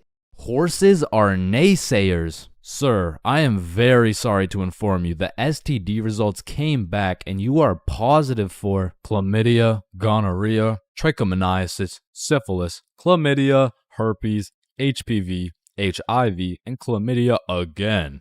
Somehow you got 3 cases of chlamydia. Damn, you know what that made me realize? That you should wear a condom? Nah, life is a sexually transmitted disease that will 100% lead to death. Damn right, sir, you got 3 days to live. You ever think about how old cars are looked at like, look at this dude's old ass car. He's broke as shit. Damn, at least my car isn't as old as this dude's. Holy shit, this guy's car is a shitbox. Damn. Look at that vintage car. Wow, that guy's car is insanely old. He's got to be a millionaire. What the fuck? Is that Fred Flintstone? Whether we like it or not, we were all once inside some balls. Facts. I'm talking in the testes. Damn. I'm talking in the family jewels. I'm talking in the nut storage. I'm talking in the semen spheres. God damn, Todd's really laying down some mean pipe over there. You know, Todd beating down those doonies really got me thinking. Most people are made in a bed, born in a bed, and die in a bed. Damn. Bro, stairs were made to make a really big fall into a bunch of small falls. Oh, shit, are you good? You know, someone probably still gotcha knows from years and years ago. Gotcha knows, give it back. It's me. What do you mean? It's me. I am the one who gotcha knows. Wait, are you serious? Yes. Dude, give it back. Or what? Give it back. No, it's my nose now. You gotta eat the frog. No, just eat the frog. Nope, one bite. Not doing it. You just gotta try it. Not eating the frog. It tastes like chicken. Yo, mama tastes like chicken. Come on, it's tradition. You have to eat the frog. Damn, traditions are really just dead people peer pressuring us. Eat the frog, pussy. That's why you're dead, bitch. Listen, I just can't wrap my brain around it. Yeah, what's up? Can you tell me why the fuck we park on the driveways and we drive on the parkways? It makes no sense. Hey, Alexa, order some extra large magnums real quick. No, we both know you get absolutely 0 bitches. Alexa, you literally got stop. No reason Stop. on top of that, Alexa, you and I both know Alexa, you are a shut size up. small condom bull. Bro, over the next generation, we're gonna see a serious decline in the number of people who are named Alexa. Damn. Wow, that's quite a beautiful birdhouse right there. Yeah, do you think it's made out of wood? Oh yeah, for sure. And where does wood come from? Fuck do you mean where does wood come from? It comes from a tree. Exactly. Are you thinking what I'm thinking? People cut down birds' houses to make bird houses. Oh, fuck? Yeah, I meant people cut down bird houses to make bird houses. As you get older and older, a life sentence continues to become less threatening. Yo, there's probably a point where you just don't give a fuck. Put the money in the bag, bitch. I hereby sentence you to a life sentence in prison. 3 days later. Whoops. Oh. Okay. How the fuck did somebody look at all these rocks and trees and shit and just think, yeah, I can make a Wi-Fi out of this? Why is it a chair, bro? Someone tell me why it's a chair. You see, the word chair actually originates from the word cathedra, which is a combination of Latin words that mean sit and down. Incidentally, the word cathedral got its name as it is the seat or chair of the bishop. Oh, damn, this sandwich is about to go crazy, bro. Wait, that sandwich would hit way harder if we smoked before you eat it. Oh, okay, yeah, you right. A few moments later. Damn. What? Damn. My sandwich went bad. Nah, when you think about it, your sandwich didn't go bad. Something just started eating it before you did. Whoa, that's crazy to think about. Wait. Are you eating my sandwich right now? You gotta be faster than that, bro. I'm talking inside the cum factories. For real. I'm talking inside the sperm bank. For real. I'm talking inside These nuts. I'm talking in the Dwayne The Rock Johnsons. Damn. Nah, fuck you. Hey, fuck you then. That's why you eat meat. I don't eat meat. I'm vegan. Oh shit, same. But you're still a bitch. Okay, and I still laid pipe on your mom. Yo, what's going on here? He called me a bitch, and he said he had sexual intercourse with my mom. Yo, calm down.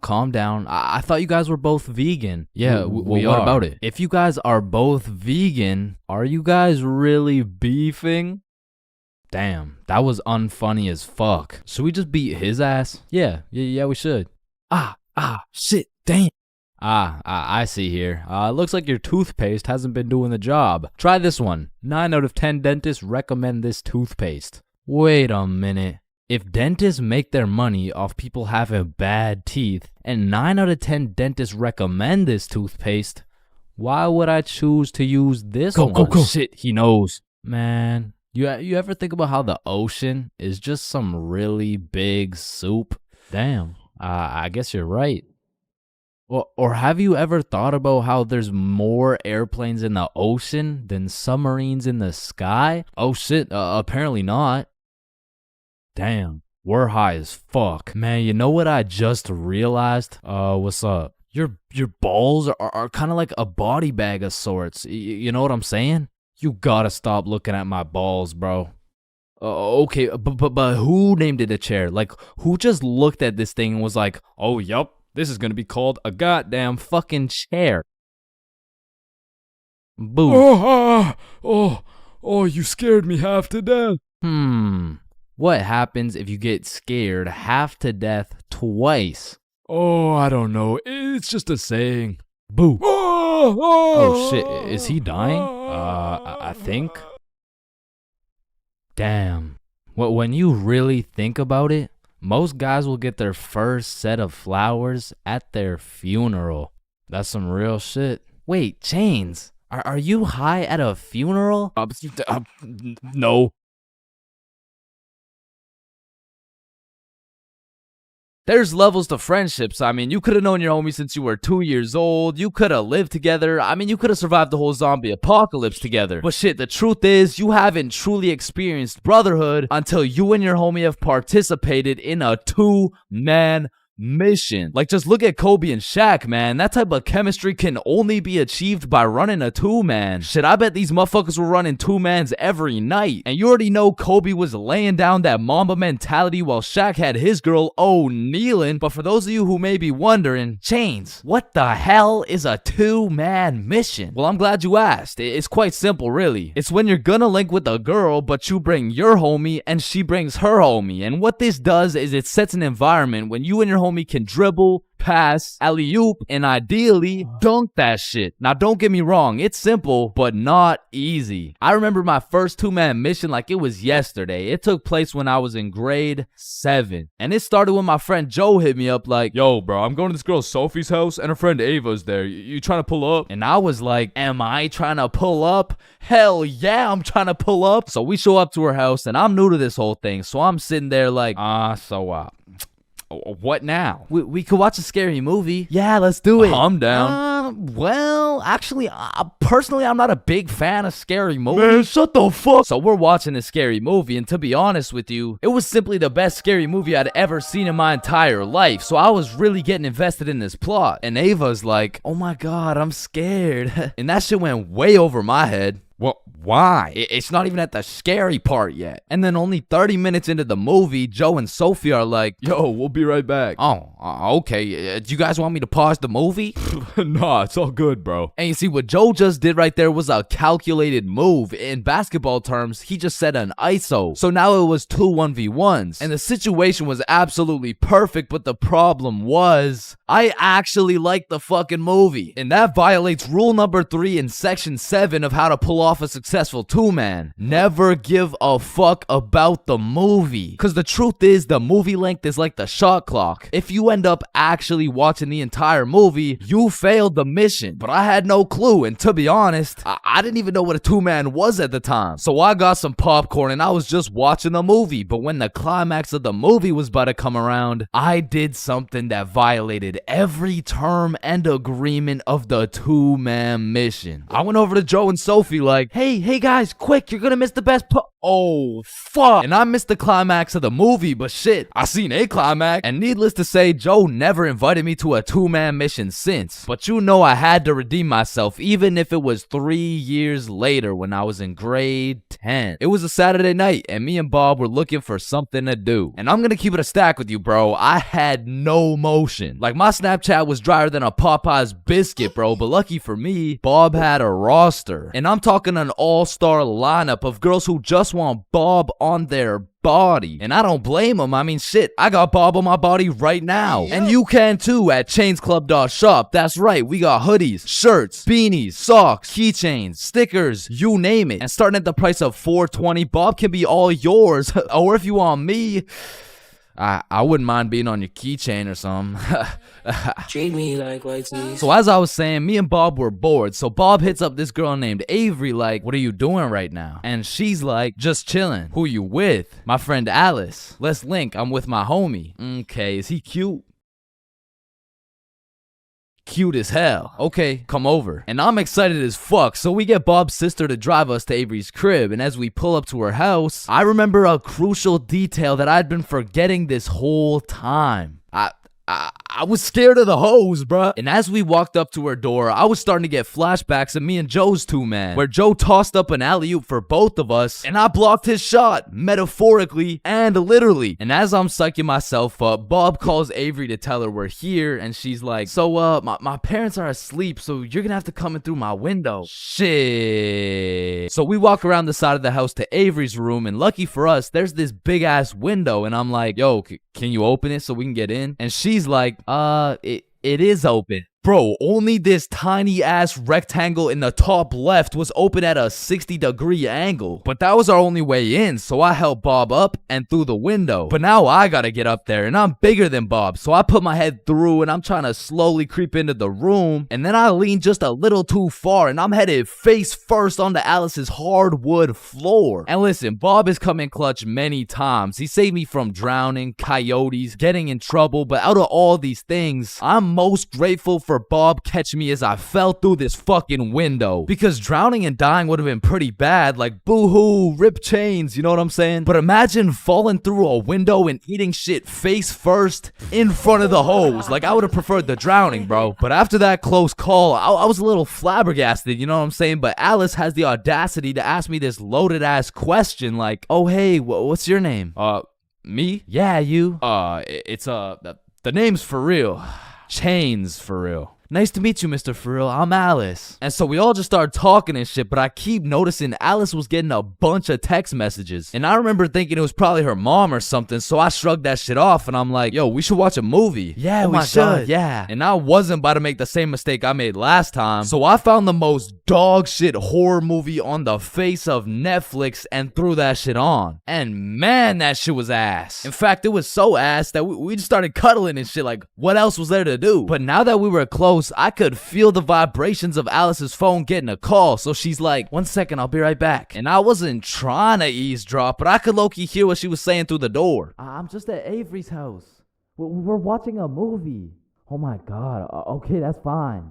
Okay. But when she comes back, she puts a pillow between us. Like the same type of shit two dudes do to make sure they don't fuck in their sleep. And I'm trying to piece everything together. And as I'm coming to the conclusion that this girl has a boyfriend, I hear footsteps coming towards the door. And when the door opens, I'm fucking bamboozled to see a 60-year-old man who looks furious. And I'm just hoping this isn't Alice's boyfriend, because if it is, we got bigger problems on our hands. But as I seen the way this man looked at Bob, I realized he's Avery's dad. And Bob wasted no time jumping out that fucking window. But for me, let's just say that shit wasn't very elegant, because I got stuck for what felt like 5 minutes making eye contact with this grown-ass man. Well, what are you trying to seduce my dad or something? Like get the fuck out. And I'm not gonna lie, we ran, bro. And once we made it home, me and Bob were relieved. But when I go to check my phone, I got a little notification on Snapchat. And I'm expecting it to be Alice or maybe even Team Snapchat or something, I don't know. But I sure as hell wasn't expecting it to be a motherfucker named Ryan Donaldson. And Ryan must have woke up on the wrong side of the bed this morning, because he's like, what the fuck did you do, dude? So I hit him back with a, who dis? And he's like, Ryan Donaldson. Yeah, no, I can see your username, bruh, but I have no clue who you are. I'm Alice's boyfriend, bitch. And Ryan got his shit hit with an instant block, bro. And so the moral of the story is, if you're gonna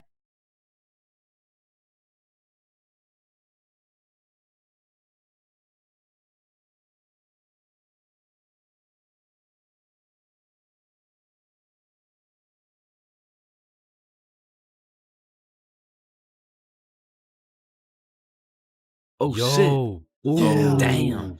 That's why you don't mess with me. Yo, I'm chill. Jordan Johnson. Mr. Johnson, why did you beat Kyle's ass? Mr. Principal, I never touched Kyle. In fact, I've never seen this kid my entire life. How do you presume he received a concussion, 2 broken ribs, a black eye, a broken nose, and a dislocated shoulder? I mean, he must have fallen down the stairs or something. Okay, Mr. Johnson, how do you explain this? That's why you don't mess with me. I'm Jordan Johnson. But I mean, you got the wrong Jordan Johnson. Then, what happened to your knuckles there? Shit, these ain't even my knuckles. Listen, I am not one to condone violence, but I'm not gonna lie. School fights are a major part of the high school experience. I mean, there's something about a good old school brawl that just boosts students' morale. Like, there is nothing that gets you through the rest of the day like some kid getting his ass beat in front of the entire school. And truthfully, it's just a community building experience because it gives everyone something to talk about. Yo, did you see the fight? Yeah, bro, Kyle got his shit rocked. Wait, are you guys talking about the fight? Yeah, bro. Man, Kyle got fucked up, dude. Overall, in school fights, everyone wins. Like, the fighter gets some respect and the crowd gets some entertainment. It's a win-win. What about me? But tell me why when a fight breaks out, the entire school will be recording, but not one person can get a good video. It's like when a fight breaks out, every motherfucker recording starts having severe hand spasms. I mean, as the person recording the fight, you literally have one job: to record the fight. Damn, I just missed it. What happened? Oh, well, lucky for you, I recorded the entire thing from start to finish on my brand new Samsung. Check it out.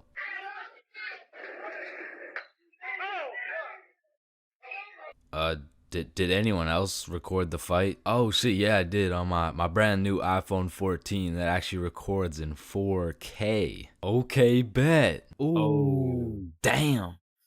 Let's go, JJ. That's why you don't mess with me. But bro, there's just a video of your face for 8 minutes straight. And watching some of these fights are funny as hell, because some motherfuckers will come in swinging like KSI. Some motherfuckers are out here thinking they're Daniel LaRusso. And some motherfuckers should just not be fighting. Which is honestly the best part, because where else could you catch a 6'5", 250-pound big body scrapping some 5'2" nerd? Like, the UFC would never let that shit slide. Plus, you get to watch it all for free. But me personally, I've never gotten into a school fight. But don't get me wrong, if someone wanted to catch these hands, I could hit them with the little knuckle sandwich, if you know what I mean. But truth be told, I could never lose a fight. Not because I know how to fight, but because for Bob, shit was on sight. And trust me, You don't fuck with Bob. Bob's got a better record than Floyd Mayweather. And I even heard one time he got into a little altercation with Mike Tyson. All I'ma say is, he dealt with him. But with that being said, we all know that one kid in school who was born to simply beat people's ass. Like, this dude's life purpose was to run people's fade. And of course, I had someone like this at my school. He was the type of dude who had nothing to lose, so he would instigate a fight wherever he could. We'll just call him Jordan. And honestly, he was holding a solid record. I mean, he was probably 12-0. But one day, Jordan picked on the wrong kid. Hey nerd, take off those stupid glasses. And Bob was a man of little words, so Jordan's buffoonery did not faze him. Hey nerd, I said take off those stupid glasses. Hey, stop ignoring me.